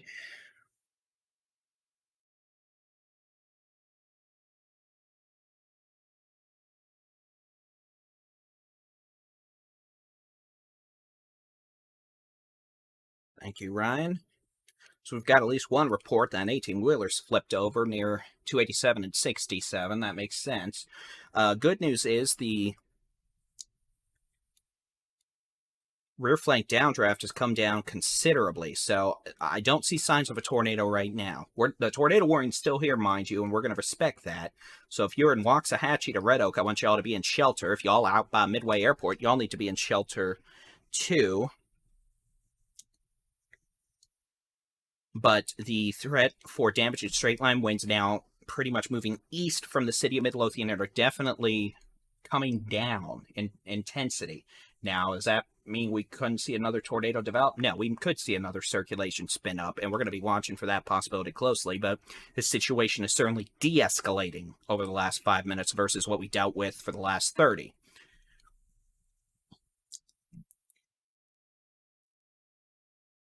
I mean, I'm hopeful this thing managed to spin down before it got in the city of Midlothian, but I'll tell you what, I'm really worried about what's happened from northwest of Venus to downtown Midlothian. I mean, that was not good. Even if it was straight line winds, we had winds probably 100 miles an hour in a trailer park. That's not good. So I hope everybody's okay, and it's probably going to be a while before we hear anything, so one also must be mindful of initial reports and not report on much until things have been confirmed.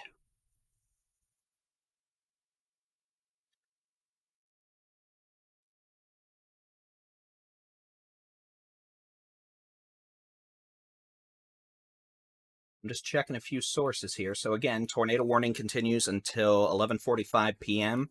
Includes the city of Waxahachie, Pecan Hill, Red Oak. We don't want folks traveling on 35E between Glen Heights to the south side of Waxahachie.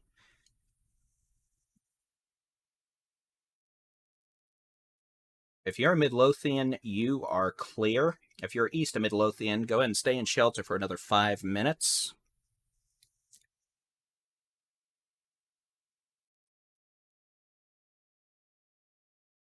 What I'm doing now is checking to see if there are traffic cams down in the Midlothian area. There aren't yet. What I'm going to do now is also check Google Maps traffic. And I'll tell you if something's happened.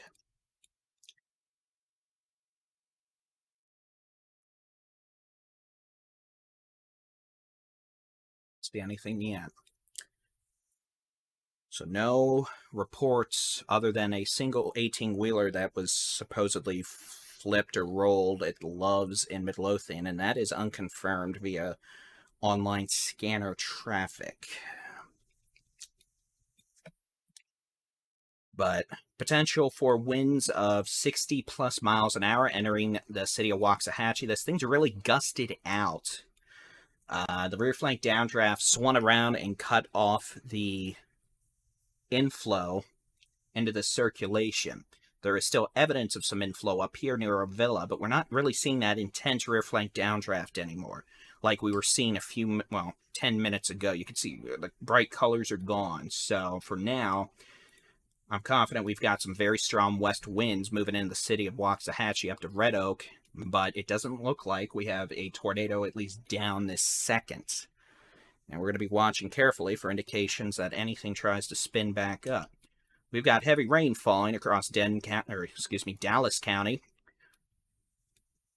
northern Kaufman to Rockwall, Hunt County, out east into northeast Texas. We've got severe thunderstorm warnings. We'll take a look at those real quick. Now things are a little calmer. We got severe thunderstorm warnings for Red River County in northeast Texas, Franklin, Titus counties, pretty much Clarksville down to Talco to Mount Pleasant. Pretty good little bowing signature with these thunderstorms. Notice that little bow there. We kind of got a little bow here coming into Clarksville. Could have quarter-size hail. Winds of 60 plus miles an hour. That could knock down trees. So we want folks to be mindful of that. Be away from west-facing windows. It wouldn't be a bad idea to be on the lowest floor interior room. Will likely produce this tornado in Johnson and Ellis counties was an interaction with a boundary. Those of you who were watching about an hour ago, or you can just go back on the YouTube coverage, I mentioned a boundary these storms were catching up to. It looks like it probably ingested that boundary, and that helped enhance low-level wind shear enough to cause a tornado. And I'll be honest, that looked much more like a supercellular tornado than a quasi-linear convective system or a squall line tornado. It certainly lasted a little longer than I thought we'd see tonight, but rear flank downdraft winds over 100 miles an hour may have been the bigger story here. Those of you in Johnson County, Cleburne, Alvarado, Venus, severe weather threat is over. Midlothian, you're clear.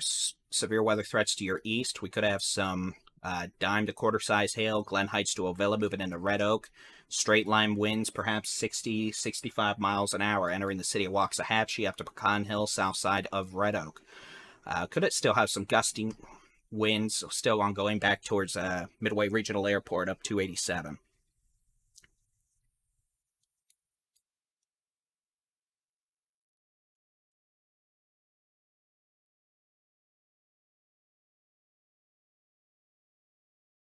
So we haven't heard any damage reports yet, except that an 18-wheeler was flipped over at the Loves in Midlothian, which is off 287, off 67 off Old Business 287, like half a mile north of 287. And we've got flooding in Dallas County. We've got flooding in Collin County, southeastern Dallas, or Denton County.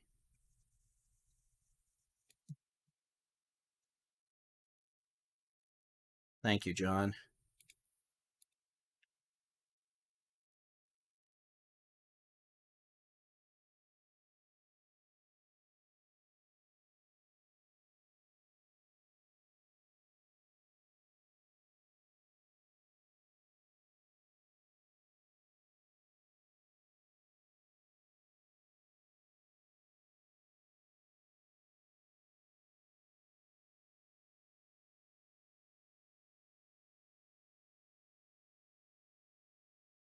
The FW scanner just reported that Briar Oaks Engine 73 is on scene of a reported MVA with possible entrapment from Namak at 917 and FM 731. Power lines are also down in the area.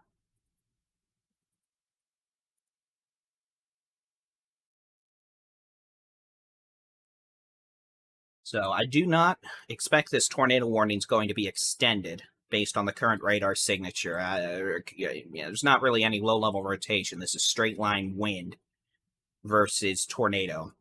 Still wind 60 plus miles an hour possible. Same thing goes with these thunderstorms up in northeast Texas. Clarksville down Highway 271 to Talco north of Mount Pleasant. Could have strong winds with those capable of knocking trees down. So with that being said,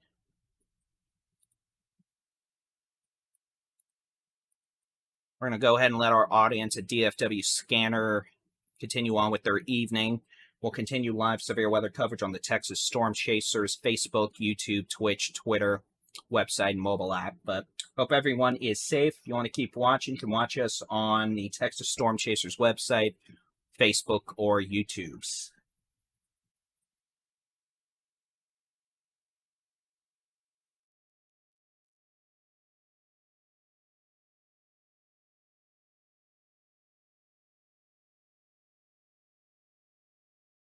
Sorry, I'm having to wait for the live stream to catch up before I cut it off. Okay, well, there's a nice 30-second pause. Okay, so severe thunderstorm warning that should replace the tornado warning for Ellis County. It includes Ellis. Hail core with this aloft is increasing again, so the updraft's starting to intensify. We'll have to see if that results in problems.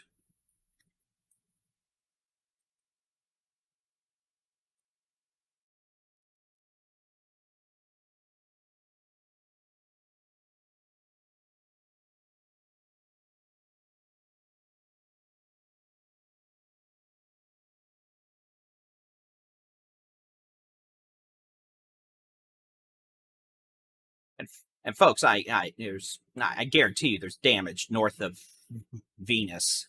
We have damage east of Joshua, just because I know was a tornado debris signature. In all likelihood, we're going to find a possibly non-continuous path of damage from around Joshua to I-35 between Briar Oaks and Alvarado, all the way east to Venus. I have fear of what's happened in a mobile home park north of Venus, just based on the radar signatures of 100-mile-an-hour winds. And then probably have at least some tree damage in the city of Midlothian based on the radar signatures of strong rear flank downdraft or winds on the backside of a circulation, even if it was weakening. So,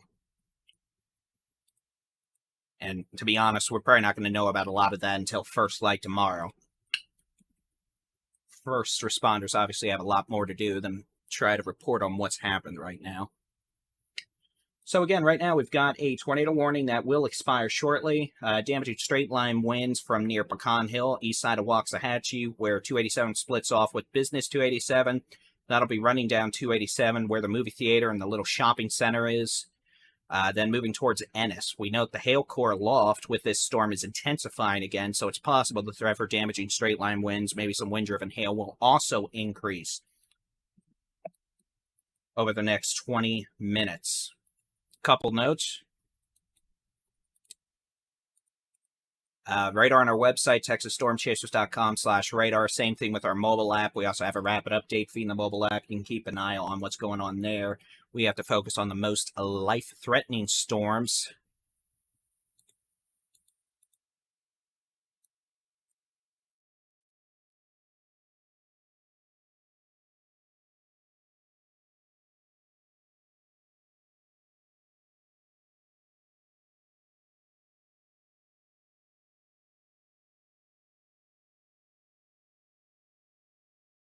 Flooding is a big problem. North Dallas, pretty much, let's just assume this. Dallas County, Southeast Denton, Collin County, all the usual flooding spots are flooding. Let's just put it that way.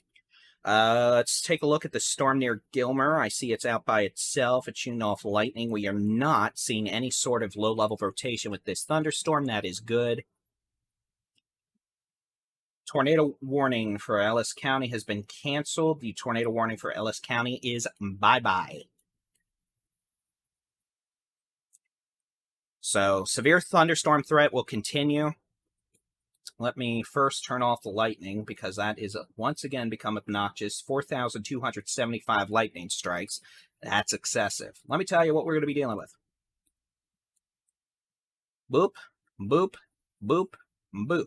If you are in the box, you have the threat for severe storms tonight. Damaging straight line winds up to 75 miles an hour in the most intense storms. Most folks will not be dealing with that kind of excessive severe weather tonight. Could have some hail, and a few tornadoes remain possible. As we saw over the last 45 minutes, tornadoes are still possible, damaging straight line winds more likely.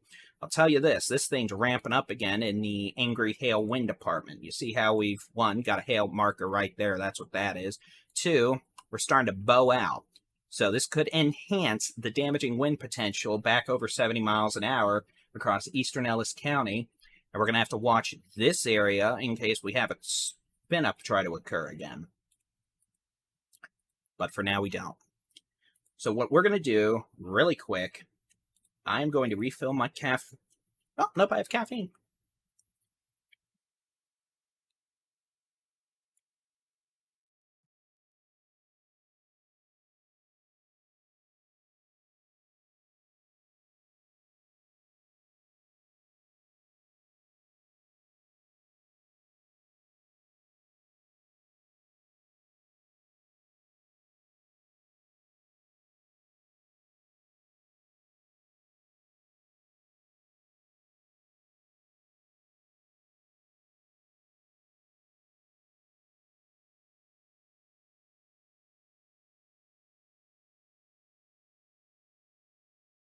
Okay, so here's what I'm going to do real quick.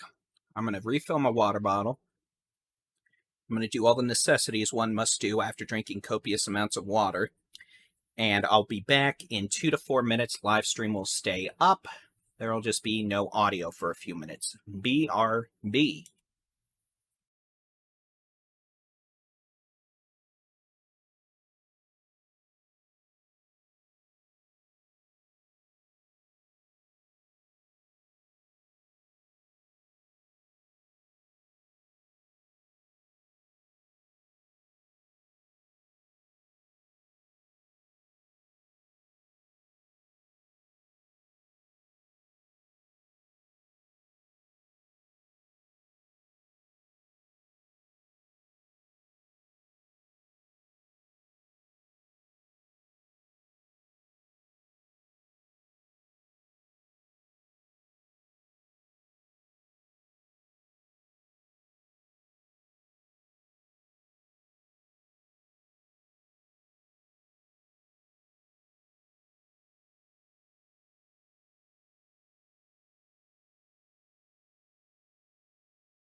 All right, ladies and gentlemen, Baldy in Chief is back. My apologies. The lips were chapped and burning. The Blistex was applied.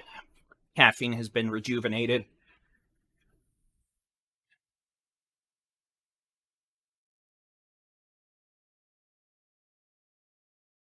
A couple notes. Flash flooding is an ongoing issue across all of Dallas County. A lot of flood reports coming in on roads.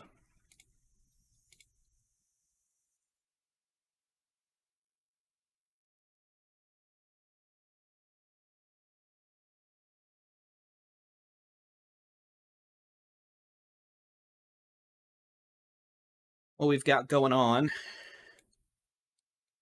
is, let's be clear, we're not dealing with a situation like we dealt with 2 weeks ago. We're not dealing with 30 tornadoes. We're not dealing with tornadoes that are down for 50 miles. These, if we have any tornadoes, additional tornadoes tonight, will be generally on the brief, weak variety. This is a typical severe weather event for Texas. We have a line of storm, some damaging straight line winds, some hail, some flooding, low threat for a couple of tornadoes. So that's what we're dealing with. A pretty good line of storms now from Clark, well, let's rephrase that into something appropriate, Avery down to just west of Mount Pleasant. You could see this is kind of bowing out a bit. Switch over to the which way the wind's blowing mode, and it's not real great at the range. The radar is there, but you can see pretty good line of storms. So, given that there you have it moving east at 35, we're going to put a storm track on it. Give y'all Northeast Texas some love.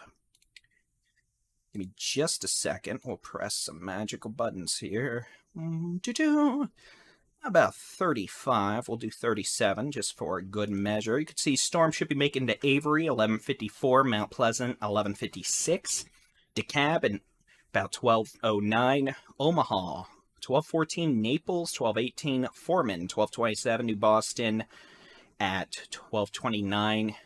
Marietta, 12:30. And Hooks at 12:40. Potential for some damaging straight line winds of 60, maybe even 70 miles an hour. A couple of reminders for those of y'all on our chats. Keep it clean. No advertising. Y'all be good. And also thank you for those who may have sent super chats and all that. Facebook stars during all this. I am not keeping up with that right now just because I am trying to maintain situational awareness, but I do appreciate it and we appreciate it.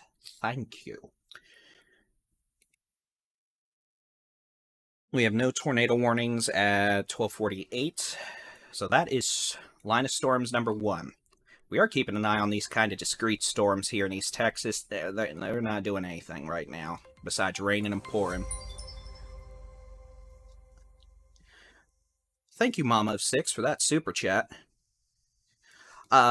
Intensification, yeah, I think these storms from near Terrell down to Ennis, Hillsboro, and then again all the way up to Clarksville, really, I think they're going to stay severe, at least some of them, until they make it into Louisiana. In fact, the severe weather threat, including the threat for a few tornadoes, is probably going to increase overnight in Louisiana. Let me turn on a severe weather outlook from the Storm Prediction Center. Now, this orange shade, this is a level 3. You see it goes all the way from DFW to pretty much east of Interstate 55 in Mississippi. That's for this line of storms that's going to make it into Mississippi by about 7 a.m.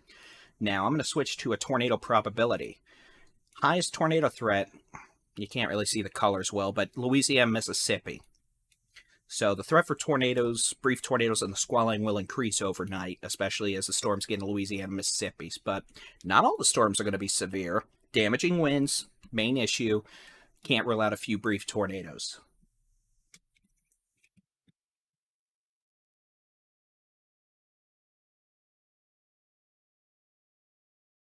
What I'm doing right now is I'm just looking over some data, some different things.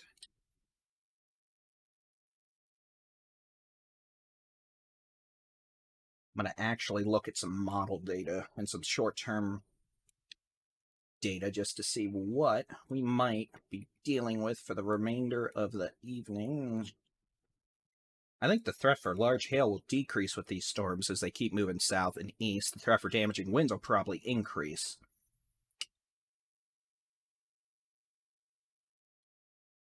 And then the threat for tornadoes will increase after 4 a.m. in places like Louisiana, Mississippi. That should not be a Texas issue per se, but they're going to be busy out of Mississippi, Alabama, the Florida Panhandle tomorrow. Pretty much the same areas that have been busy every Tuesday for the last 3 weeks, just like us. Southern Louisiana, southern Mississippi, southern Alabama, Florida Panhandle. We'll see if New Orleans can manage not to get hit by a tornado again, but... Okay. Let's see what Mama Nature's up to now. And again, we're just keeping an eye on these storms at this point. I mean, yeah. I'll say this, storms in Ellis County, they've trended up again in terms of the reflectivity appearance. I mean, you could see that I'm a little more concerned where they start moving kind of more north-south versus southwest-northeast. That's a little more favorable for spinny mischief, and it looks like we might have a little spinny mischief. Southwest of Seagoville, west of Combine. There's a little circulation just east of Wilmer. Northeast of Ferris. Not something that's tornado warned right now, mind you, or that's super startling.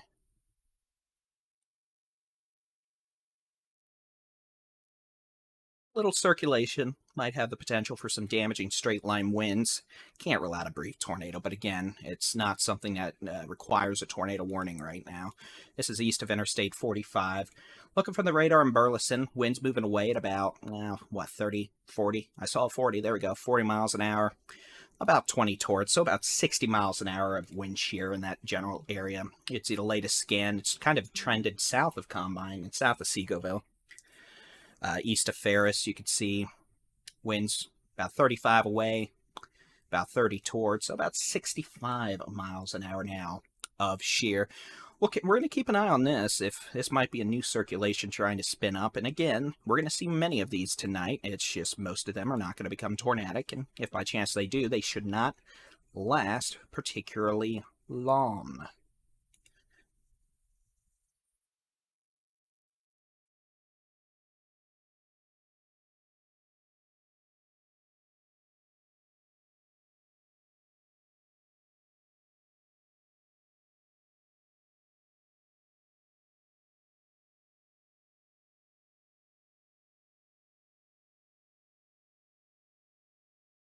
In terms of straight line wind potential, pretty good area of straight line winds showing up west of Bardwell, east of Interstate 35E.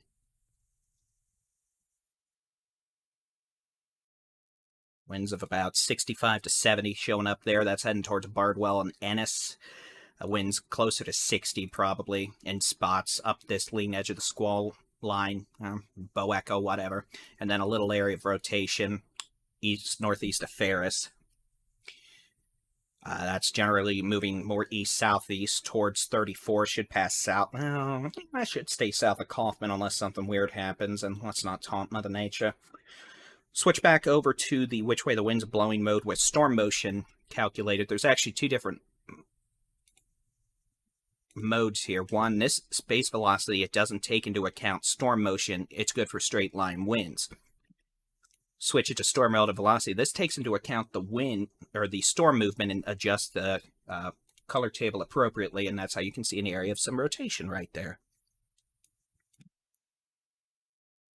We'll switch back over to the how hard it's raining mode. We do want to point out we've still got heavy rain and flash flooding ongoing in all of Dallas County. A lot of roads. Please don't drive in the high water. I know it's been dry.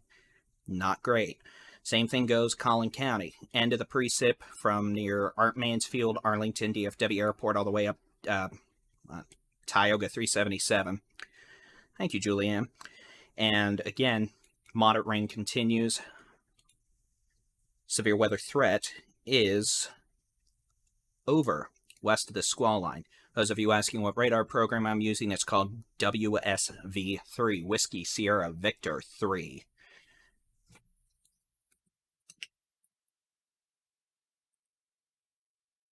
I'm going to switch back over to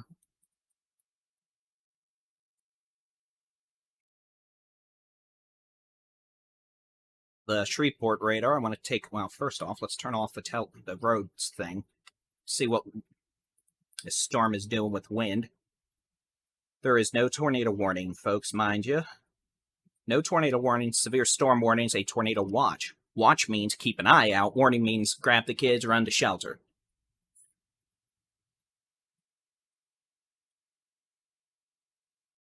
So, pretty strong winds, Avery down to Mount Pleasant. Straight line wind signature west of Mount Pleasant. Can't rule out a baby spin-up tornado southwest of Avery, mixed in with damaging straight line winds up to 70 miles an hour. These cells out ahead of the squall line are behaving themselves. We're not seeing any rotation. I'm sorry for pressing different buttons so quickly. I'm just doing data analyzing as we go. So our main show tonight in terms of severe weather potential, damaging straight line winds, will be with this line of storms that... Here, let me turn on the regional so it looks more appropriate. We'll be with this line of storms that extends from Avery to Mount Pleasant down to Emory, Terrell, Ennis, Hillsborough, Hamilton. Highest severe weather threat will be pretty much... Oh, here, I'll just mark it. I think this is going to be the highest severe weather potential.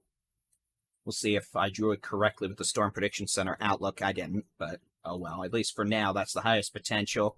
Storms fire further southwest. The threat for some stronger storms will also likewise expand southwest.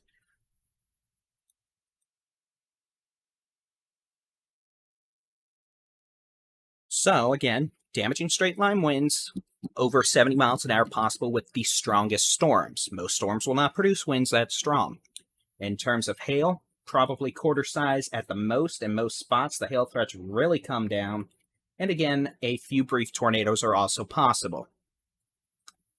Here's a radar loop. I'll just loop it over the last 3 hours. How about that?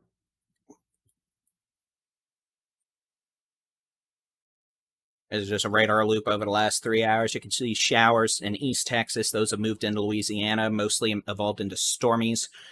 Got some storms in northeast Texas ahead of the squall line. Otherwise, you can see areas, or Boeing areas, Boeing line segments. Those are where you see severe storm warnings generally and the threat for damaging straight line winds up to 70 miles per hour.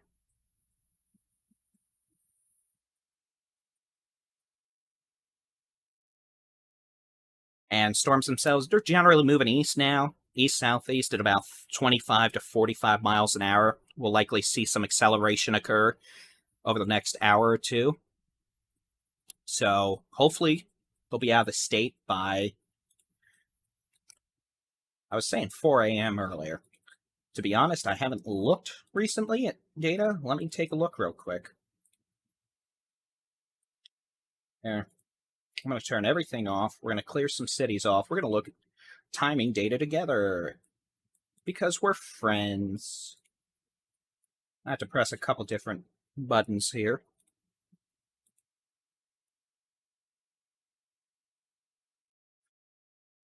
Hello, dog. Goodbye, dog. Okay. Yeah. Noisy little thing. Okay, so we're going to just pop up the latest high-resolution rapid refresh model. Again, we're just going to look at 1 a.m. That's an hour from now. It generally lines up. We know the HRRR thinks there's going to be storms further southwest of Waco, so we're going to have to watch and see if we have development occur further southwest. And if they do, they're going to probably be strong to severe with some hails and damaging winds. You can see by 2 a.m., HRRR thinks storms will be from near, let's say, New Boston to Tyler to Mahia, Fairfield.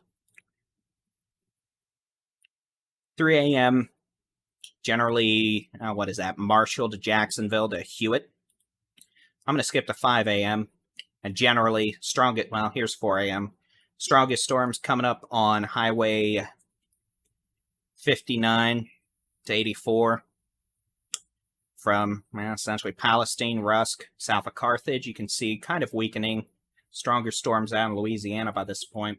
6 a.m., a couple of storms in the Piney Woods of East Texas, Southeast Texas. So over the next few hours, the highest threat for damaging straight line winds seems to be with this line in eastern North Texas. That'll move into Louisiana probably by 4 a.m. And then slower storms on the tail end of this could continue into the mid-morning, well, let's say sunrise Tuesday. across southeast Texas and the piney woods of East Texas. All right, let's go back to our current radar. I have to press some more buttons. Oh, okay, press that. We'll turn off that. We'll hit that. Yippee-ki-yay. Let's go back to our Ellis County boom booms.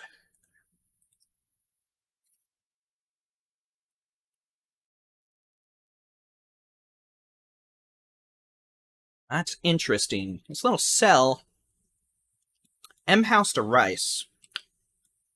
We're going to watch that. That could try to do something spinny as it's ingested by the squall line. It's not far ahead of the storm line of storms, but it's out there enough to get my interest. Pretty nasty, damaging wind signature with the leading edge of these storms from near Italy, Bardwell, up to Combine. You can see what we call a calm ahead. Kind of curves back like this. Sometimes we have to watch for brief tornado potential in that area, but nothing like that is showing up right now. The dog is apparently shaking her fluff at me and is angry for some reason. I'm curious as to what I have done to upset the magical Cece. That's her name. And we all love Cece. Because dang. Okay, so, yep, maybe some nickel quarter size hail. 35E from Italy up Bardwell, up 34 to Ennis. Roser. Let's see what they've got these storms moving east at 43. I'm going to press some storm tracks on here and see if we can get some data. It's apparently mad at me and doesn't want to give me data, which is mean and hateful and deserves slapping. Oh, I'm sorry, we're not at the Oscars. Let's pop back over the Shreveport radar. So again, if this stuff's moving east at about 40, I'll just put a telestrator on it.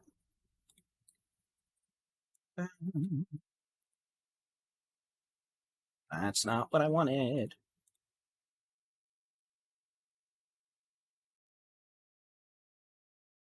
I'm just going to do this. We'll see if, good enough. There's some times for y'all. I'll put them over here so you can read them real quick.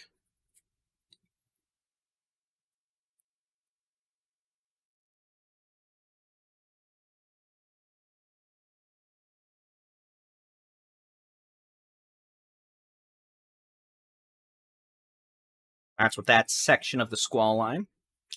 We'll pop back up here into the northeast Texas storms.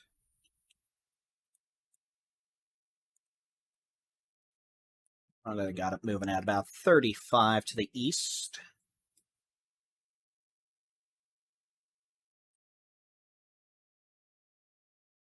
Some more times for y'all. I'll put them over here.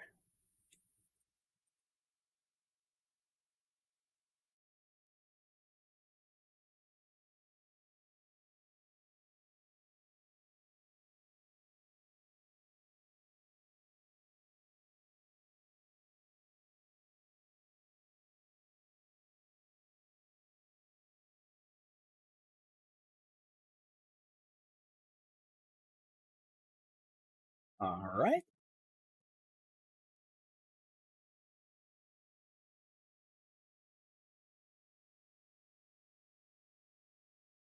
That's essentially what we have going on right now. See what happens when this little cell near Rice is ingested by the squall line. That might cause a little spin up to occur. And if that happens, we will deal with it. But for the moment, I'm going to leave the YouTube coverage on. If you're watching on our website, mobile app, or YouTube, you'll be good to go. Facebook, I'm going to turn y'all off for now. And we'll be back for updates as necessary. I'm sure we'll be back several times tonight. But if you want to keep watching as we have a chit-chat, feel free to join us on YouTube, Texas Storm Chasers on YouTube, or just head over to the Texas Storm Chasers website, texasstormchasers.com, or download the free Texas Storm Chasers mobile app, Texas Storm Chasers in Google Play and Apple app. Get it? Just search for Texas Storm Chasers. Wherever you go, you'll probably find us.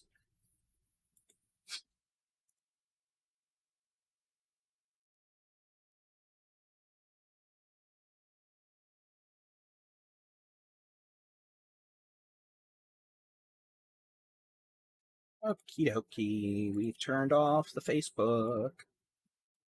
We've turned off the Twitter. We're just going to stay on YouTube. Oh.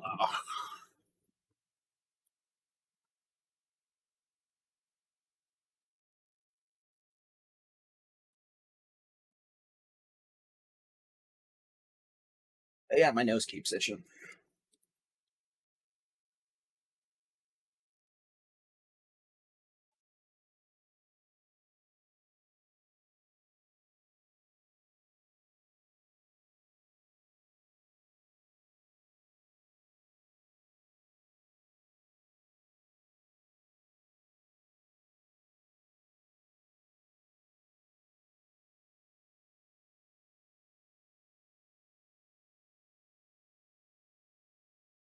Pretty good Boeing line segment from southwest of Kaufman to Bardwell. It's definitely potent looking. Plenty of straight line winds being indicated by radar, some over 60 miles an hour.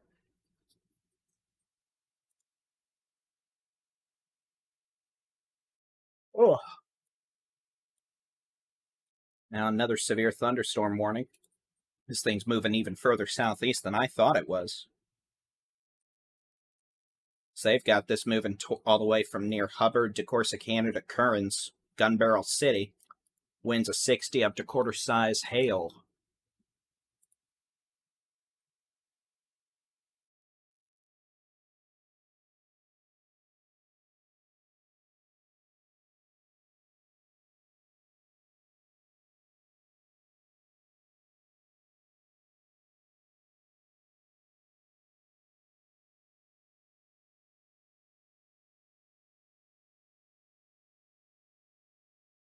All right, so what I'm going to do for the moment is I'm going to actually go grab dinner real quick. Live streams are going to stay on. I'll just put a loopy radar.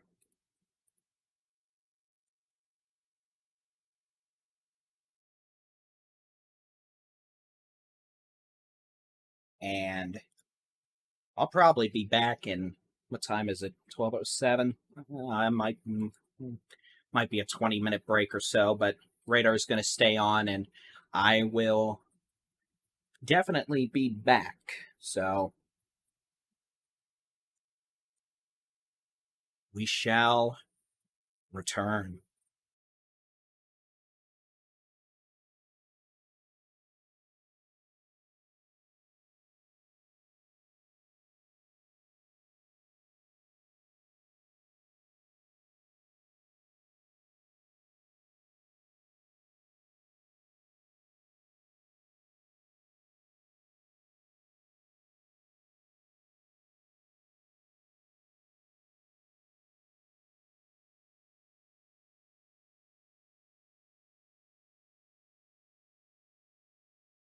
Folks, I'm not leaving. I'm just getting some food.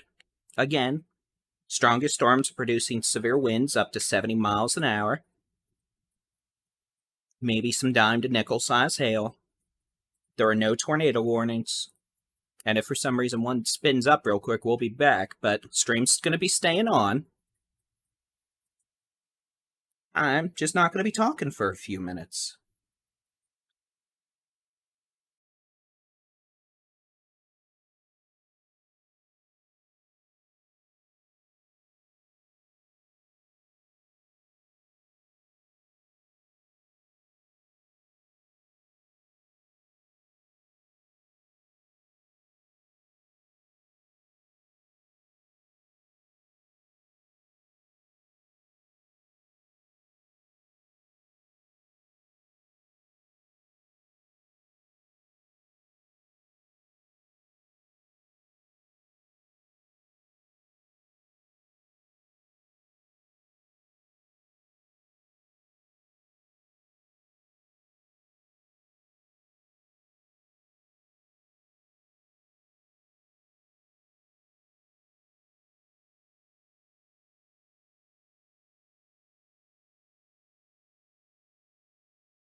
Well, slap me silly and say kumbaya. We've managed to survive our dinner expedition, and I've now acquired dinner. I just have yet to eat it, but we're going to take a look at a couple things real quick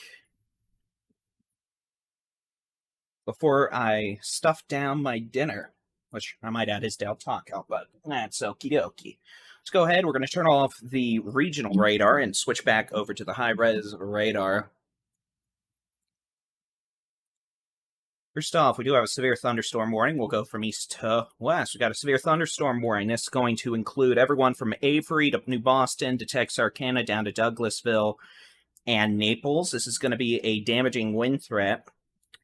Winds up to 60 miles an hour. We can't rule out some quarter-size hail.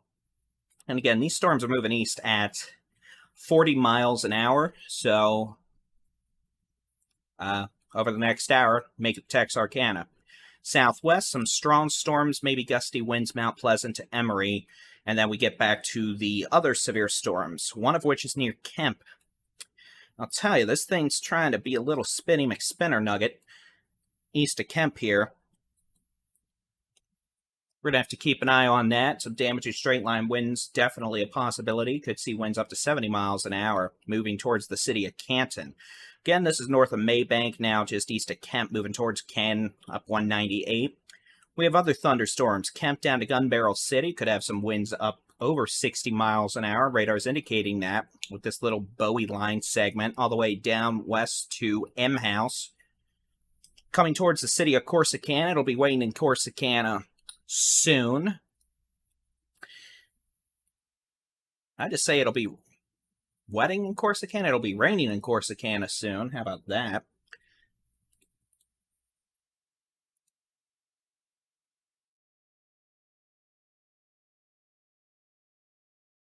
And then we've got storms extending all the way back to Hillsborough over to Meridian. We'll see if these near Meridian keep building. I may bring some strong winds, small hail, heavy rain, lightning to the city of Waco within the next hour or so by 1:30. Okay, I'm going to eat my dinner real quick, but again, we're keeping an eye on things here. Live stream will stay up. Microphone will be muted because y'all don't need to hear me chewing. That's just nasty. Nobody got time for that. Flash flooding will continue in the Metroplex. Rain's moving out of the Metroplex. It'll be ending in the Metroplex.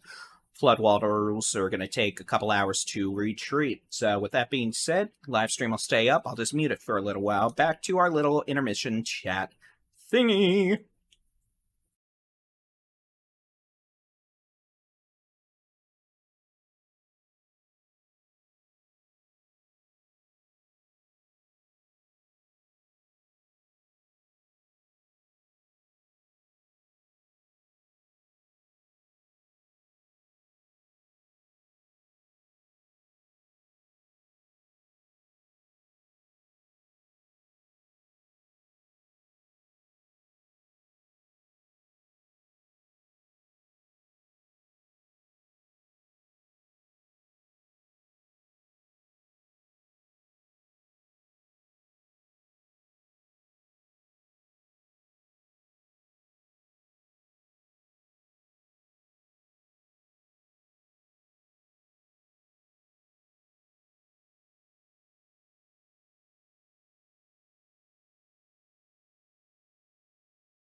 All right, folks, it's 12:39, Baldy in Chief here. I'm still here. I'm keeping an eye on data. I'm just finishing up dinner.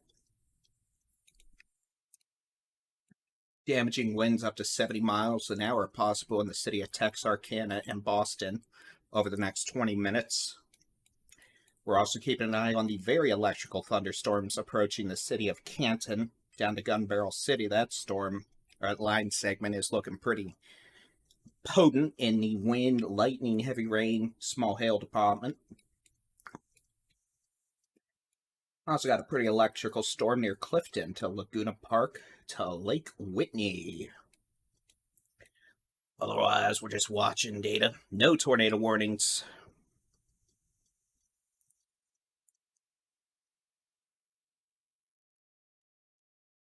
But we'll be keeping an eye on things.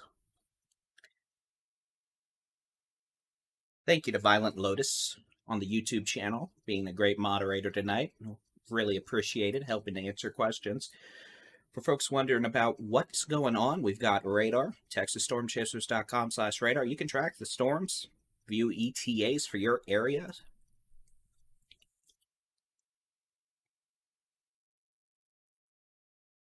etc. So, I'll be back here within 5 minutes, finish up dinner, put the plate away, and we'll keep an eye on things. Again, not too much going on right now, which is always a good thing. Thank you for joining us this evening. I shall return.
All right, we are back.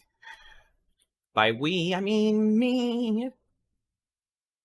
All right, let me turn off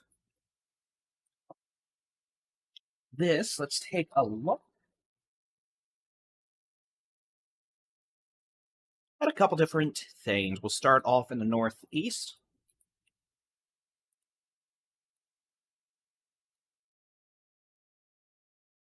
Start off with the thunderstorms approaching northeast Texas and the Texarkana.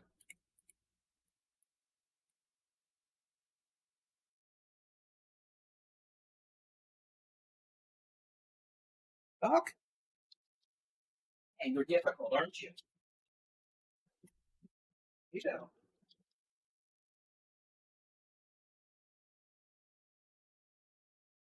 Apologies, the dog is a demanding dog at times.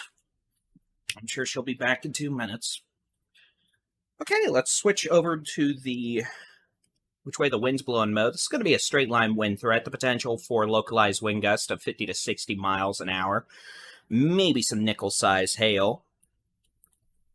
Storms are moving off to the east at about 40 miles an hour, so they'll be in Texarkana probably within the next 30 minutes or less. It won't take all that long. Storms from Naples down to Pittsburgh down to Mineola are not considered severe. Maybe some gusty winds up to 45, 50 miles an hour. We could see maybe dime-size hail, very heavy rain, a lot of cloud to ground, lightning. Let's take a look at these storms in eastern North Texas near the city of Canton, down to west of Athens near Log Cabin. This thing's trying to develop a little circulation south of Canton on Highway 19. Nothing that screams, I'm going to drop a tornado in the next couple of minutes, but we're going to have to watch that carefully. Could also have some strong winds with this thunderstorm rolling on into Athens. Heading back west, we got storms. Maybe some 60-mile-an-hour winds, although to be frank, I think these have weakened. From near Kearns to Corsicana, back west on 22 to Hillsboro. And then at this point, unless we see development further southwest to Clifton, we may not even get rain in the city of Waco. So, those of you in Waco, McLennan County, are doing a good job so far. Rain is mostly ended in the DFW Metroplex. A few showers in northeast Denton County, nothing that's going to be severe. Dime-size hail equipment, thank you for the report.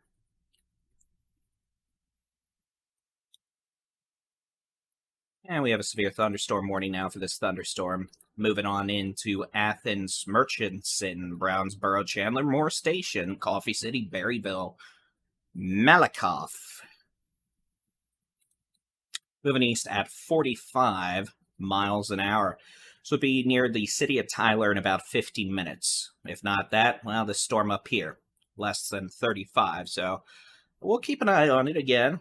Some strong outflow winds for sure with this thunderstorm. Could have winds up to 60 miles an hour out of the west.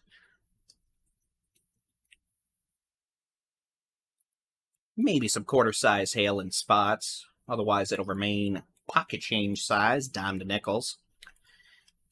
Again, can't rule out a brief tornado, but nothing screams tornado right now. So we'll just sit around and chat. / keep an eye on things.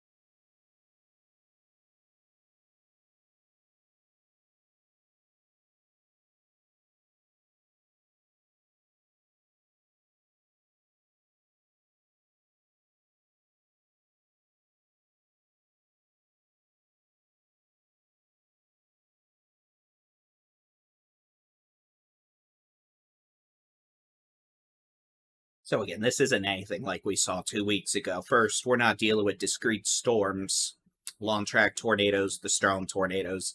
We're dealing with a line of storms, most of which honestly are behaving. It's just a lot of heavy rain, some gusty winds, a lot of lightning, nothing really to write home about. Some of these are producing some stronger winds in spots that could knock some trees down, maybe knock some fences down, but...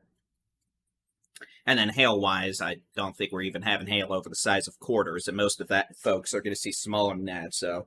Athens, it's about to be loud from the west. You're going to have some strong west winds, heavy rain. Same thing goes for Texarkana, but otherwise, these are just loud thunderstorms. They're not tornadic or, something to freak out about. And it probably won't be the last ones we see this spring.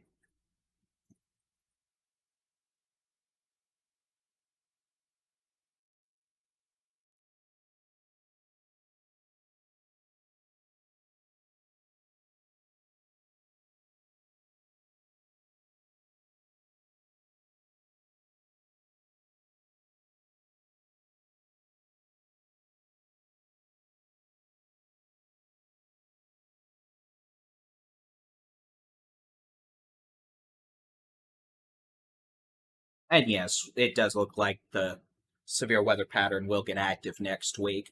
Not necessarily in Texas, though. This might be north of Texas. We'll see. If it's north of Texas, I'll be out chasing.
Hoffman County Sheriff's Office has received reports of wind damage in the Kemp area.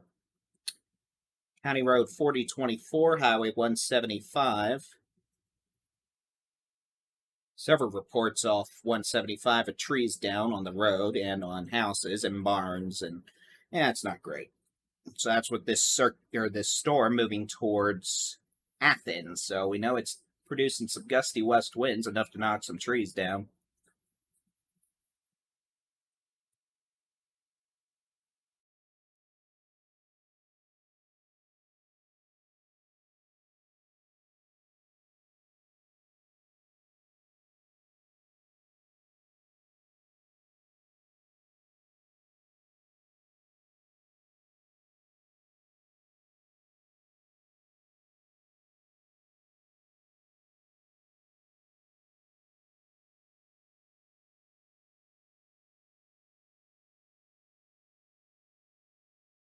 I have some dime to nickel quarter-size hail, especially north of Athens on 19 here in a few minutes. Pretty decent amount of wind being indicated too, which makes sense. It's knocked some trees down back west. Could have winds maybe 60, 70 miles an hour. Might be strongest north of Athens. Athens itself might just get some 40 to 50 mile an hour winds. I mean, it's blowing in now. It's going to be windy.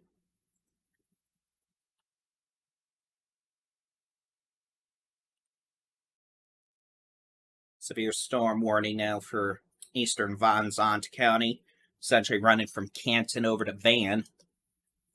Van was hit by a tornado many a years ago. I remember covering that.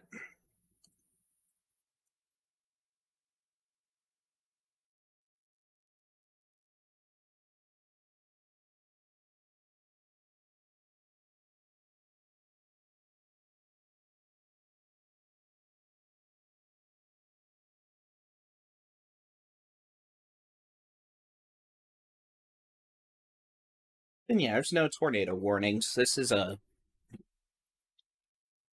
nothing compared to 2 weeks ago, so. And they're moving pretty quickly at this point. They're moving on east at about 45 miles an hour, so we'll be out of there pretty quick.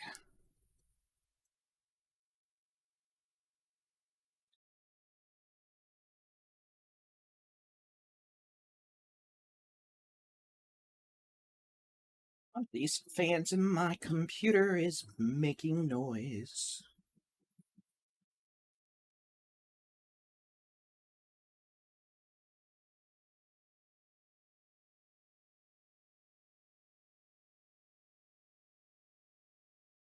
Let's be clear. We asking. Never mind. I'm not even. Oh, I have a headache. Alaska. I hope you mean Alaska, Texas. There's not an Alaska, Texas. There's an Onalaska. I was hit by a tornado back in 2020.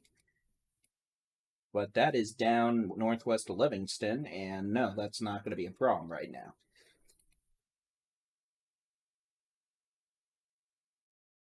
We're talking about northern Alaska is in the state. You're fired.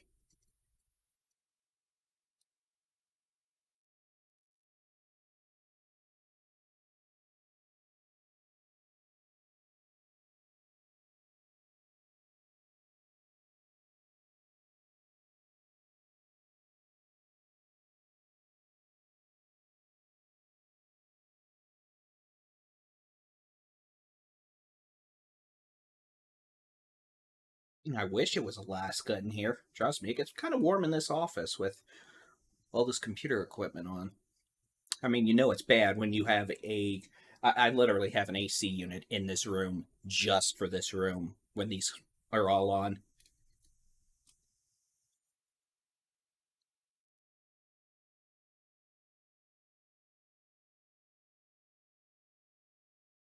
I suppose we're due for a update, are we not? Let's digress into it. Oh, nope, I can't sing that. I'll end up getting a copyright violation for singing SpongeBob. All right, let's start going from north to south. Leading edge of the line of storms could have some winds gusting 45, 55 miles an hour, enough to knock a few trees down. Oh, coming up on.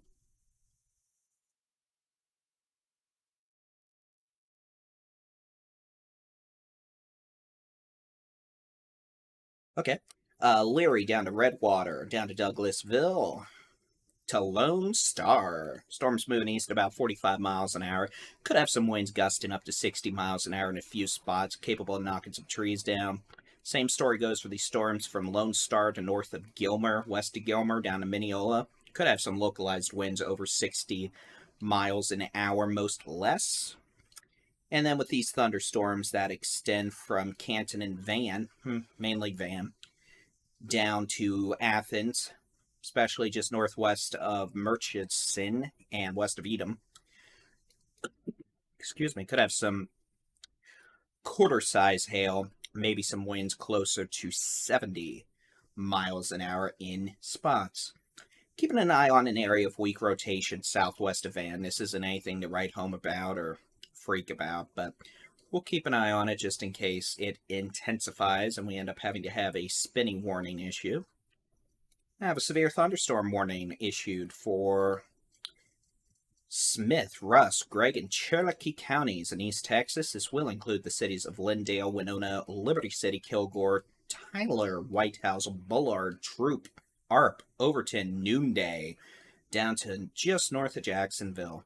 This is going to be for storms capable of producing localized wind gusts, again, up to about 70 miles an hour. Also can't rule out some quarter-size hail, especially with this core north of the city of Athens, moving towards Murchison and Brownsboro. If you're in Athens, worst will be over within 5 minutes. Might have some dime-size hail, gusty winds.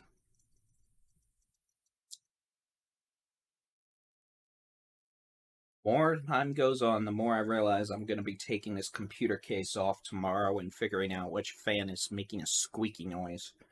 This is what happens when things be touched. Ooh, I found it. Aha! I have eliminated the squeaky noise. I am victorious. I am pleased. I am talking to myself at 1 in the morning Central Time.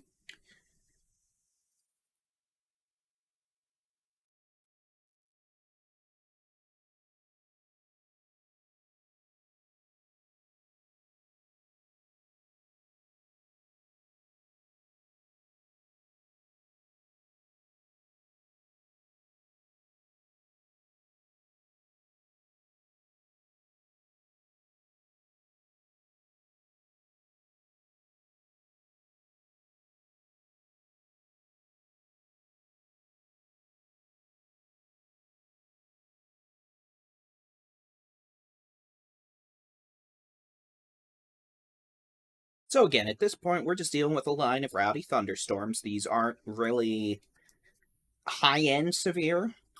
Most folks are not going to see enough wind to cause damage in their location, but we could see some. Texarkana down to Lone Star, Lindale, Athens. If I had to say where the strongest storms were right now, let's take a look at some velocity data. Pretty good surge of wind around Lone Star right now. Might have some winds over 65 miles an hour there. That's generally moving east-southeast towards Jefferson or City. Further southwest,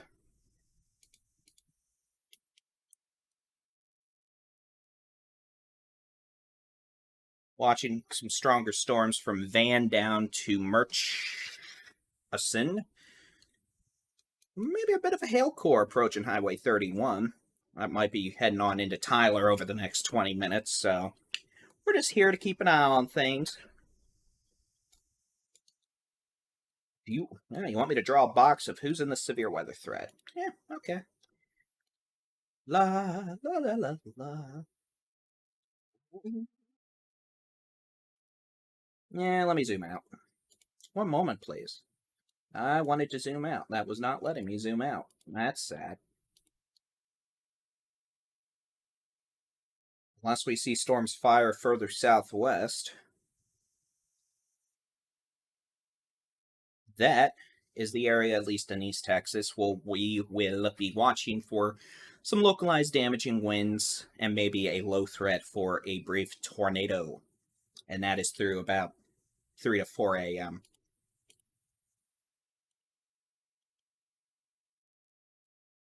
I'm keeping an eye on this storm that's now moving east of Athens. Notice how we're starting to kind of get a bit of a break in this line.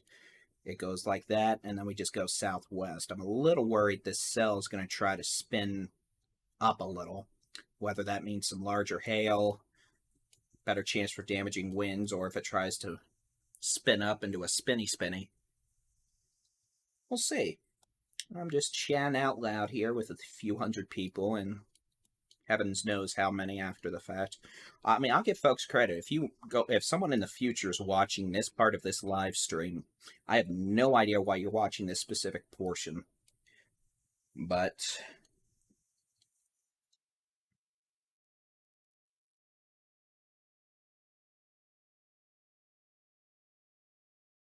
whatever floats your boat.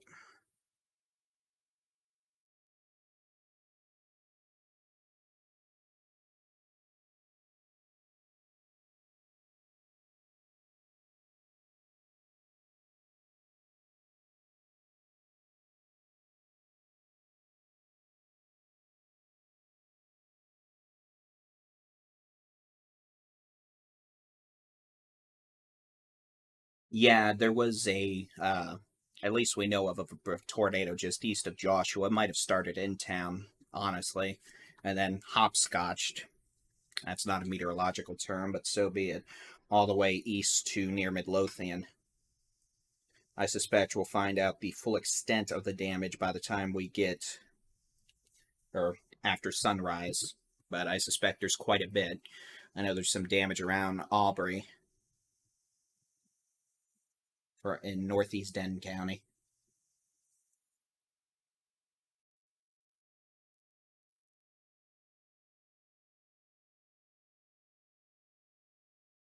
Yeah, Lindale, y'all have got some strong storms rolling on in from the west.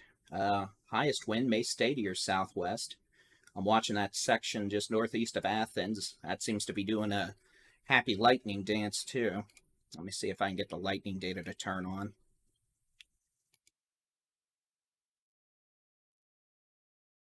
See a lot of lightning strikes with this storm northeast of Athens now, moving towards Tyler. We'll head back up into northeast Texas. Decent, well, a lot of lightning with these storms as well. Moving on into the city of Texarkana.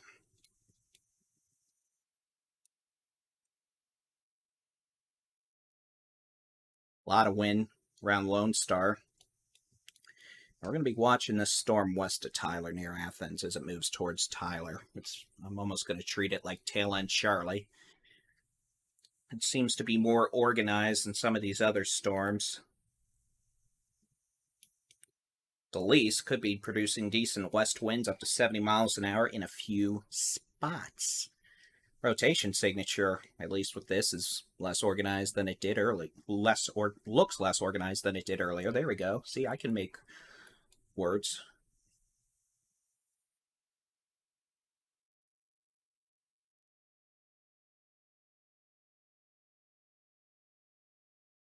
Yay.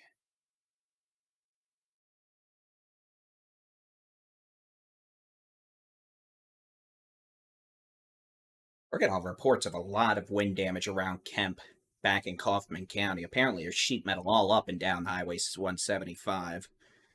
So, something went through there, whether it be straight line winds or a little baby NATO, small tornado. My apologies. It's late. My ability to create words has diminished to the point where I'm giving nicknames to things, which isn't a great idea when they're hitting people.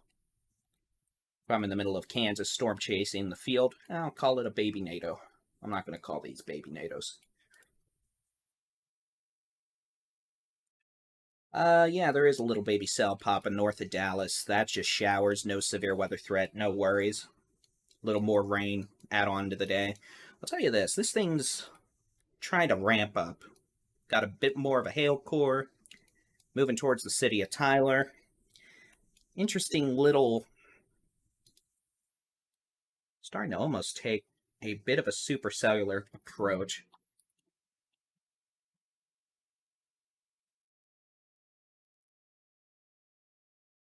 So we're going to have to see what this does.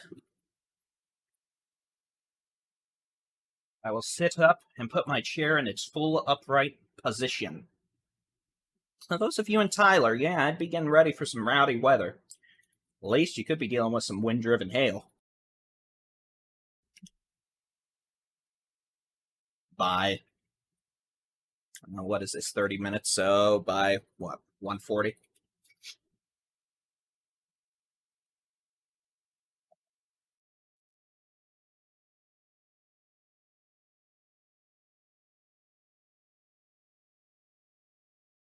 Pretty good damaging straight line wind signature over Highway 31 right now. Seeing winds aloft over 70 miles an hour. Again, we're looking several thousand feet above the ground, so that may not necessarily be reaching the ground, but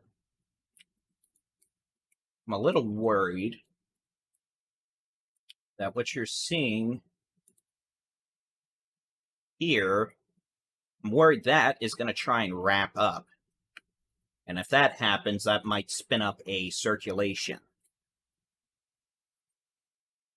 I'm just theoretically talking over the next 10 minutes, but we're going to have to watch that carefully in case. Either way, this is definitely a very organized storm.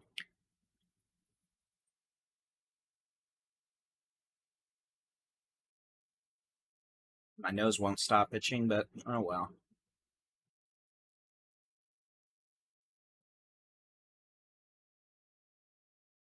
We'll keep an eye on that. Zoom back out. Yeah, Waco's not going to get anything from this unless we magically have a storm pop up over the city. It's not going to do anything. And Waco. Honestly, even if we had a brief tornado with this storm west of Tyler, I'm more concerned about damaging straight line winds knocking down a bunch of trees. Okay, leading edge of the squall line now extends from the city of Texarkana on the Texas side to just north and west of Linden. There we go. To just north of Ore City to Gilmer. This is what happens when I try and say words before I read them. To Lindale. Localized winds over 50 miles an hour possible. Could knock some trees down. Heavy rain, small hail. Your marginal severe thunderstorms. This storm that is southwest of the city of Tyler may be a little more rowdy. At least we have a higher chance for some quarter to ping pong ball size hail.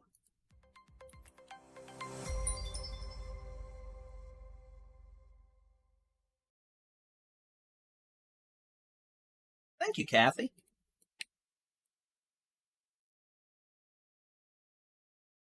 Pretty good little wind signature. I have upset the radar. That's unfortunate. All right, which radar am I looking from? This is the part of the day where I look at different radar sites to make sure I've got the closest and most accurate radar. And I believe it is time to stick with the Tyler radar. Excuse me, the Tyler radar. The Shreveport radar. So we're going to be switching to a radar that'll let us look a little lower. Still 8,800 feet above the ground, which is not ideal, but about 1,000 feet lower than what we were just looking at. Excuse me, radar. Please load. Please load. Please load. I'm going to throw something at you. Thank you. Again, a little bit of a different look. You can see a bit of a hail core over Highway 31 coming up to Brownsboro. Well, that might be a little appendage north of Moore Station. That doesn't really show too much on the velocity data, but we're also looking 8,000 feet above the ground, so watch it. That's all you can do. I suppose this is the part of the day where I turn the Facebook back on, just for good measure.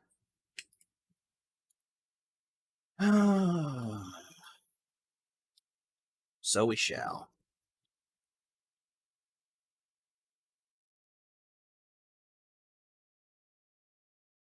Sass for, dog? Why you give me sass?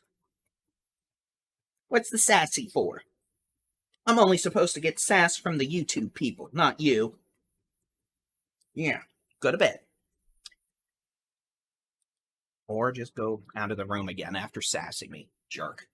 Okay, we're gonna turn on the Facebook and the Twitter, just because it's 1:15. Guess I'll zoom out. I don't like that. No, I don't like that. Nope, nope, nope.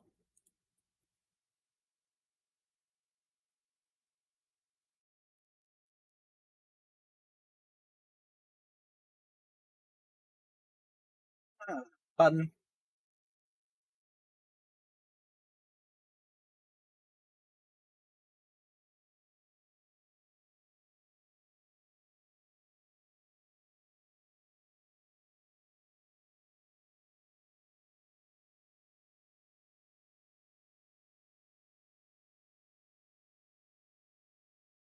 All right, good morning, Texas Storm Chasers Facebook and Twitter. It's 1:18 in the morning on the 5th of April, 2022. I'm Texas Storm Chasers Baldy-in-Chief David-Reimer. We've been live on YouTube over 6 hours now, and we're back on the Facebook and Twitter. A line of strong to severe storms extends from Texarkana down Highway 59 to Atlanta, Linden, down to Ore City, Gilmer, southwest to Lindale. Those storms as a whole moving east at about 35 to 45 miles an hour, maybe even a click faster at this point, capable of producing some damaging winds in spots over 60 miles an hour. And we could also see some very small hail. Otherwise, it's a lot of lightning and a good amount of heavy rain, which we need. Further southwest, a storm that has somewhat more of a concerning look to me is this thunderstorm that is northwest of Moore Station, coming up on Brownsboro, making a beeline towards western Smith County. And it may say hello to the south sides of Tyler. If this is moving a little more northeast, it's going to say hello to Tyler completely. Reason I'm getting a little concerned is this seems to be taking on more of a supercellular characteristic early this morning. We'll switch on over to the drawing mode. You can see a bit of a hook echo there, little inflow notch here, just northwest of Moore Station.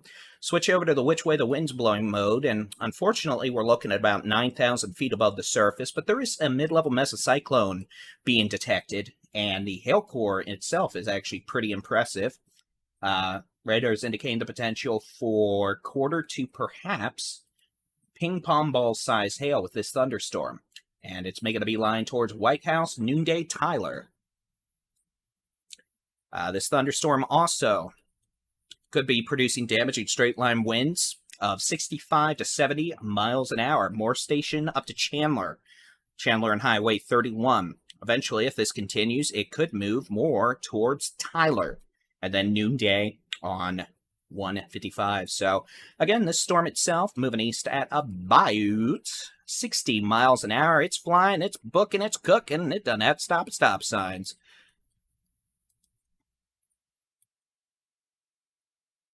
I mean, apparently neither do some storm chasers if you watch their videos, but we digress.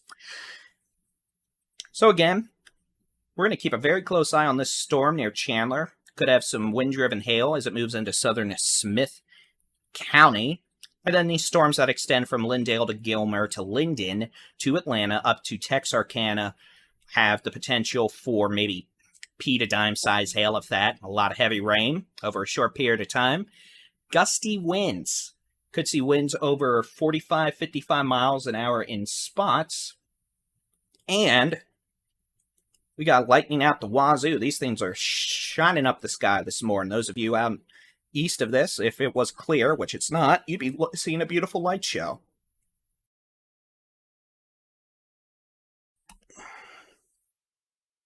So again, no tornado warnings at this point. We're just keeping an eye on this storm southwest of Tyler.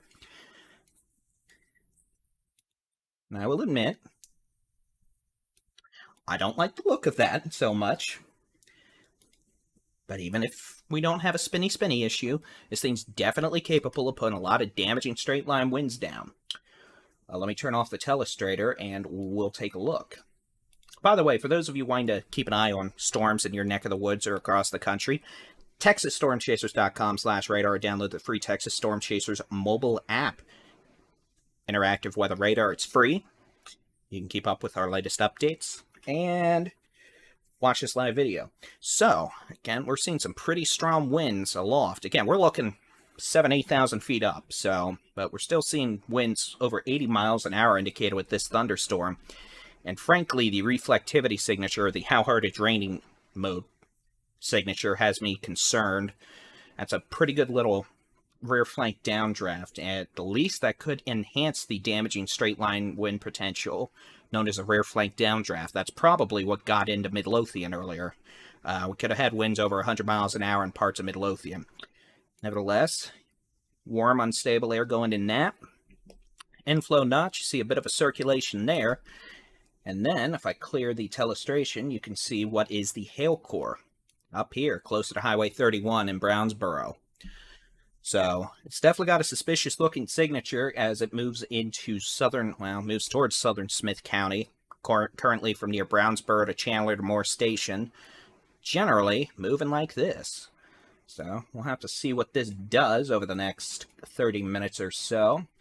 We've got a severe thunderstorm warning ahead of it for winds up to 70 miles an hour and quarter-size hail.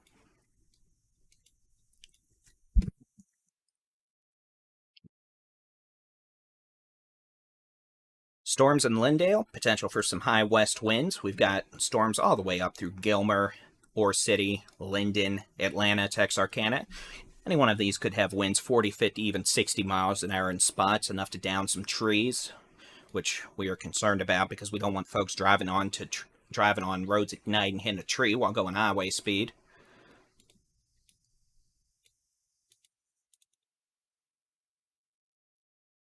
Then we're watching this storm southwest of Tyler, near Moore Station up to Brownsboro and Chandler for the chance of some hail, and some higher end straight line winds up to 70 miles per hour. We're also watching some rotation. Unfortunately, we're looking at about 8,500 feet above the ground, so we don't have a good look at the low levels of the thunderstorm, so we're kind of having to guesstimate. But alas, what can you do?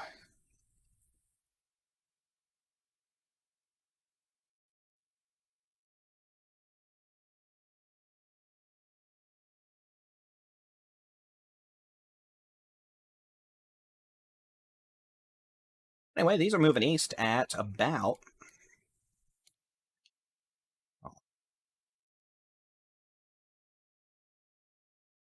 45 miles an hour.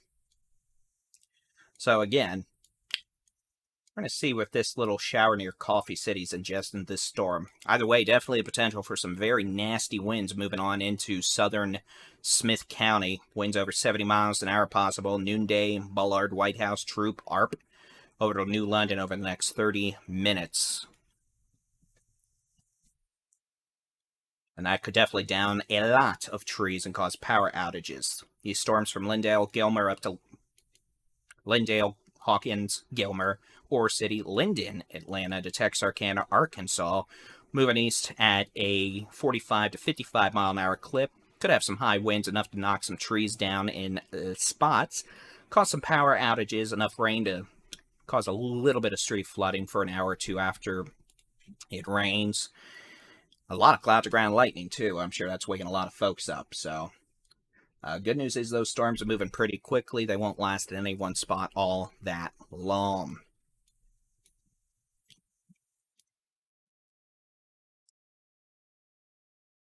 Head back over to North Texas.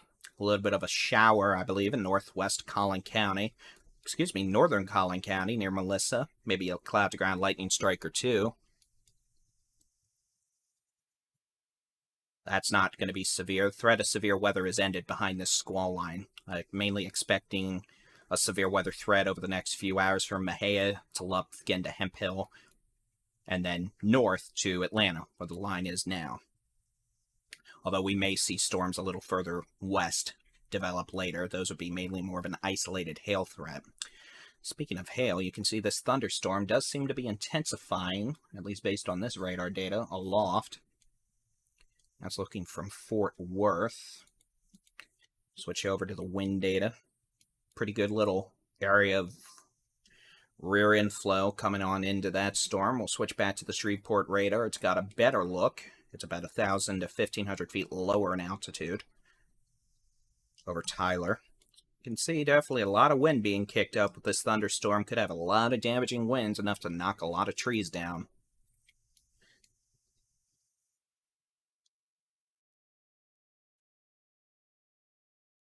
The potential for some quarter-size hail around Chandler. Looks like this will stay south of the city of Tyler mostly. It'll be pouring and storming and blowing a bit, but the heaviest hail chances and the threat for some nastier damaging winds should stay a bit south of the city of Tyler, at least comparatively. This line itself could have winds of 50 to 60 miles an hour, and that'll still move into Tyler here shortly. From Tyler to Hawkins to Gilmer, over to Ore City to Linden to Atlanta to Texarkana, Arkansas. And then we've got other storms that are not severe. They are behaving themselves, that extend all the way back west to south of Corsicana to near Coolidge. And then a baby little shower over nearby Clifton.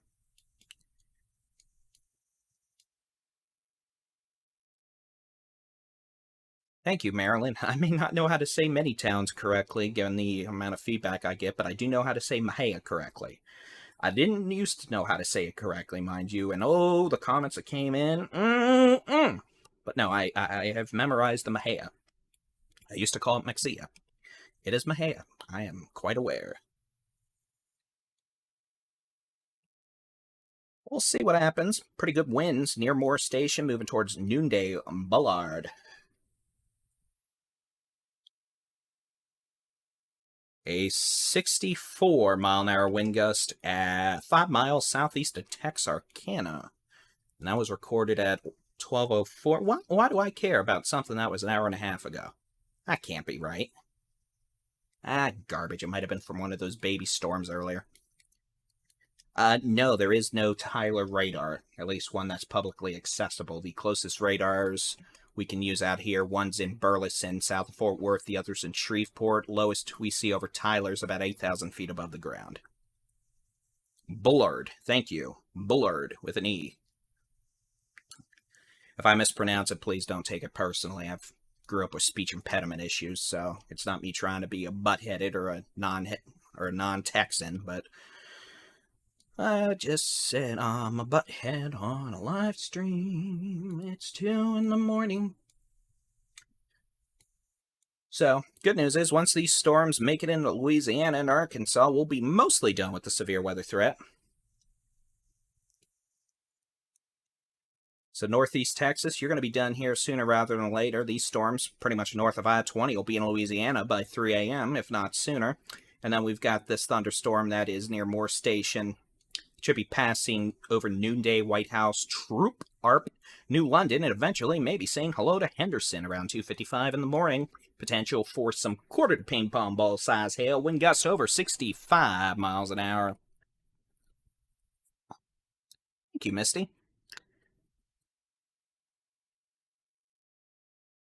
And again, these are moving at about 40 to 50 miles an hour to the east. They won't last long at any particular spot. And again, outside of damaging straight-line winds, we don't have any tornado issues right now. And the only hail we've seen has been around this storm near Moore Station at Noonday. And frankly, that in itself is starting to diminish. So that is good. We're getting a lot of reports of wind damage out of the Van Zandt County area, though. Or sheet metal everywhere. A lot of metal buildings have been blown down. Apparently roads are blocked. Power outages galore, so that's not great. Longview, you've got a line of storms to your west. Those will be in the next, arriving within the hour. The potential for gusty west winds. Can't rule out some nasty winds at that. So, once the storms are to your east, you're done with the threat of severe weather for the night. Or morning. Whatever, it's 1:30. I need coffee.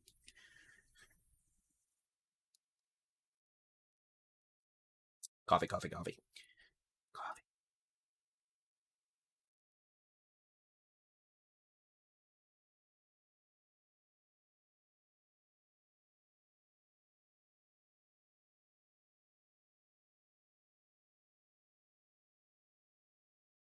So again, those of you asking about storms in your specific area, here's what I encourage you to do. If you are east of this line of storms from Bullard up to Atlanta, they're moving east at 45 miles an hour. They're going to keep going until they hit Alabama. So if you're east of them, you're going to get storms. They're moving east at 45 miles an hour. You're able to calculate them from where they are now. 45 miles an hour. There you go. Some of them are going to have winds over 60 miles an hour. That's enough to knock some trees down, cause power outages, maybe blow some sheet metal across the road. Little chance for some quarter-size hail. Really not expecting much of a hail issue out of this.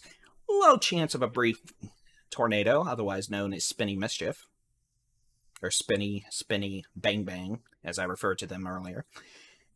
And then further southwest into the southern North Texas, and then eventually the Brazos Valley. We could have scattered storms later this morning. Some of them might have a little bit of hail. Otherwise, I encourage you to download the free Texas Storm Chasers mobile app. We've got radar on there. It'll tell you times and such for storm arrival. It's got little automated algorithms that'll try and trick you into thinking everything's a tornado, but every radar does that.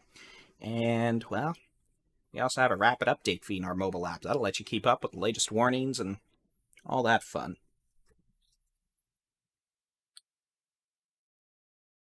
But yes, the good news is our main damaging wind event should be concluding over the next 2 hours, hopefully sooner. Texarkana. It's storming, but the main severe weather threat is now in the Arkansas side. So Texarkana, go to bed. Atlanta, it's windy, go to bed in 10 minutes. Linden, go to bed. Ore City, go to bed in 10 minutes. Gilmer, go to bed. Tyler, well, you're probably getting woken up right now by lightning, wind, all that nonsense, but go to bed in like 10 minutes. And then this storm near noonday, moving east at about 45 miles an hour towards White House Arp, could have some gusty winds up to, well, I say gusty winds, this thing could actually have winds over 65 miles an hour. That's enough to be damaging. But again, they're moving pretty quick. Back further west, these storms out here, they're nothing. They're loud, they're proud, they're dumping some rain. We need the rain. There's no hail. Well, there's baby hail being pea-sized hail. Maybe some 45-mile-an-hour winds, nothing to write home about. Go to bed.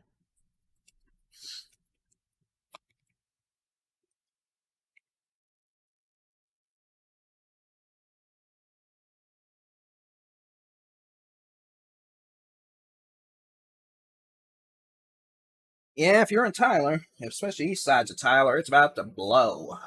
Probably enough to knock some tree limbs down. Not cause some power outages.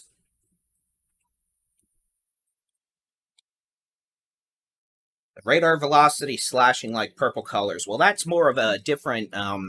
Weather Service offices each have the ability to change some settings around. And so that's kind of something they handle on their end.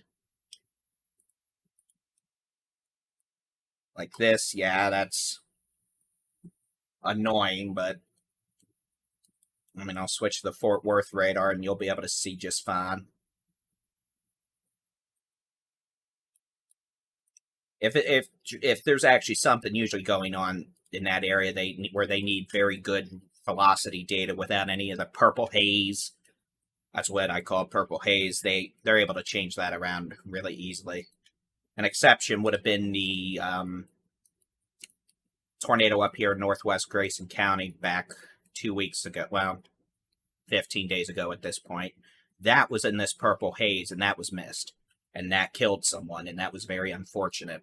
I was also in a very poor radar area. The lowest radar beam's around 10,000 feet up there. Luckily, the Durant Emergency Management folks got a grant from Oklahoma to build their own weather radar. So I'm hoping that data is publicly accessible and not just private for, their use only. And if it is public, that will be a great help to everyone. So again, yeah, it's blowing in Tyler now. We've got strong winds heading over to Winona, Tyler, noonday.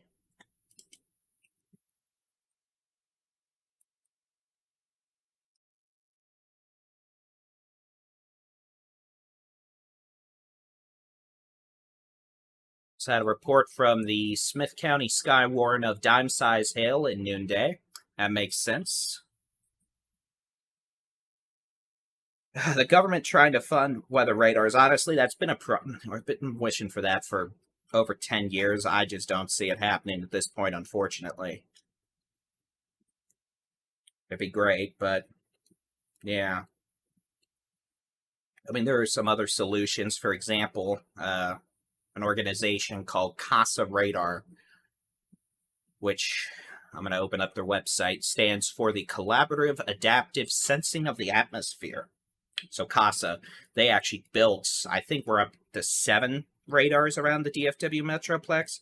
Johnson County, Ellis County, Tarrant, Dallas, Denton. And I think they're putting one in Collin County soon. They're low-power radar sites that are able, I think they have like a 20 or 30-mile range, but very low level. And they're able to detect the small-scale tornadic circulations, like the one we had from, say, Alvarado, Joshua Alvarado up 67 across up into Midlothian. Yeah, they had a perfect view of that. The radar in Midlothian measured 100-mile-an-hour winds in the vicinity of the Love's truck stop where the 18-wheeler got flipped over. But unfortunately, we can't use that data here on our program. And I believe they have a web interface where you can view some of that data in real time, but most of it is behind a paywall, I believe, and available to government agencies, and I think a TV station in DFW, who I'm sure had to pay a abhorrent fee, but I mean, it's their radars. So I believe if you Google CASA radar, there's a way to view some data in real time. I'd love to have it in some of these programs, but I understand why it's not. So again, lean edge of these storms could have some strong winds over 65 miles an hour in spots from Bullard to White House, through the city of Tyler, where we could have some small hail, up to Gladewater, East Mountain, to Jefferson. Threat of severe storms has ended in Texarkana. Pretty good wind signatures starting to show up with these storms as they get close to the radar site. Nasty little rear inflow jet around Tyler. We'll see if any of that's reaching the ground, but again, pretty good winds moving in the city of Tyler to Winona, Lindale, White House, Bullard, Troop, ARP. Chandler, you're clear. Go to bed. You're west of 155 from Tyler to Coffee City. Go to bed. You're done. Happy birthday.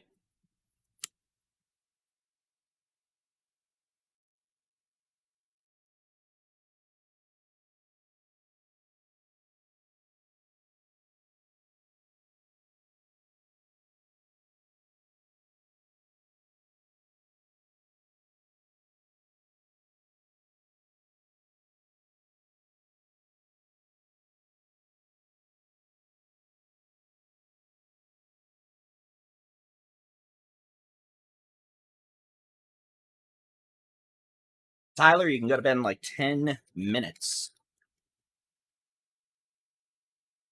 Hopkins County, Sulphur Springs, go to bed. You're done. Pretty much, if you're west of this squall line, if you're west of a line from Texarkana to Linden, to Gilmer, to Lindale, to Chandler, to Frankston, if you're west of that, you're done. Go to bed. Severe weather threat's over. Happy birthday. I hope you don't have to see me again for a while.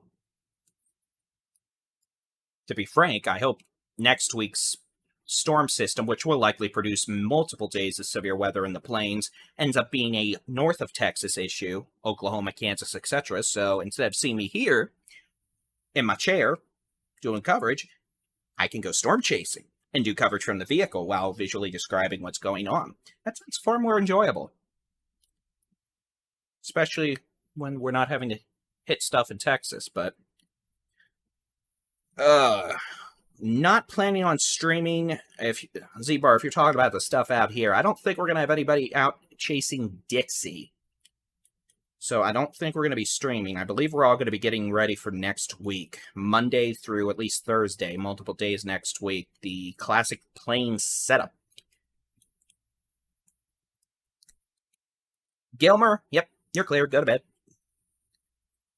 Yeah, it's blowing right now in White House and Tyler, but it'll be done within 10 minutes.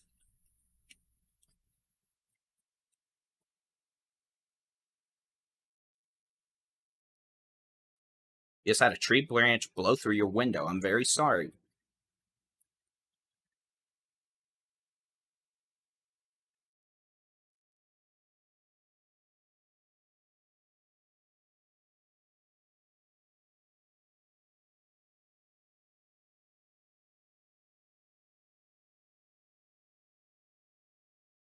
So yeah, we've got a lot of wind with this storm in Tyler, White House, and a lot of reports of some downed trees, all that.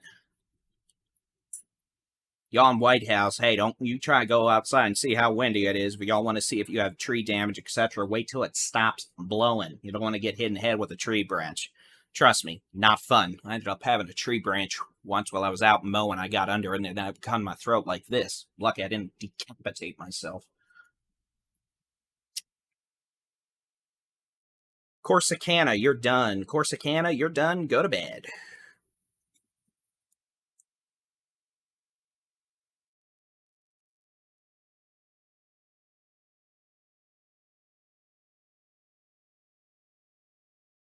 Yeah, Tyler, in 10 minutes, what is it, 1:43? Tyler, frankly, give it until 1:55, you can go to bed. I mean, Tyler, it's not going to get worse than it already is, especially if you're across the western half of town. Y'all can probably go to bed. Texarkana, you're clear. Go to bed. Ore City, you're done. Go to bed.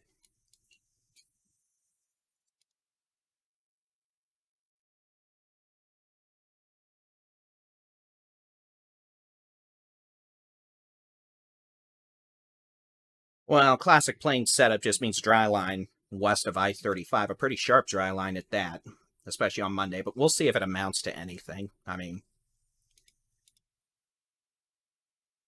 all right, give me just a second. Give me 60 seconds. I'm going to go fill this water bottle up real quick.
Happy birthday to someone, but it's not my birthday. So let's get back to it. Tyler, you're done. Go to bed. Especially if you're in west of Tyler. CC! That was not necessary. You have a grown pinata? Okay, so Tyler, you're done. It's moving east of you pretty quickly. Next up will be Henderson, Kilgore, Longview.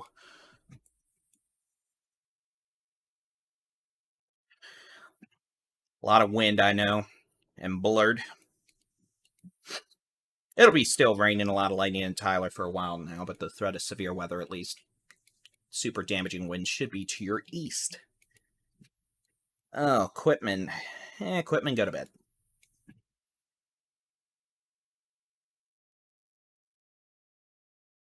Pretty much.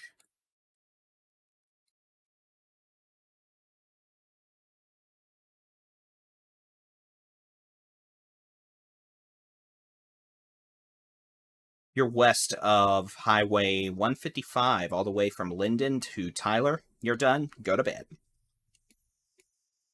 Gilmer, you're done. Go to bed.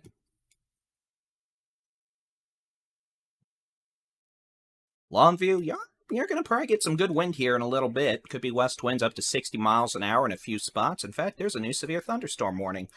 That includes pretty much everyone from Jefferson, East Mountain, Longview, Marshall, Wascom.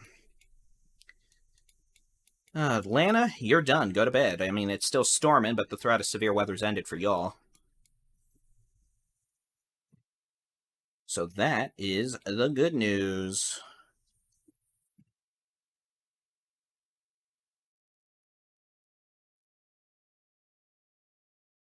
And again, these storms further southwest are not being bad. They're behaving themselves. A little baby stormy. West of Goshen in northern McLennan County. Maybe some pea-sized hail. I don't even think that's shooting clouds of ground lightning. Anyway, these storms generally north of Highway 59 from, let's say, Bullard to Henderson, moving towards Henderson, Carthage at about 45 miles an hour.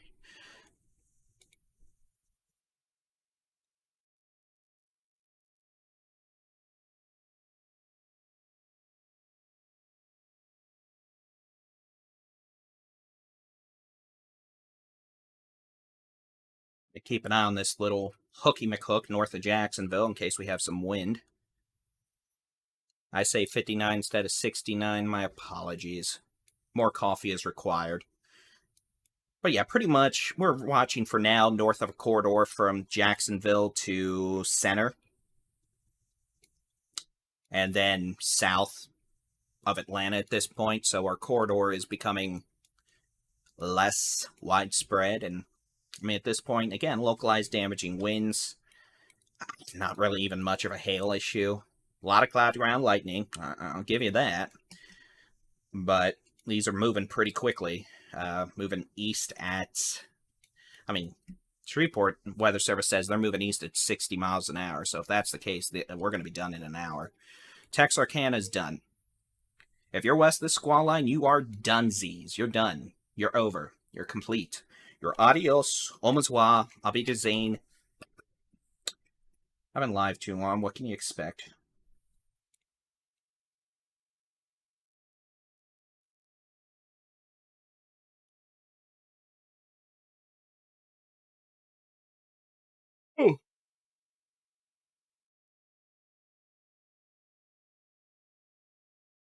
So once these storms arrive at your location, the last maybe 10 minutes, at least the leading edge with the strong winds, they're moving east at 60 miles an hour, so they will not last too long.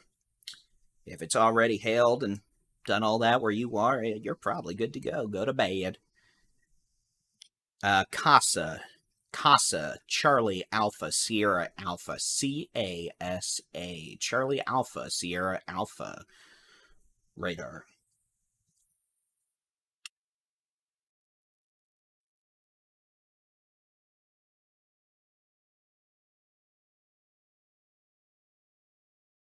So,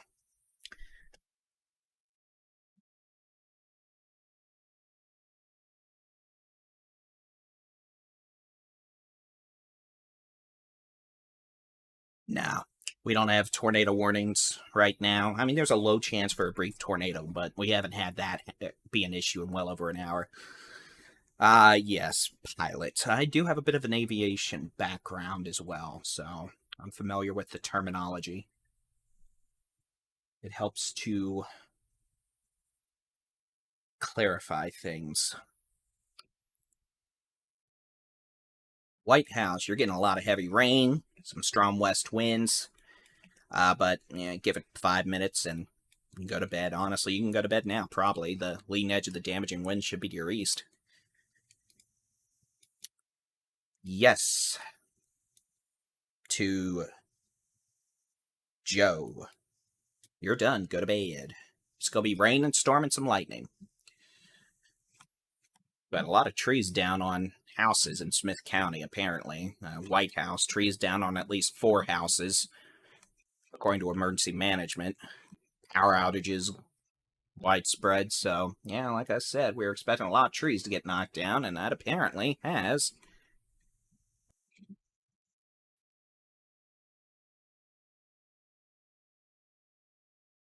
Happened. Oh, good. The Shreveport radar just went down. Great. Well, let's use the radar even further away. That explains a couple things. So, here's the latest radar. Storms lean edge near Troop, Arp, Overton, Kilgore, Longview. Definitely some strong winds potentially with these storms. Unfortunately, the closest radar is now Dunzo, so this is the best view I can show you in northeast Texas, but we'll see what storms next week do. I mean, there's going to be a storm system, multiple days of severe weather potential in the plains, but it's yet to be determined if that will be a Texas issue or more of an Oklahoma-Kansas issue. We'll see, but, I mean, it's April, so someone's getting storms next week, that's for sure. If it's going to be in Texas, that's to be determined. Lufkin, you might get some small hail, but main severe weather threat should be staying to your north, unless we see some more storms develop further southwest. Plan of attack is to terminate the live stream at 2 a.m. or at least go on a bit of a voice break.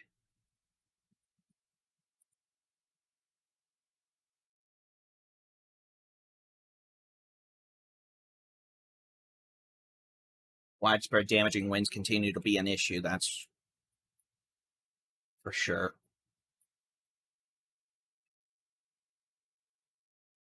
No, I don't care. You can come in. It's more leisurely chat than anything. We just broke the Shreveport radar, so now the closest radar's Fort Worth. It's great. Shreveport down? It just went down, yeah. Oh, that's great. It is. Oh, by the way, I bought a condensate pump. It'll be here tomorrow. How loud's that going to be? Shouldn't be that loud. It won't be on all the time either. Oh. Only when it gets full. I bought a low profile one.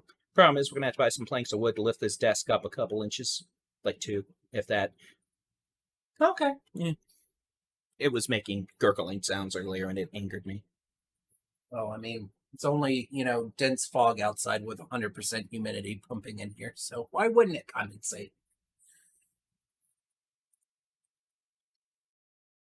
People asking about next week. Oh, next week should be fun. Yeah. Pretty much all you can say about that is going to be continued active severe weather. Yeah, we'll see how much of it, if any, is in Texas. I honestly haven't looked. I grazed over the latest global models and could see a Texas threat.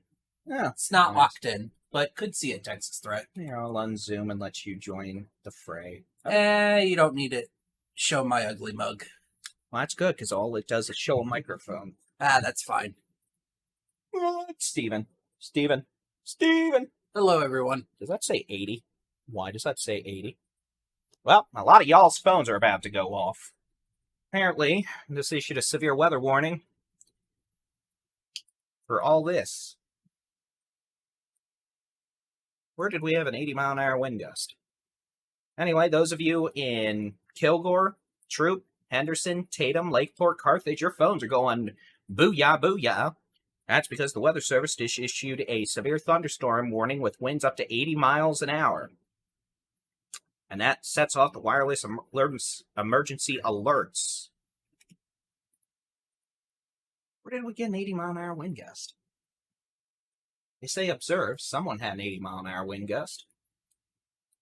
You got reports up there, or spotter reports, or? I haven't seen anything fly in here, but apparently someone broke something, and now we got 80-mile-an-hour winds reported. Which set off the wee alerts. Oh, my head is very shiny. I'm very proud of myself. Hey, your beard's already coming back in. Yep.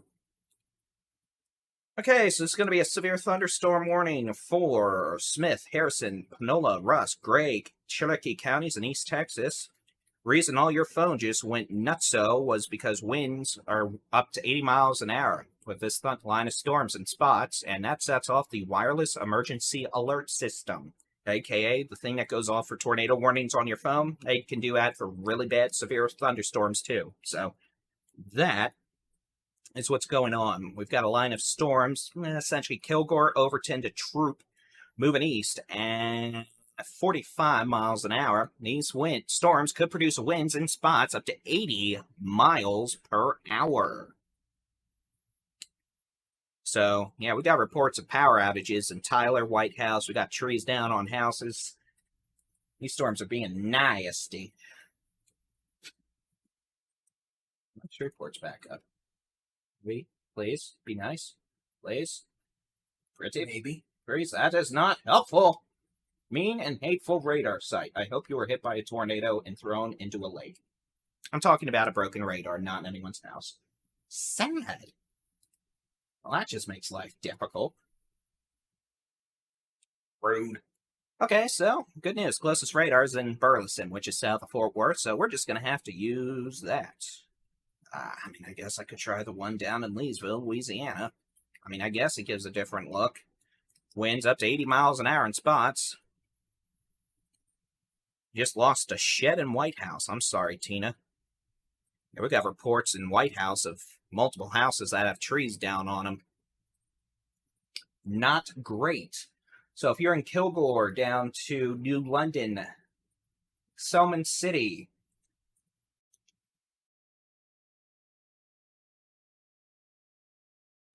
it's like an hour and a half old. I'm full of In-N-Out burger. Did you bring me Buc-ee's? what did you want from Bucky's because they were out of a lot of things. But I talked about beaver nuggets on the live stream. The same live stream I've still been on since you were chasing them. You streamed Bucky's and you ended up making an appearance. Ooh, I can't wait to pull that up. You're in a gas station at QT, I think, in Decatur, of running to the car or something. It was great. Yeah, that was when. Okay. Yep, saw him. Okay, so yeah, it's 2 a.m. Obviously, I'm about as formal as a hot dog at Wrigley Field without mustard on it. You know, there's a 2%. Oh, yeah, so yeah, line of storms moving east, 45 miles an hour. Might as well draw a storm track on it, see who's going to be getting what and when. This storm apparently caused quite a kerfluffle in White House. Trees knocked down all over the place. The velocities are not tighter than a tick. Oh, I said that like 20 times last night. Trey should be happy. Trey is actually very proud of you, by the way. Oh, well, tell him to go count how many times I said in a live stream. Okay, so this moving east, we're going to do 50 just to give some leeway because I want to. Let's say 201 for Lakeport, 204 Hallsville, 208 in Henderson, 209 in Easton, 216 for Tatum, 224 in Beckville, 234 for Carthage, 239 for Gary, 240 for Wascom, and the little rest travel plaza there on I-20 on the Louisiana border, and then Greenwood, Louisiana, where I get to go to bed at about 2:46 in the morning. Potential for wind gust of 60, 70, even 80 miles per hour. These storms are definitely causing a lot of problems now. We're getting reports of trees down on houses all over the place, power outages, roads blocked, all across Smith County, all the way back to Van Zant County. I'll turn on the reports so you can see them. I got wind reports all the way back to Kemp. We got problems. So this line of storms has officially entered the knock the trees down department. So take it seriously. I mean, treat it like a tornado, frankly. That's why your phones went off chirping like it's the end of the world. Arkansas, only severe storms we have. Yep. Far southwest Arkansas, from Hope to Bradley, could have some winds 60 to 70 miles an hour with that. These storms from, let's say, Longview to Lakeport to just west of Henderson down to north of New Summerfield could have hurricane force winds up to 80 miles per hour. What's that in kilometers, Steven? That is? Oh, what's that in kilometers? Yeah. It's too late for me to think off the top of my head like that. What is it? I don't know. Hey, Siri. What's 80 miles per hour in kilometers?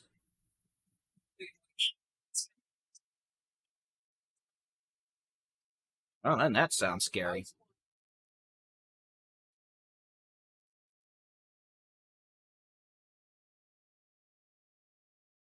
So again, not everyone's going to see winds that high. Not everyone's going to see enough wind to knock trees down, but still, I really wouldn't want to be out in the middle of the night doing this.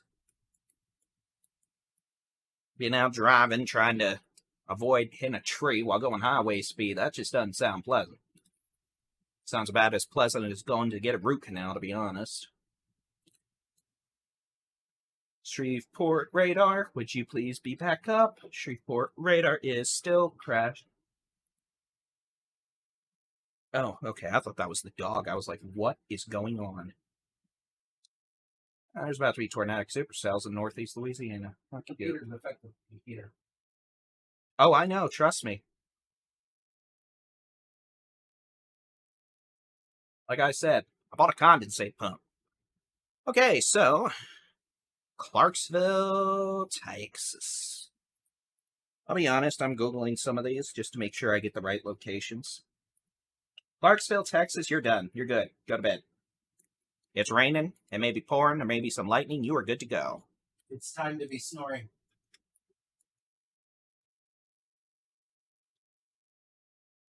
Okay, so line of storms approaching Henderson to Lakeport, moving east at 45 miles an hour. I'll be visiting Tatum, Carthage, Beckville, Gary, Marshall, Wascom over the next 30 to 45 minutes. Winds could gust out of the west, 60, 70, even 80 miles an hour in spots.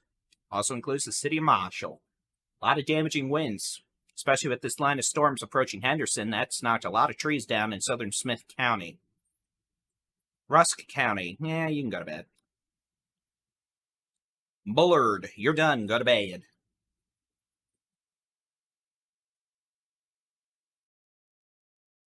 Zoom back out. Arp, go to bed. Troop, go to bed. I think. Let me make sure. Yeah, go to bed. And then back west, we've got a few showers in Hood County, nothing severe. We've got a few showers, maybe a couple lightning strikes back west from Fairfield to Mahia to north of Waco, west Clifton. A couple lightning strikes, how cute. So, brief heavy rain, maybe small hail. Not as much of a severe weather threat, not as worried about that. Everyone asking about if you can go to bed. I'm going to draw a line on this map. Or encourage you to go look at our interactive weather radar on our website, texasstormchasers.com/radar. If you are west of a line from Texarkana to Atlanta, to Gilmer, to Tyler, to Bullard, this whole area where I'm scribbling like a toddler, you're clear. Go to bed. Okay? Go to bed. Go to bed. Sooner you go to bed, sooner you can quit watching me scribble like a toddler. Go to bed. Go to bed. If you're in Henderson, Tatum, Longview, Marshall, you don't get to go to bed yet. Sorry. Go to bed, go to bed. Okay, done? Cool, we're done.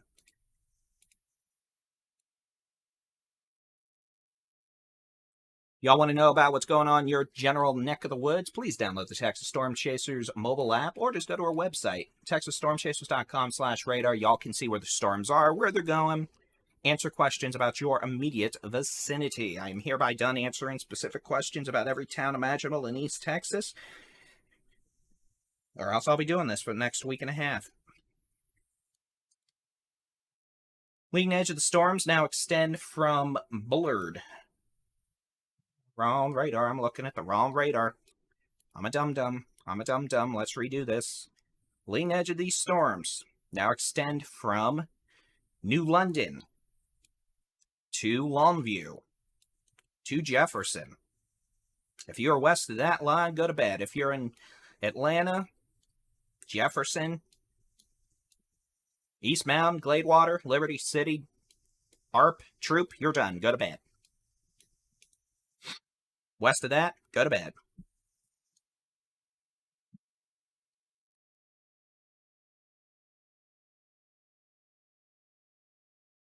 Those asking about featuring our live stream, just share it.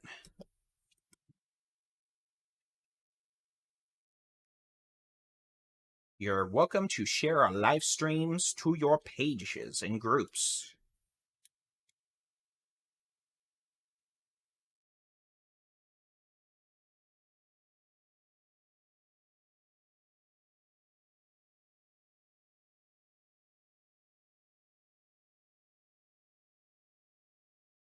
Little Rock, Arkansas. Y'all have nothing going on. Go to bed. New Boston, you're done. Go to bed.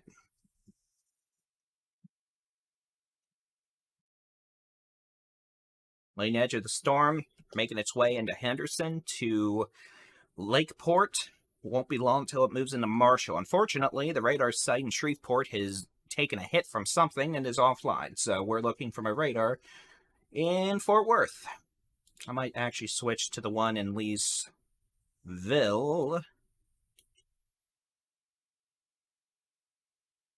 That gives us a better look. So leading edge of storms now extending into Marshall, Easton, down to Henderson. If you're west of this line, if you're west of a line from Jefferson to Longview to New Summerfield, go to bed, you're done. Storms may produce some damaging winds, 70 miles an hour in spots. And as you can see, the strongest storms by far, generally, are going to be staying north of Henderson to Mahia line. Moving into Louisiana, these storms from Jacksonville back to Mahia are much weaker, not even considered severe, although they might, at times, produce some pocket change size hail, maybe some gusty winds, but not a lower severe weather threat by far compared to these storms here in East Texas so far, around Henderson up to Lakeport.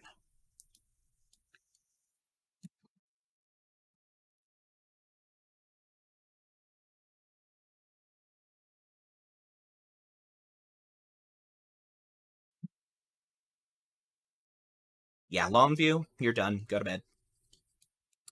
Longview, Jefferson, you're done. Go to bed. Thank you, Cliff. So frankly, once we can get this little line segment from Henderson, that'll be moving probably towards Carthage and Logansport over the next 30 to 45 minutes in Louisiana, we'll be in much better shape. Yeah, we're going to have some storms further west into central Texas this morning. Some of them may be a little severe, with some pocket change size hail, maybe some 50, maybe locally 60-mile-an-hour wind gusts, but by far much more isolated than what we've dealt with here, from essentially all the way from near Kemp in southern Van Zandt County, through Van Zandt County, Kaufman County, Van Zandt County, Smith County, over here to Henderson.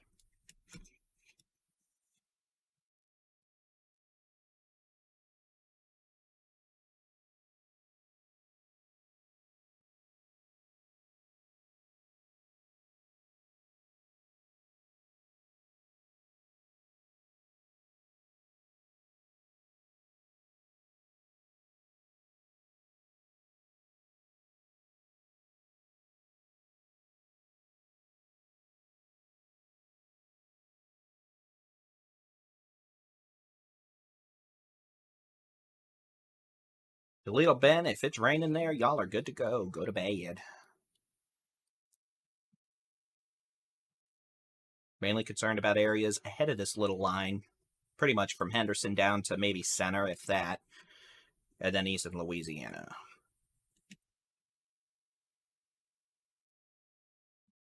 All right, folks, plan of attack is we're probably going to be done here by 2:30, I hope.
So again, we'll just go ahead and put a storm track on these. When do they got it moving at? 47.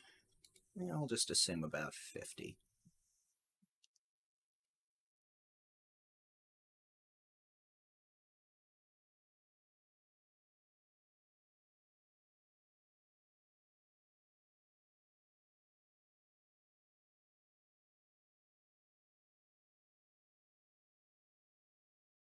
Latest times, we're expecting about 225 for Wascom, Blanchard, Carthage 234, Queen around 259, Gary 239.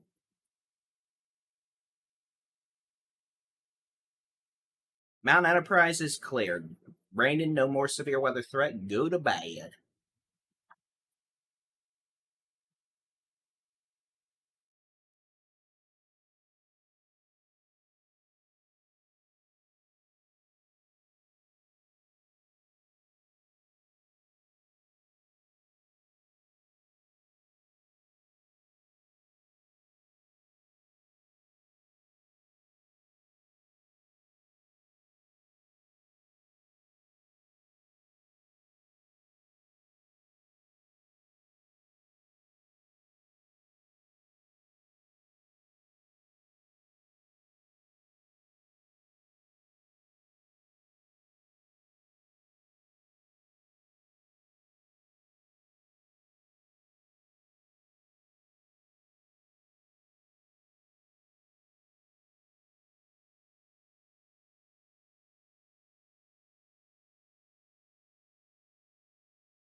Right, time is 2:17 a.m. I'm Texas Storm Chasers Baldy and Chief David Reimer, monitoring a couple of severe thunderstorms, mainly a line at this point, that extends from near Oil City, Louisiana to Marshall, Texas, Tatum to Henderson. This line's moving east at about 50 miles an hour. Could have localized wind gusts over 60 miles an hour in spots. That's enough to knock some trees down. And generally speaking, the potential for some dime-sized hail. Dime to penny size hail, which is below severe limits. Storms should be out of Texas, at least the severe storms here from Henderson should be east of Texas by 3:15, hopefully even 3 a.m.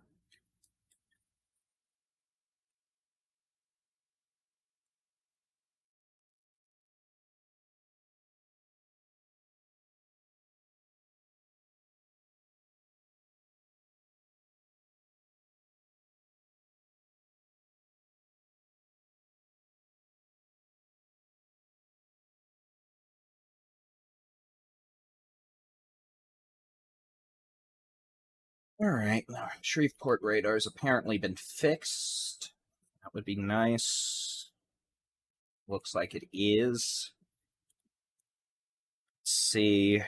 Here's the latest data. Here's the latest data from the Shreveport radar. That makes our job easier. Let's see if we can get some updated wind information. Definitely an area of wind now on Highway 43 between Tatum and Henderson. That could be over 60 miles an hour, 60 to 70. Moving east, southeast towards Beckville and Carthage at about 50 miles an hour.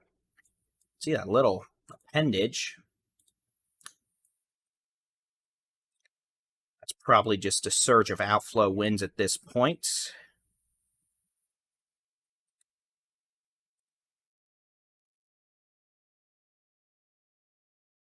Shreveport, y'all are going to be getting some strong winds with this line of storms. You could have winds west up to 60 miles an hour. Storms are over Marshall, moving east at about 50 to 60, so let's just press this. It's not helpful.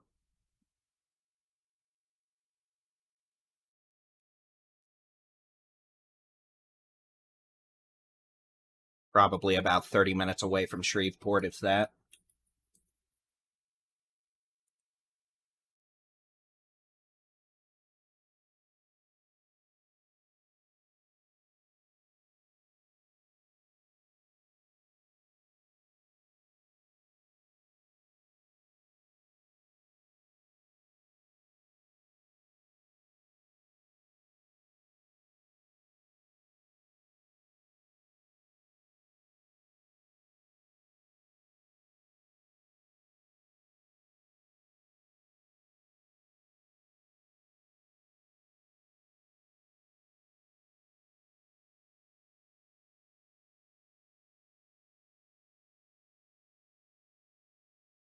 So yeah, we'll probably be done here sooner rather than later. Still going to watch a little bit of a hail core near Tatum. Could have some dime quarter-size hail there.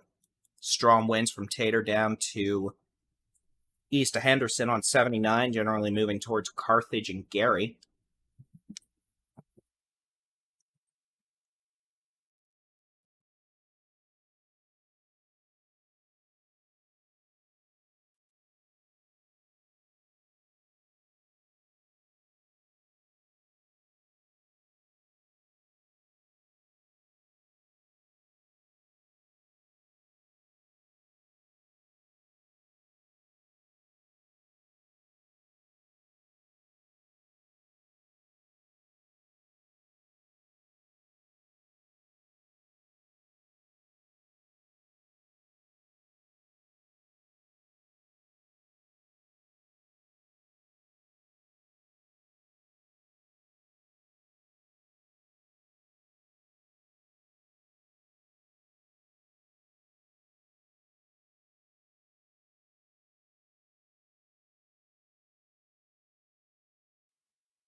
Severe thunderstorm warning continues until 3 a.m. for southeastern Harrison, Panola, Russ, southeastern Gregg, and northeastern Cherokee counties.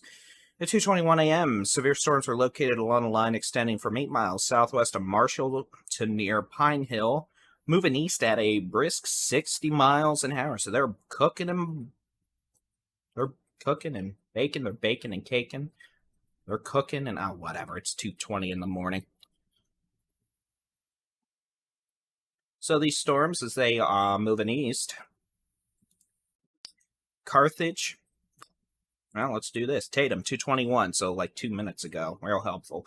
2:27 in Beckville, 2:35 in Carthage, and then Louisiana. So I think probably stick around past 2:30.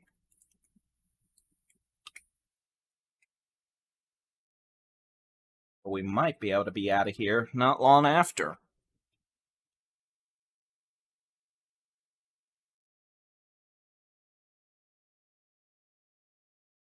Hillgore and Liberty City. Yeah, go to bed.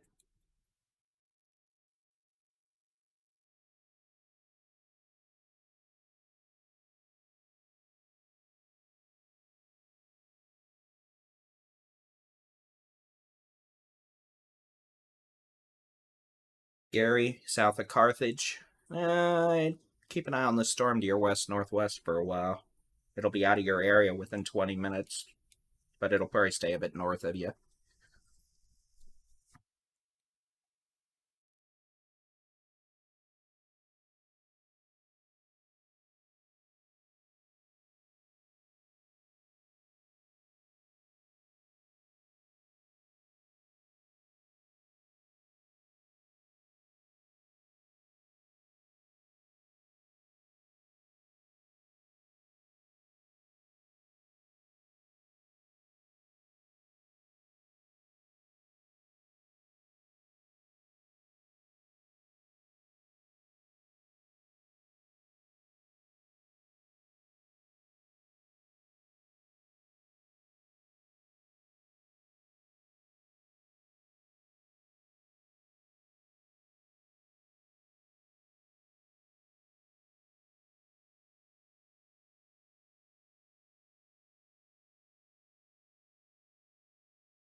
You see that little interesting notch feature.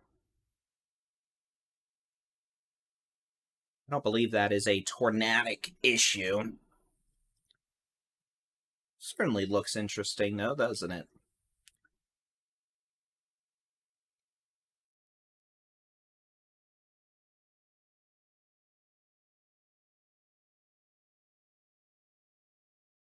Pretty strong winds. Could have wind gusts over 60 miles an hour on Highway 43, Tatum down to Henderson, and then east on 79 towards Carthage. Not everyone's going to see winds that strong, but certainly enough to knock some trees down, cause power outages. Further north, we got strong winds, maybe 50, 60 miles an hour in spots. Marshall will be moving into Wascom here soon, up to Oil City and Gilliam, Louisiana, and then moving east into the city of Shreveport. These storms moving east at 60, so they're flying. Yeah, it's kind of, yeah, pretty much a bow echo. And yeah, the Shreveport radar is thankfully back up, so we're able to see some better low-level data again. Tatum, no, you're about to get hail. You'll be clear in like 10 minutes, though. Oh, actually, looking at this, yeah, Tatum, you are clear. Am I looking at old data? I'm looking at slightly old data. My radar is being a demonic little turd. Rude. Okay.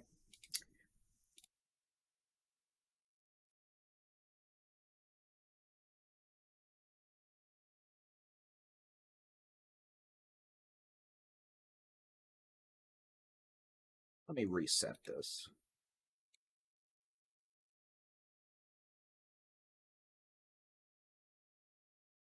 So the plan, while I'm resetting this, is we are going to continue until this makes it through the city of Carthage. And assuming we have no other mischief occur, we will be able to all go to bed after that. You, I, me, and you. It'll be a glorious time. I think I can see my eyeshadows on this camera. That's horrible. Yeah, oh well. No, we have no tornado issues right now with this line of storms. It's damaging straight line winds. Just got a report of a roof off a building in downtown Henderson, reported by police. So this storm's knocking stuff over left, right still. Wind 60 plus miles an hour. We've got a report of a roof off a building in downtown Henderson. And again, we're keeping an eye on all of this. I'll admit, there might be a little circulation that was near Beckville. Not there anymore. Was a few minutes ago, so we're going to keep an eye on these. There's no tornadoes, no tornado warnings, but definitely straight line wind potential. Or I'm going to watch a signature on Highway 79 between Carthage and Henderson.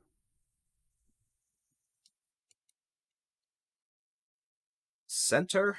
It's going to stay north of you. Y'all are liable to get some storms later this morning, but lower risk of severe weather than the stuff that's about to move into Louisiana.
So our main focus right now, Marshall, it's still storming, but Marshall can go to bed.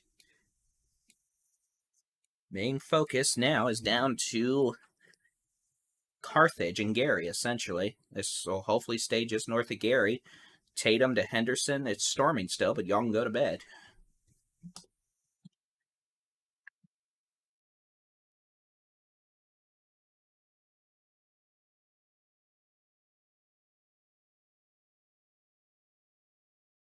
Apparently, camera needs to be tilted up a little.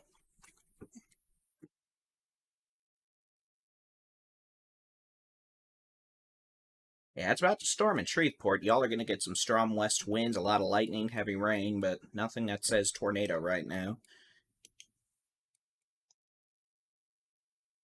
Though I'll admit,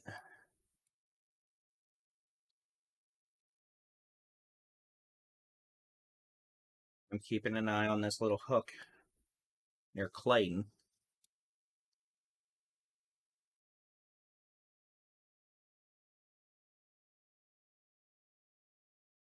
Lascom, y'all are going to get some strong winds here in the next 5 minutes. Decent amount of heavy rain, but west winds up to 60. You might see some power outages, some trees come down. I do not have a degree in meteorology. I am blessed to be able to communicate some of the technical mumbo-jumbo into the general language most folks know, but I did not graduate with a degree in meteorology. We do have folks at Texas Storm Chasers who have a degree. Trey Greenwood and Jason Cooley both graduated from the University of Oklahoma. Trey actually, I believe it was this past fall, spring? So yeah, about a year ago. Last spring, graduated with a master's in meteorology. He worked for Howie Bluestein. He actually drove one of the radar trucks. But no, the difference between me and some other streamers is I will admit I don't have a degree in meteorology. And I am okay with that. I myself definitely do defer to the National Weather Service in that regard. But fortunately, I've been blessed with the knowledge needed to help convey some of these hazards. Marshall, yeah, it's pouring, it's storming, a lot of clouds, ground lightning, but we are not. Y'all are going to be clear, though. Worse off to your east. Strongest winds are actually moving into Wascom, moving to Blanchard, Louisiana. They'll be moving into Shreveport here soon. Otherwise, down further south, got some strong winds over 60 miles an hour, possibly moving into Beckville on Highway 149. And then we'll be making it into Carthage in the next 10 minutes, so by 2:40. And then after that, I believe our severe weather threat's going to be much reduced. Not zero, mind you. We'll probably still have a couple of storms later this morning, further southwest, maybe the Brazos Valley, Piney Woods of East Texas. I might have a little bit of hail and some marginally high winds, but nothing like we've dealt with over the last 2 months. Thank you, Steve. Thank you, Alan. Yeah, I've definitely been blessed to be able to do this.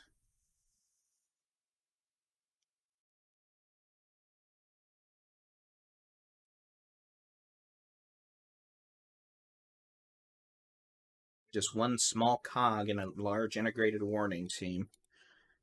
I definitely don't issue the weather warnings. And trust me, I don't want that job. That is a nightmare.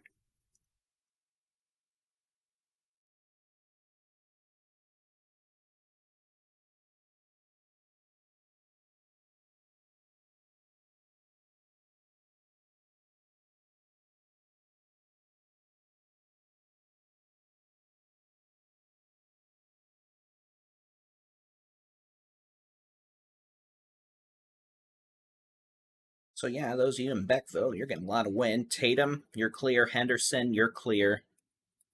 I mean, there's still rain, thunder, lightning, all the way back to DeKalb, Mount Pleasant, Van, Fairfield, but nothing in terms of severe weather.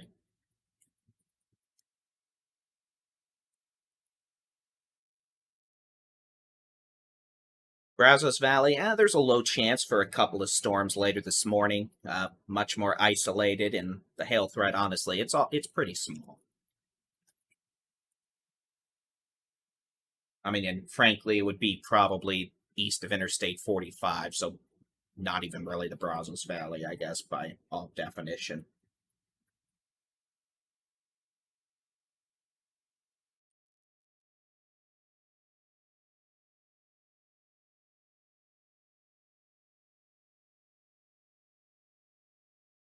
Yeah, I know I'm not pronouncing it right. You're welcome to tell me how to pronounce it, though, and I will try my darndest.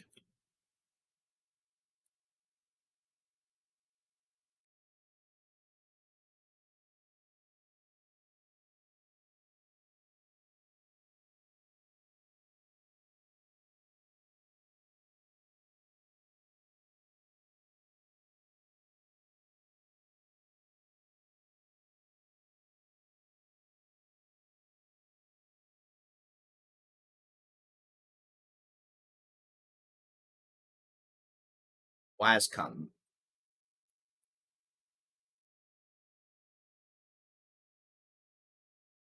Wascom. Okay.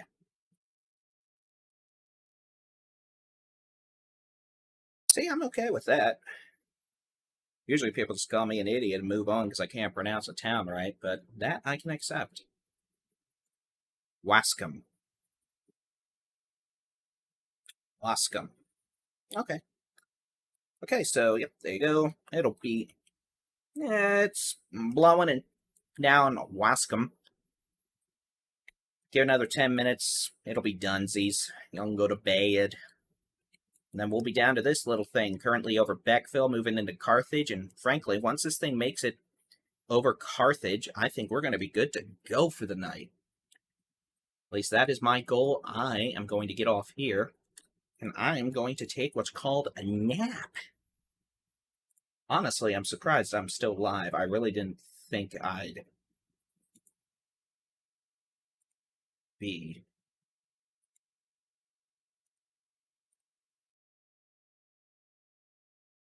I can't believe I'm still live after. I figured maybe a couple hours I'd be live this past evening. I didn't plan on staying live for, what are we at? I've been live since 7:10, so going on 7.5 hours. Oops. Oh well. See, I'm keeping an eye on this little theme jiggy northwest of Gary, in Gary City.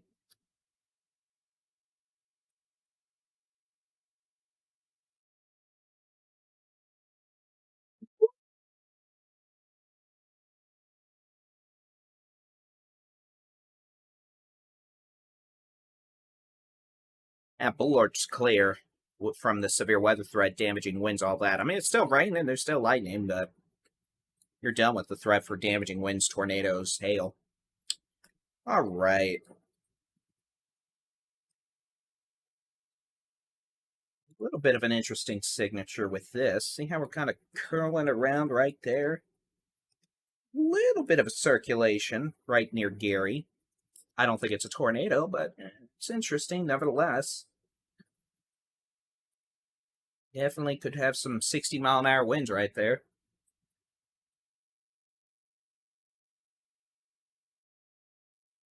See, gnarly little bow echo now. Prescott, Louisiana, or excuse me, Arkansas, to just west of Emerson, Arkansas, down to, what is that? Ben Blanchard, Greenwood, Louisiana, southwest to Carthage and Gary. Oh, we do have some creepy looking tornadoes on our YouTube channel, by the way. I encourage you to check them out. This storm is moving east at about 50, so once it's past Carthage and east of Highway 59, in all likelihood, we will start a 5-minute countdown, and I'll get to go to bed. Yeah, leading edge of the wind's just moving into Shreveport now. Pretty good wind showing up on radar. Wind about 60 miles an hour, coming up on I-20 near 220, west side of Louisiana, west side of Louisiana, west side of Shreveport, Louisiana. How about that? How about we be more particular than a state?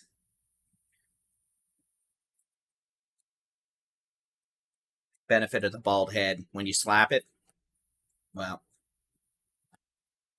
now I can't make the giant slapping sound, so, oh well.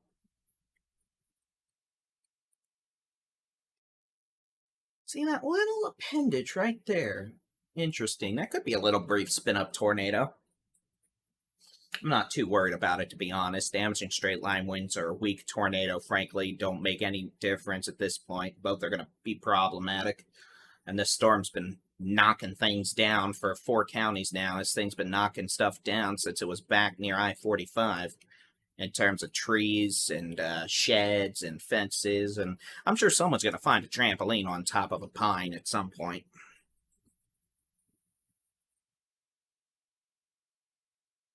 And it's windy.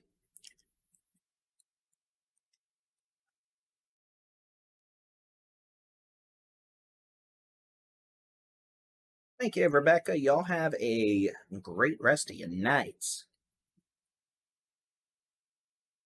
So when are we going to see it hit Texas? Well, it missed about 7.5 hours ago, unfortunately for you, but it makes you feel better. Nastiest little one of these will be out of the state in the next 20 minutes.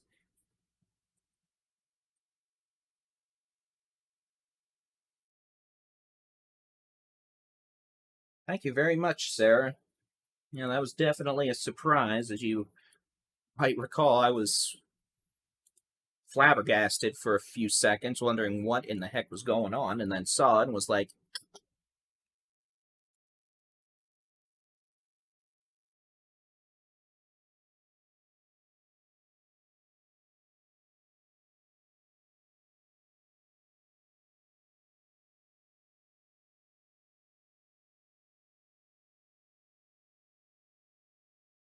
yeah, Mount Enterprise, you're good. It's still storming, it's raining, but you're done with severe weather.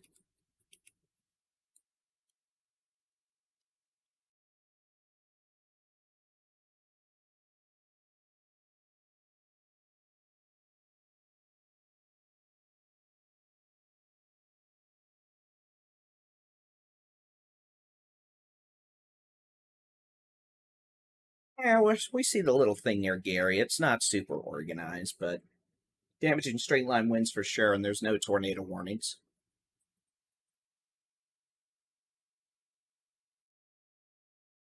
All right, folks, plan is to probably start winding this down around 2:45 to 2:50. This is staying north of Tehia. Y'all are going to get some rain, some lightning, but severe weather staying to your north. Gary, it'll be done by 3 a.m. in terms of any severe weather potential. In fact, I'd say 2:50.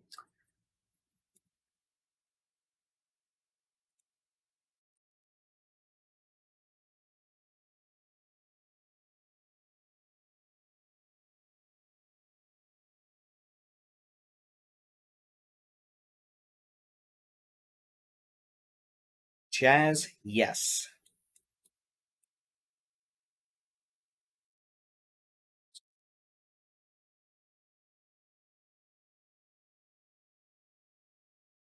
Lufkin, probably.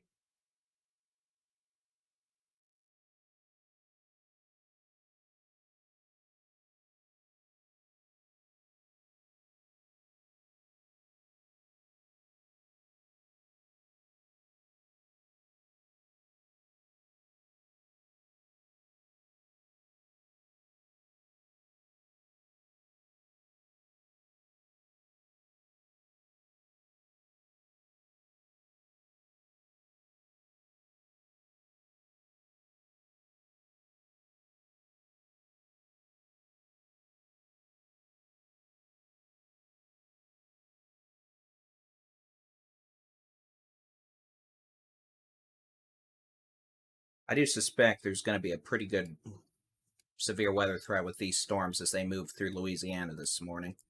Yes, so I'd stay weather aware.